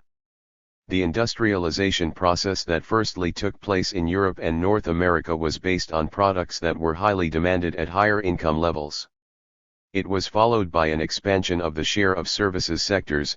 Again, the products were compatible with rising income. In contrast, the demand for Latin American products did not always increase at the same pace as income. Until the First World War, rising income levels in Europe and the United States were still favorable for Latin America.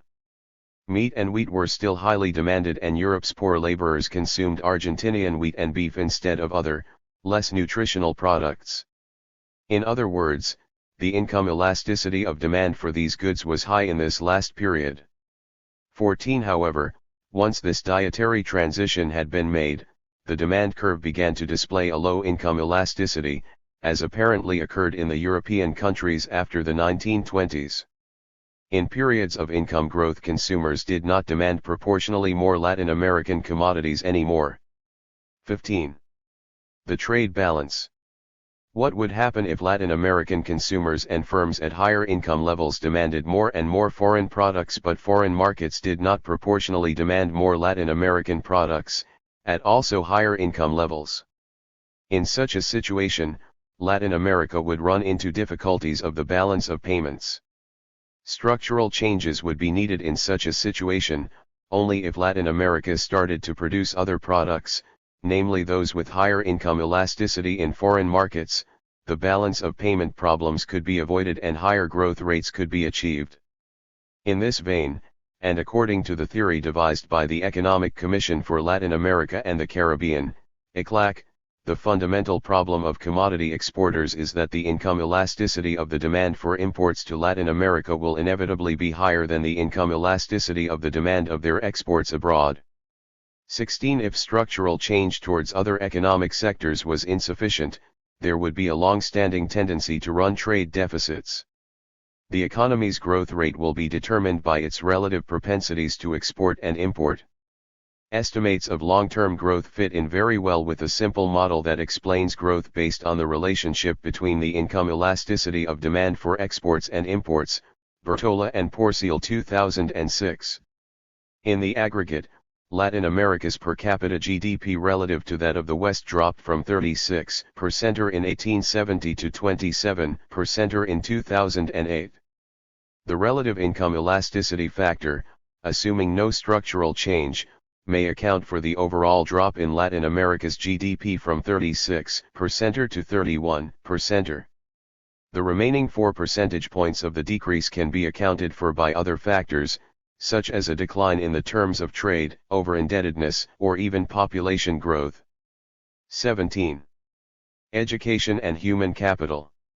Latin America as a whole has made significant efforts to bring about improvements in the population's level of education. However, when viewed from a comparative vantage point, those efforts seem to have come too little and too late, and the region has been at a clear disadvantage relative to other regions. This could be another factor explaining why the convergence to Europe and North America was not complete. Around 2000, Latin America's population had completed an average of 7.1 years of schooling, whereas the populations of the 4 countries that have dominated the world scene over the last 2 centuries, France, Germany, the United Kingdom and the United States, had completed an average of 12.5. This means that the region's level of education as of the year 2000 was 59% of the developed countries' level. However, if we look at Latin America's performance during the 20th century, it becomes clear that it has made a great deal of progress. In fact, at the start of the 20th century, the region's population had completed, on average, just 1.5 years of schooling, 1/4 of the population of the developed countries mentioned above. Higher educational levels are associated with higher GDP per capita values, figure 4.4. However, figure 4.4 shows that Latin America stands out compared to other countries in the sense that, for any given level of per capita income, its level of education is lower than that of other regions. The main explanations that have been advanced for this phenomenon have to do with social structures and power relations. The education system that was set up during colonial times was designed to preserve and legitimize the existing social order. A more modern system of education emerged in Latin America in association with other processes, the most important of which was the creation of independent states. This was accompanied by the appearance of new political parties, the emergence of entrepreneurs, as well as internal and foreign migration. All of this fueled rapid progress in the creation of education systems, the gradual universalization of primary education and the narrowing of the educational gap between men and women. Nevertheless, as pointed out by Reimers, 2006, These processes were all imprinted with a very basic division between those who advocated a democratic, inclusive form of education and those who crafted hierarchical, authoritarian social structures that went hand in hand with a high degree of social exclusion. Figure 4.4 Latin America and the West, 1870 to 1930, per capita GDP, 1990 PPP US dollars, x-axis, and average years of education of population aged 15 and above, y-axis, source, based on Bertola, Hernandez, and Siniscalco, 2010.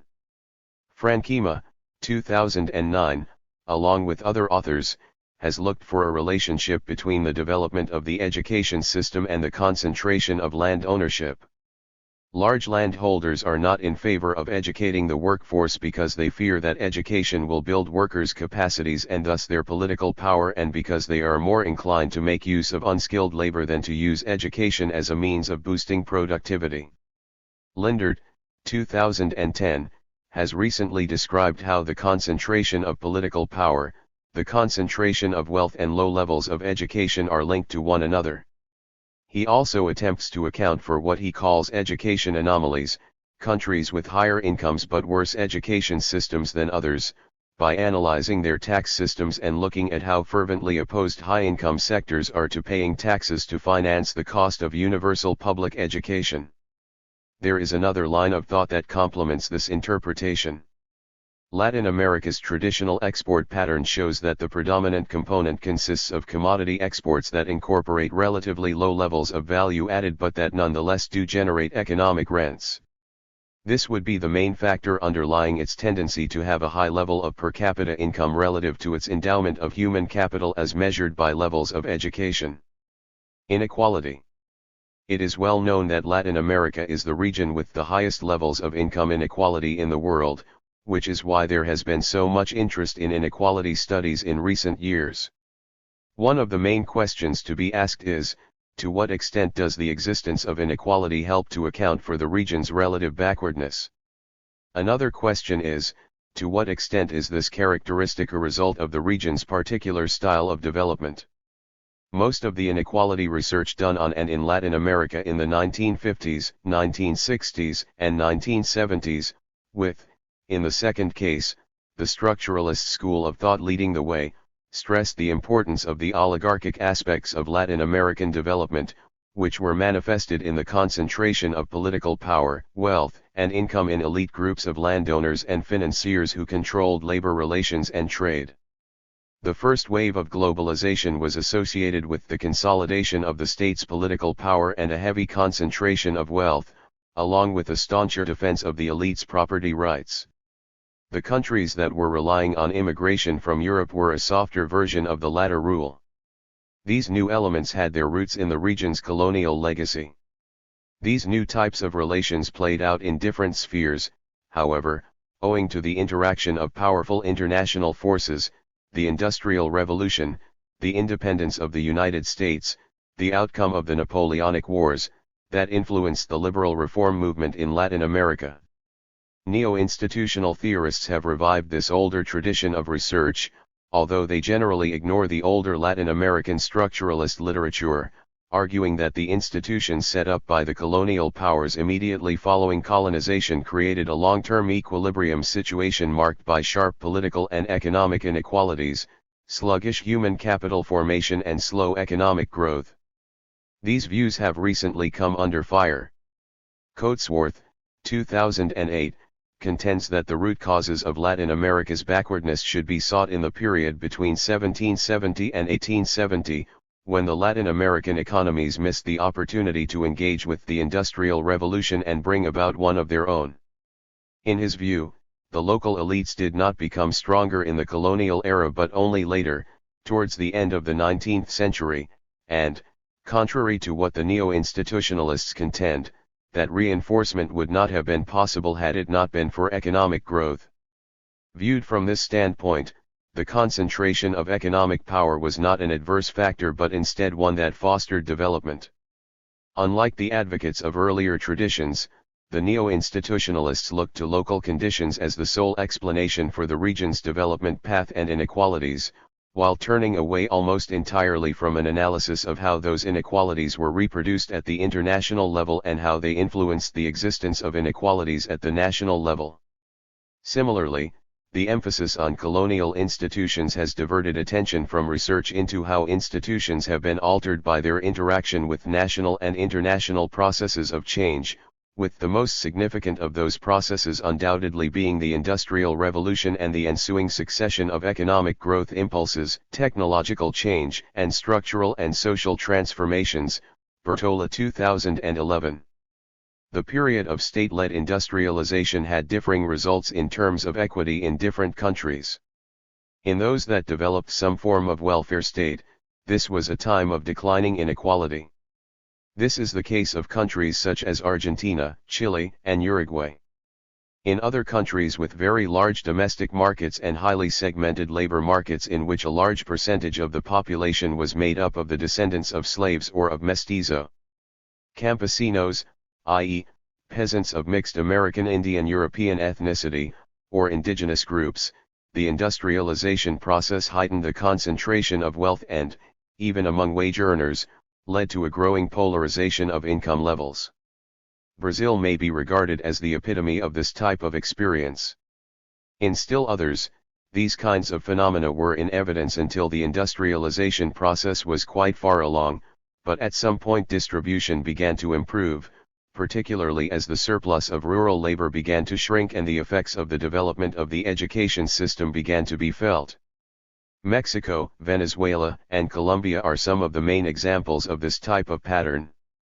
In the long run, a significant effect of industrialization and of the urbanization that went along with it, in conjunction with widely varying types of agrarian reforms, was the erosion and ultimate elimination of long-standing forms of servitude that had existed in rural areas, in particular. There is a broad consensus, as well as detailed information, about how the market reforms of the late 20th century led to a significant increase in inequality and about the association between this increase and deregulation, the destruction of state capacity and deindustrialization. In the Southern Cone, the military dictatorships that seized power played a major role in the early phases of the reform process, which they accompanied with a systematic repression of the attempts made by the people to organize, with one of the results being a substantial reduction in real wages. More generally, however, the economic crises that took place had a powerful negative distributional impact, while the restructuring of production generated a demand bias for skilled labor that also had an adverse effect on income distribution. In the first decade of the 21st century, however, the trend in distribution improved and inequality declined. The reasons for this are still open to question, but it is clear that at least two types of policies have had a broad impact. The improvement of the distribution of educational opportunities had a cumulative effect, and the newly designed system of social assistance succeeded in reaching the poorest sectors of the population. Present challenges from a historical perspective. At least four major lessons for the future can be drawn from Latin America's history. The first has to do with the region's achievements in the area of macroeconomic management. Its accomplishments in terms of inflation and fiscal sustainability need to be consolidated, but policymakers are also faced with the immense challenge of managing the Latin American economy's long-standing vulnerability to external shocks. The response to the 2008-09 global crisis was in many ways a positive one for Latin America. There was neither an external nor a domestic financial crisis in any country, and inflation did not spiral out of control. Although it proved impossible to avoid a sharp initial recession in the region, this was, fortunately, turned around quite rapidly, with the region, and especially South America, registering a positive growth rate in 2010 and 2011. Furthermore, the boom that preceded the most recent global crisis and the return of capital flows and high commodity prices since mid-2009 have shown that there is still a great deal to be learned about handling economic booms and, in particular, about averting cyclical currency appreciations, which make even less sense in today's export-oriented economies, upswings in public sector spending during times of abundance and, especially, the steep increases in lending and private sector spending that typically occur during such periods. The second lesson relates to economic growth, which has been a frustrating issue for a majority of Latin American countries during the market reform phase of the 1980s. History tells us that high growth rates cannot be attained solely on the back of a sound macroeconomic situation or patterns of specialization based on static comparative advantages. Proactive production policies, which were explicitly excluded from public sector agendas during the market reform phase, are also needed. And there is an even more glaring need to fast-forward the design of proactive technology policies, which were also seriously neglected during the period of state-led industrialization. This effort should be coupled with a consolidation of the progress made in education and the introduction of measures to address the education system's failings, especially in terms of quality and of the alignment of curricula with the skills and capacities required in order to change the region's production patterns. The third lesson refers to institution building and particularly one dimension of that process which has long been a subject of controversy, the relationship between the state and the market. A related facet of the Latin American development process has been the region's tendency toward rentism, which has been manifested both as a dependence on the rents afforded by natural resource endowments and as a reliance on those to be derived from a special relationship with the state. Education and the development of technology, the two policy areas on which we focused in the preceding paragraph, are the best way to overcome this Latin American institutional trait. International experience tells us that an appropriate mix of the state and the market is vital, but it also shows us that there is no single design that is best for achieving positive synergies between the two. Contrary to what many have thought in recent decades, the greatest weaknesses in this area may be in the development of the state's capabilities. This question was also of importance in the early years of the Latin American republics. The greatest strides in this regard were made during the phase of state-led industrialization, even though the state that was created at that time often fell victim to its own inefficiencies and its inability to stand up to powerful interest groups. Latin America clearly fell further behind not only the industrialized nations but also the Asian countries, where the development of the state has deep historical roots. History shows us that forward progress is perfectly feasible, however. When strong policy initiatives are taken, they make important inroads. Examples include the creation of social service delivery mechanisms and the development of the production sector during the period of state-led industrialization, or the actions of the region's finance ministries and the development of social assistance programs during the market reform phase, or the steps taken to build strong central banks during both periods. Education and technological development should therefore be at the center of state reform efforts in the future. The last and most important lesson has to do with the enormous social debt that Latin America has built up over its history. The colonial legacy of extreme economic and social inequality, which has been analyzed in classic works of Latin American economic historiography, has been perpetuated and, in some cases, heightened in subsequent periods of the region's history, which have added new dimensions to this phenomenon. In the past few decades, more ground has been lost in this respect, and an entire quarter of a century was lost in terms of poverty reduction before advances again began to be made in 2002-08. What is more, the contrast between these results and the advances made in human development indicate that social policy is not enough, in itself, to make headway in terms of social equity, not as long as the economic system continues to produce and reproduce high level of inequality in income distribution. Herein lies Latin America's greatest historical debt. The return to an equity agenda, the new discourse around social cohesion and the forward movement in this area observed during the first decade of the 21st century are all promising signs. The future will show whether or not these trends herald the first steps towards correcting the most grievous aberration of the Latin American development process. As history has shown us, however, these advances will not be lasting ones unless they are combined with the changes in education, technology, and production that are needed in order for the region to be able to integrate itself into the global economy in a more dynamic manner, while at the same time deepening the integration of its own economies and societies. Conclusion. At the beginning of this chapter, Latin America's position was described relative to Western European and Northern American economies.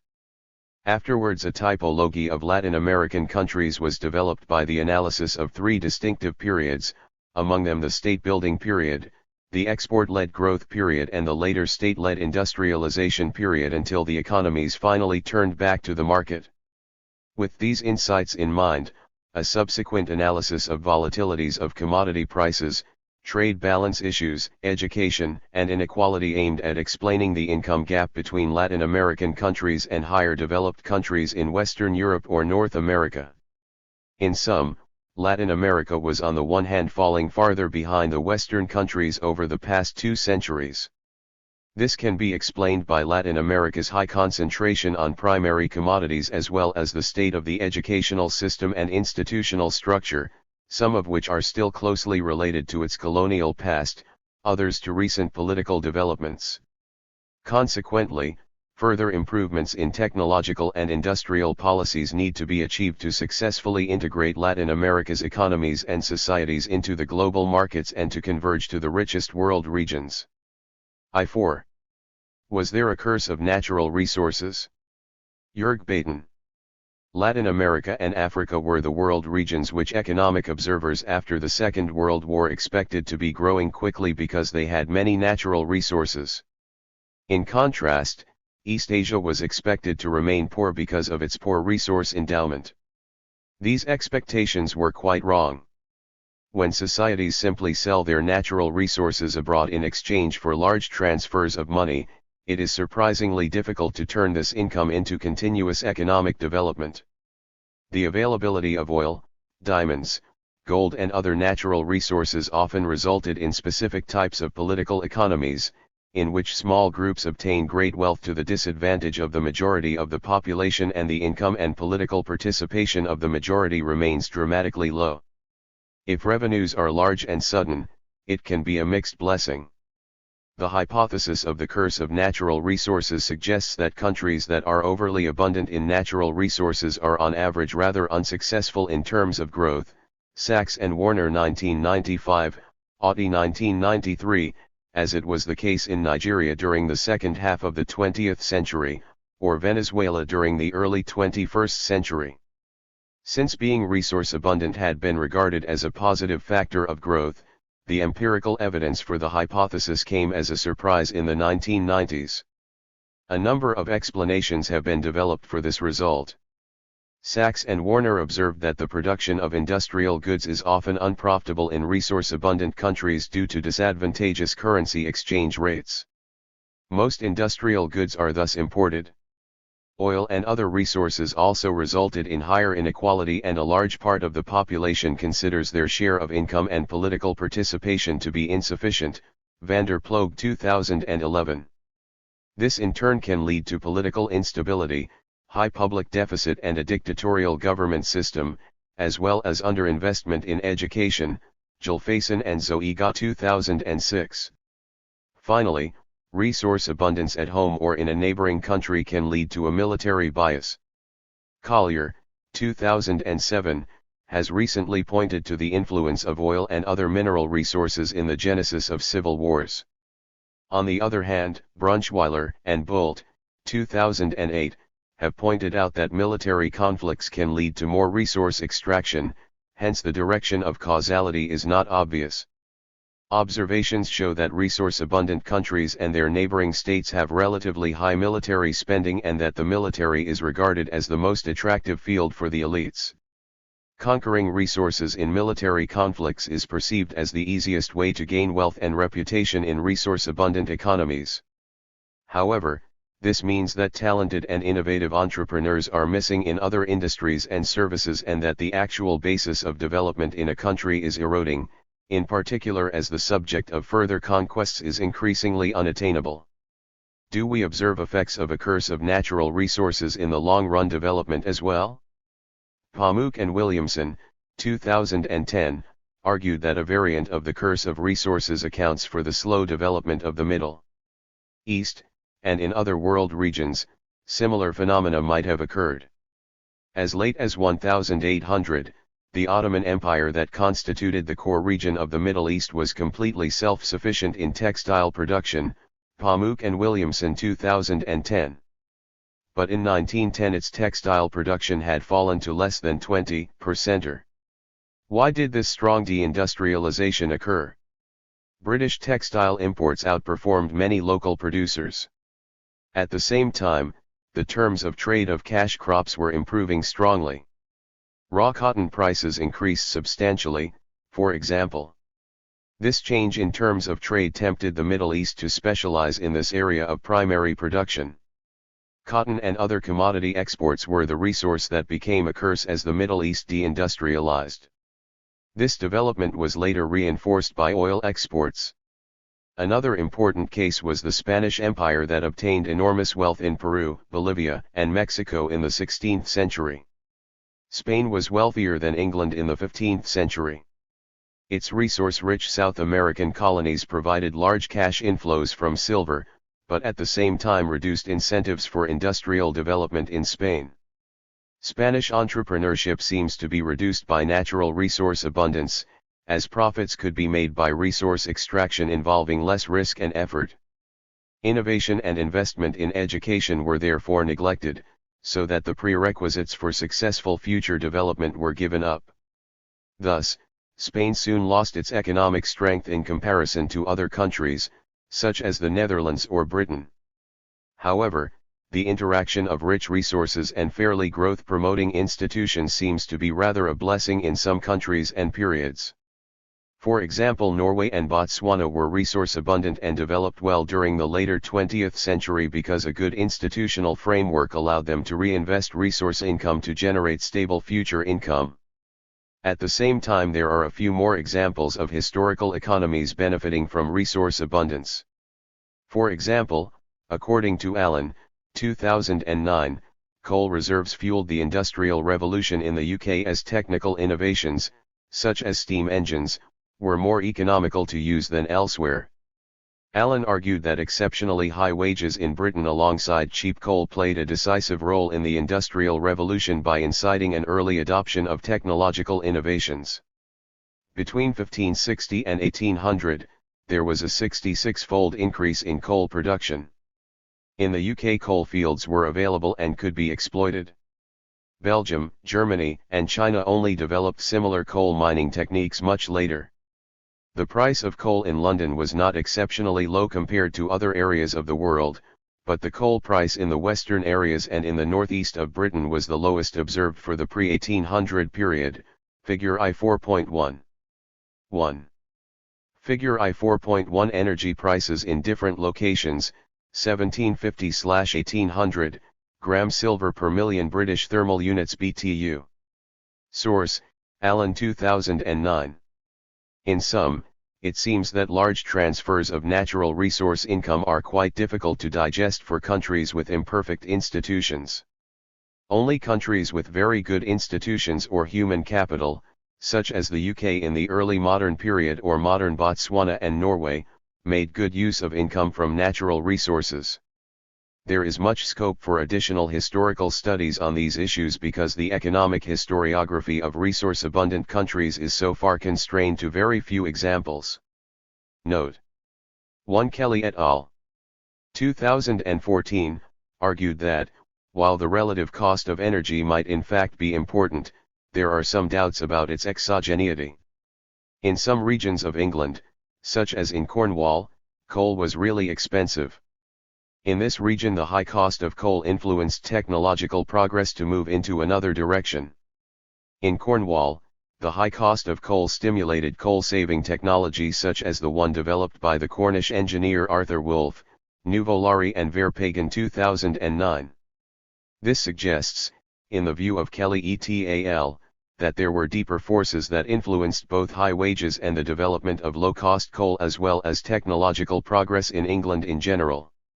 They argued that human capital was a central force that stimulated the British Industrial Revolution and made the adoption of new technologies based on coal possible, instead of falling into a curse of natural resources. Given the high skills of British craftsmen and mechanics and the high health human capital in the UK, this country avoided the trap of natural resources and became the first industrial nation. H 4.1. Latin America 1500 to 1800, Early Contact, Epidemics, and Numeracy Development. Joerg Baten. One of the most dramatic moments of world economic history was the encounter at Cajamarca. The Inca emperor and his large army met a small group of Spanish soldiers, and the latter won in the military conflict and conquered the vast Inca Empire. Diamond, 1997, has written a widely read book in which he explained the superiority of the Spanish as a result of guns, germs, and steel, the modern armament, horses, and the shock effects of 16th-century artillery helped the Spaniards. Even more decisively, though, in the overall conflicts between Europeans and the indigenous people were the germs. The Europeans brought with them a number of diseases such as measles and smallpox, from which many American Indians died because they lacked antibodies. In contrast, Europeans had a richer endowment of antibodies due to their frequent contact with cattle, sheep, and goats, from which many of these diseases originally stemmed. Diamond's conclusions about the long-run effects of this encounter between American Indians, Europeans, and their diseases are contested, see Acemoglu and Robinson, 2012, among many others. But the importance of the demographic catastrophe caused by imported diseases is obviously a fact. Even lower bound estimates arrived at a population decline of around 20 to 50%, McCaw 2000, and high estimates speak of even 90%. This demographic catastrophe had some surprising effects, similar to the 14th century pest epidemic in Europe, after which real wages in Europe increased. There was a reaction of wages in Mexico, for example. Arroyo Abad and Van Zanden argued that real wages increased substantially after the population catastrophe.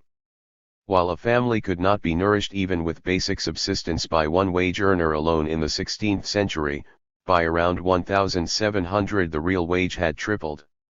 In the Andes, real wages were lower and more stagnant, but even there, wage labor became more important than forced labor, Arroyo Abad, Davies, and Van Zanden 2012. Another measure of early modern development is numeracy, figure H 4.1. Initially, numeracy of Indios living in the Inca Empire was substantially lower than Spanish numeracy. After contact, Indios in Lima initially developed substantial numerical human capital quite rapidly. However, the 17th century was a crisis period for numeracy development, before the 18th century brought positive development again. Argentina, originally a sparsely populated backwater of the Spanish Empire, developed even more rapidly and overtook Peru and Mexico. In fact, 18th century Latin America had a remarkably strong development of numerical skills, Manzel et al. 2012. Manzel et al. 2012, argued that Latin American numeracy development grew as quickly as East Central Europe, but the lack of freedom under the Spanish and other colonial rule led to the independence wars during the early 19th century, and many Latin American countries suffered from civil war and political instability. Thus in this period numeracy development decreased. The economic consequences of independence in Latin America. Salomon Kalmanovitz. The actual evil that ruled the Spanish and Portuguese colonies was the political system of absolutism. This monarchical system imposes few constitutional restrictions to the ruler. It is based on corporations that gave rise to strong social hierarchies and economic inequalities. The Catholic Church was the ideological backbone of the monarchy by constituting this system with a seemingly divine origin of power. The most recent Latin American economic history literature on the effects of colonialism can be divided into two broad streams, one that would establish a sort of black legend of the Spanish legacy and another which represents a modern defense for a less negative role of Spain in the development of its colonies. The former considers Spanish colonial legacy as the source of social and economic inequalities in the economic development of the respective regions. The main representatives of this opinion are Douglas North, and German, and Sokoloff, and Acemoglu and Robinson. In contrast to this neo-institutional trend, Leandro Prados, Rafael Debato, and others proposed a kind of rosy legend by using neoclassical economic methods to demonstrate that economic growth in the Spanish colonies was quite remarkable during most of the 18th century and that independence triggered a sudden stop to this trend. They developed a counter-hypothesis stating that without independence the continent would have experienced a long-run trend of positive growth, that was only continued after 1860 when economic growth accelerated. Furthermore, these studies argue that Latin America fares badly when compared with North America, but is better off if compared with other colonies in Africa or Asia. In the Latin American literature, critical postures of both orientations can be found. Some minimize the role of institutions in economic development by postulating that the latter produces good institutions and not vice versa, like the Argentinian Jorge Gelman. This hypothesis might be plausible since prosperity strengthens economic interests that need in turn political peace. This leads to the tendency to negotiate with all groups in order to enhance democratic reforms. However, once these incentives have vanished, Latin America experienced a frequent resurgence of instability, reflecting the quality of its political institutions. Other scholars question the idea that Latin America achieved a sort of consolation prize, when compared with African economic development, like Prados does. They claim that both continents are remarkably different and cannot be easily compared. These issues can be tackled by posing some fundamental questions. What was in particular the Spanish legacy? What was its role in the framing of a structure of social inequality, modest economic development and authoritarianism? It was obvious that the Spanish incentive structure limited the extent of trade and private businesses, that its social base denied property rights to peasants and gave limited communal property rights to Indian communities. Its legal system defined different rights for Indians, mestizos, slaves, and white Creoles. The most frequent social relations consisted of bondages between peasants and laborers and slavery in plantations and some mining districts. Besides these facts, the Iberian Peninsula taxed a large part of the meager economic surplus of its colonies, and impeded the emergence of a commercial bourgeoisie. After independence, the bourgeoisie as such had to compromise with landowners who held in fact the power in the provinces.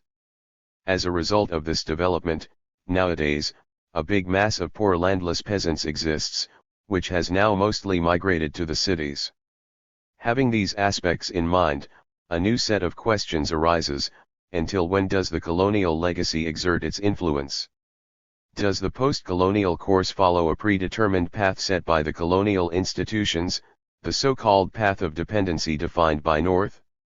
It is obvious that the determinants of long-run development are just too different and cannot therefore be reduced only to the past. There are additional demographic and geographic factors, especially immigration, that influence growth. The changes in political and legal organizations, the way in which the new independent nations removed past institutions and the way of building new ones are only few of them. These new republics would follow new trajectories, without being free of certain informal institutions of the past, like religion. They had to go through difficult transitions to arrive at imperfect democratic political systems and to establish economies free of old ties in their labor and land markets. They could modernize their banking sectors, after abolishing the Catholic Church monopoly of credit. I take recourse to the old Marxist idea, retaken by Barrington Moore, that the democratic revolution and agrarian reform would facilitate a deeper economic development, for example in Costa Rica or southern Brazil, and deep political reforms that set conditions for a strong economic development early in Chile, Costa Rica, and later in Mexico. 5. Japan. Osamu Sato. Many, if not all, Eurasian countries from the late medieval to early modern periods saw their population growing, output expanding, and commerce flourishing, despite the notable differences in the ways in which territorial and administrative consolidation proceeded. Japan was no exception. By the 17th century the country became densely populated, and the subsequent centuries saw land productivity increasing, and industry and commerce expanding. This chapter begins with an exploration of the population issue, how population growth became sustained. Then, the core sections trace changes in population, urbanization, output growth by sector and per capita gross domestic product, GDP, in the period from 1600 to 1874. Japan's early modern performance will be compared with other Eurasian countries and the ways in which growth was achieved will be discussed.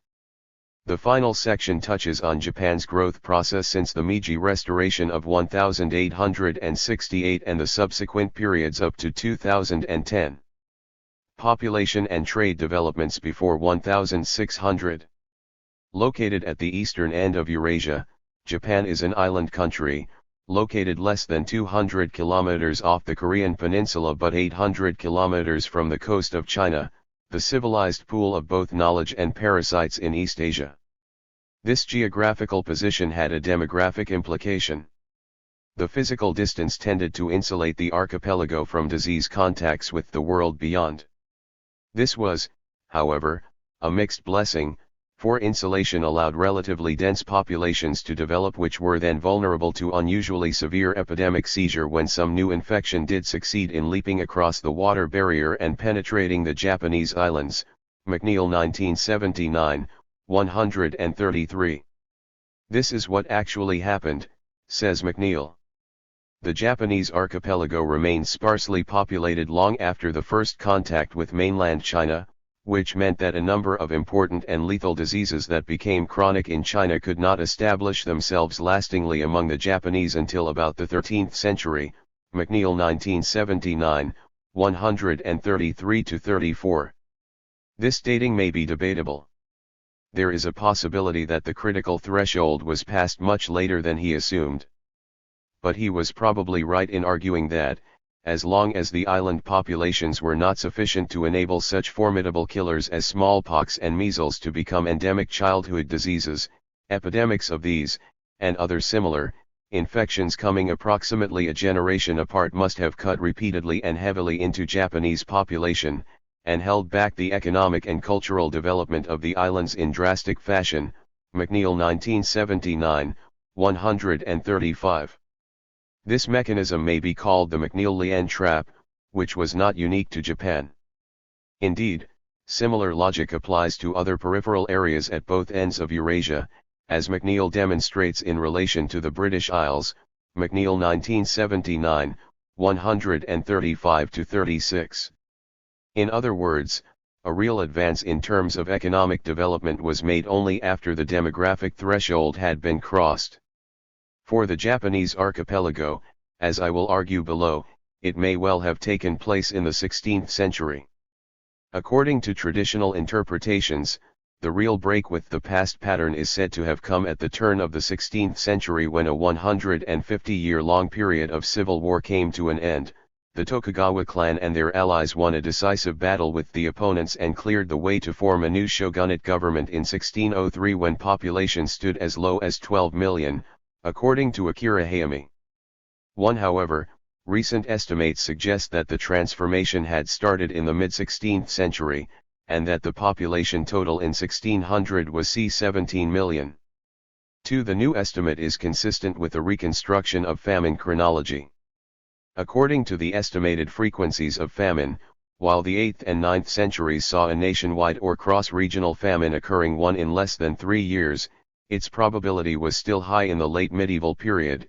It remained 1 in 3 to 4 years between the 14th and the mid-16th century. However, the frequency suddenly declined during that century from that level to an average of once every 7 years, in the midst of a long phase of global cooling. Sato 2015a. Japan's medieval period from the end of the 12th century onwards may be portrayed as a long decline of Kyoto-based central administration and the corresponding rise of territorially based samurai power.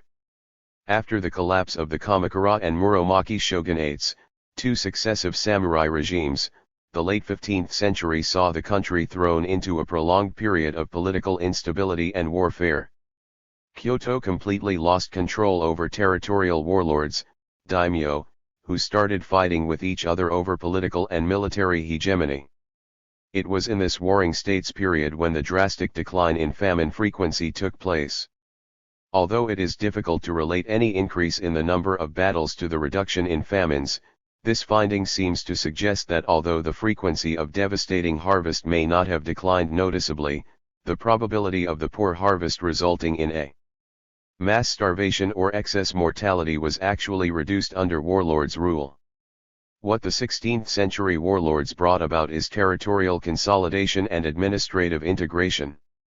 An area which came under control of the warlords saw a rudimentary kind of territorial government being formed for the first time in Japanese history, which must have acted as an important factor in preventing any poor harvest from developing into a regional or cross-regional famine, which in turn enabled population to start increasing and, hence, to pass the epidemiological and demographic threshold eventually. This also implies that state formation began before the establishment of the Tokugawa regime. The policies and schemes which many warring daimyo adopted included not just disaster relief but also extensive projects of land development, especially in lower reaches of the river. It is often argued that the cultivation of farmland extended towards less fertile, marginal areas. However, it was not the case in Japan, nor in many rice-growing Asian countries. There the move was towards fertile alluvial plains of the river delta. In earlier centuries, excess water and, hence, poor sanitation had prevented people from moving into marshy lowland areas. Under the daimyo government, however, investments were made either in the form of civil engineering projects such as land reclamation and the building of dikes and reservoirs, or of introducing new rice varieties which could withstand marshy conditions, or both. It is documented that the very long-run tendency in agricultural progress was associated with a change in the cause of crop failure from drought to cold summer, Sato 2015a. This is because the former, which affects the early growth processes of the rice plant, could be overcome by infrastructural investments whereas the latter could not in earlier centuries. In this respect, the land development projects by 16th century territorial lords might be singled out to have contributed to the general trend. However, their efforts were so erratic and slow that it is not possible to account for the onset of the observed decline in famine frequency with this factor alone. Agrarian progress was a very gradual process. The 16th century population development coincided with the age of Asia's flourishing maritime trade. Portuguese and, later, Dutch merchants played a decisive role while Chinese, Indian and other Asian traders responded to market opportunities created by an increased volume of intra-Asian trade. In 14th century Japan, licensed trade with China was arranged by the Muromachi shogunate while Japanese trading brigands, wako, had long been active in the China Sea areas. But it was the introduction of a new cupellation technology to Japanese silver mines in the early 16th century that touched off a mining and, hence, export boom. See Map 5.1 on Japan's silver export and other trading patterns in East Asia. This enabled Japan's supply of silver onto the world market to rival the mines of Spanish Mexico and Peru. In fact, according to official statistics, average annual silver exports between 1596 and 1623 is said to have amounted to about 10% of the nation's total farm output. With smuggling taken into consideration, the silver share could have been even larger. Hayami 2004, 13, Shimbo and Hasegawa 2004, 167. During this mining boom, the Wako's seafaring trade expanded with an increasing number of Chinese, Korean and Portuguese traders involved, whose activities were sometimes backed by Japanese daimyo. Traders and adventurers crossed the seas. In the early 17th century, at least 10,000 Japanese are said to have settled in Cochin China, Ayutthaya, Manila, and other Asian port cities. Lucasen et al. 2014, 366. Moreover, some of the daimyo in the Japanese southwest region sent their own ships to Southeast Asian ports. All this seems to suggest that from the 16th century onwards, population growth, state formation and economic development went hand in hand, and this cumulative process produced a large population of settled farmers, on the one hand, and a small but powerful group of merchant adventurers, on the other. By 1600, therefore, having already broken away from the McNeil-Lien trap, Japan set herself on the path to early modern growth. Growth performance in the early modern period. Based on the above account, Figure 5.1 shows how population totals changed from 1525 onwards. One notable feature of this new graph is that the rate of increase over the 17th century was less rapid than Hayami thought. The estimated annual rate of population increase from 1600 to 1720 stands now at 0.5%, rather than 0.8 per CENT3. This population growth was accompanied by land development and output growth. Over the same 120-year period, arable land area increased by 40% and farm output by 60%. Miyamoto 2004, 38. Clearly, farming became intensified. In per capita terms, however, there occurred no growth. In fact, as the population increased by 80%, farm output per head of national population declined marginally. However, Figure 5.1 indicates that the process was also accompanied by urbanization. Soon after the Battle of 1600, the first Tokugawa shogun began constructing new castles and surrounding town facilities by mobilizing manpower and resources from non-Tokugawa daimyo. The project took several decades to complete, which was followed by the other daimyo's own castle town building. This entire building boom created a huge demand for construction workers and, after completion, attracted a number of merchants and craftsmen to settle in the towns and cities. Lucassen et al. 2014, 398-403. Thus, the proportion of people living in places with populations of 10,000 or over rose from 6% in 1600 to 12% in 1720, which implies that while rural population grew by 70%, urban population more than tripled.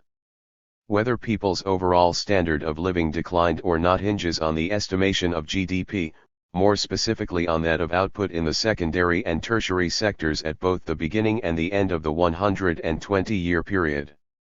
So far, two estimates have been made for per capita GDP in the period before the Meiji Restoration of 1868, Madison's 2001 estimates, and those in a working paper by Jean-Pascal Bassino et al. Madison 2001, 264, and Bassino et al. 2011, the latter is included in the first report of the Madison Project, Bolt and Van Zanden 2014. There are a couple of differences between the two. First, Bassino et al. Have estimated the level of per capita GDP to be systematically higher than Madison's for the first half of the Tokugawa period but not for the second, which is at odds with the Tokugawa historiography. It is well known that following the drastic decline in silver mining, the export boom ended rather abruptly in the early 17th century, while the domestic economy benefited from the shoguns and other daimyo's town building projects. Growth lost momentum towards the end of the century as the government's so-called seclusion policy stifled the overseas trade. It is documented that the 8th shogun's government made an effort to substitute domestic goods for imports, targeting raw silk, sugar, and ginseng. Totman 1993, 311-14. Although it is difficult to substantiate its policy effects, the production of domestic raw silk did expand from the 1920s onwards. More generally, the rural economy appeared to grow from the late 18th century onwards. The growth was initially modest and steady but accelerated after the country's re-entry into world trade in 1859, which resulted in the unmistakable decline in the urbanization rate as evident in Figure 5.1, Smith 1973, 15-49, Sato 1983, 30-54, 2005a, 2005b, 2010, 240-61. Second, Madison's attempt to include non-primary sector output is based on a reading of non-quantitative works, while Bassino et al. Rely solely on the changing rates of urbanization. Both are thus not quite satisfactory.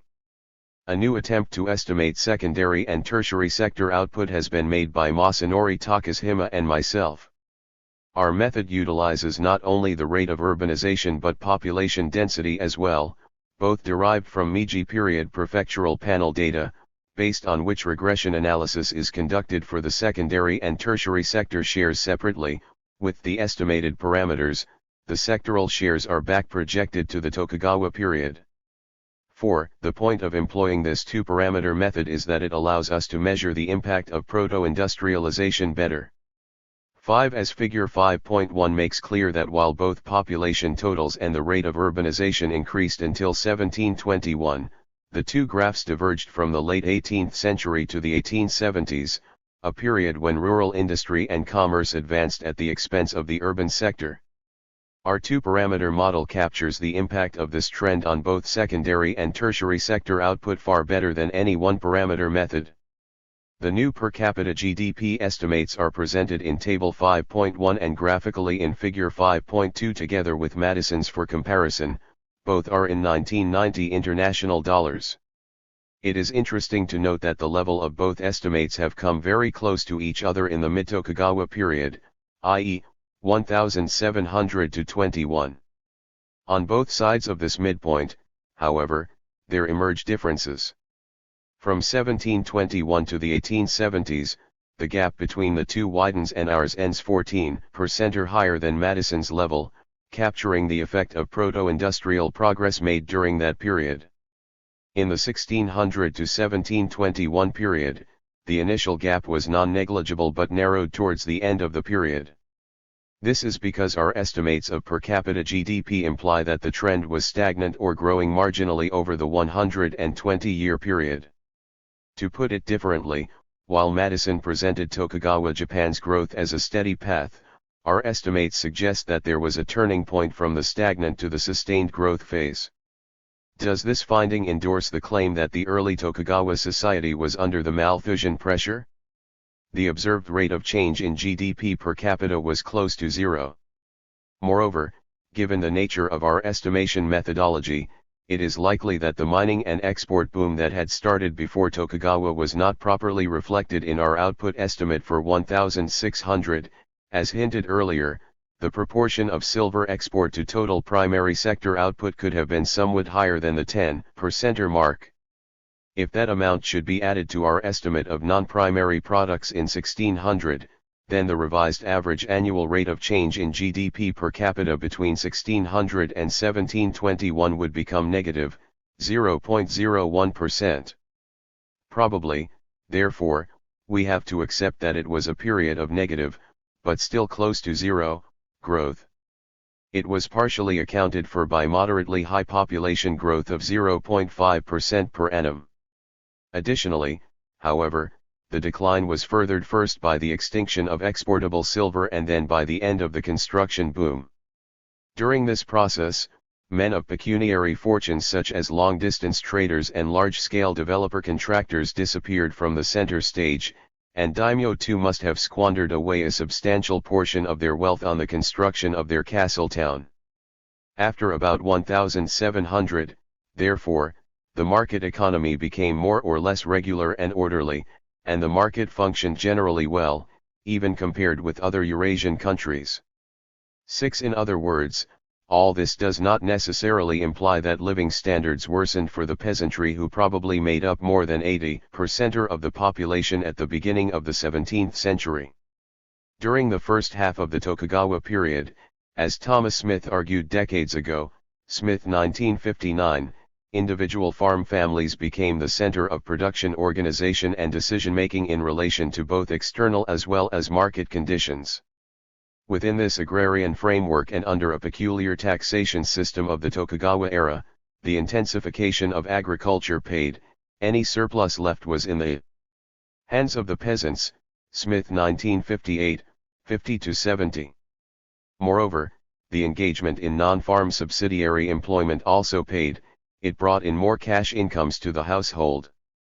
It was on this basis that proto-industrialization and commercialization proceeded in the second half of the Tokugawa period, Smith 1969, 71-102, Nishikawa 1987, 323-37. However, this advance of Tokugawa Japan's labor-intensive mode of agrarian economy should not be taken to imply that the country began to catch up with the West. Our estimates in Table 5.1 indicate that per capita GDP reached the level of $860 by 1874, which turns out to be very close to Madison's estimate of the world average for 1,870 but stands much lower than the level of $2,064 for the wealthy West, see figure 5.3. Within Asia, it is likely that Japan's per capita GDP surpassed the levels of China and India during the late 18th and early 19th centuries. Figure 5.3 Growth of Japan's GDP per capita, 1885 to 2010, comparison with the West and the world, in 1990 international dollars, notes, 1, the vertical axis has a logarithmic scale, 2, Madison series for Japan ends in 2008, which is extended to 2010 by linking with the annual reports on national accounts data. The West is a population-weighted average of Western Europe and Western offshoots, Australia, New Zealand, Canada, and the US. Sources: Madison, 2001, 241, 264, Madison, 2006, 180-85, 234, 236, and Cabinet Office of the Japanese Government, 2011, 2012. Early Modern Growth in Eurasian Perspective. According to Bolt and Van Zanden's survey of recent estimates, Japan's per capita GDP was still very low in 1800 in comparison with other Eurasian countries including India and Ottoman Turkey, Bolt and Van Zanden 2014, 637. However, if comparison is to be made on terms of growth rate with our new estimates for Tokugawa Japan, then a somewhat different picture emerges. Table 5.2 sets out the average annual rates of GDP per capita for 8 countries in both Asia and Western Europe in the period before 1700 and also after 1700. China is added from the Madison table. In the period before 1700, while England and Holland exhibited comparatively stronger growth, both South European and Asian countries were characterized by either a decline or a stagnant trend. As noted earlier, Japan was not an exception. The period after 1700 saw the two Northwest European countries growing at an even higher pace than in the previous period, but fortune was fickle for the countries in the second group. Italy, India, and China were still on the decline, Spain's growth turned positive, and the Ottoman Empire remained steady. What stands out, however, is late Tokugawa Japan's good performance. Not only did it turn positive, but its average growth rate of 0.24%, on a par with Holland's but considerably lower than England's, was well ahead of any other countries in the second group.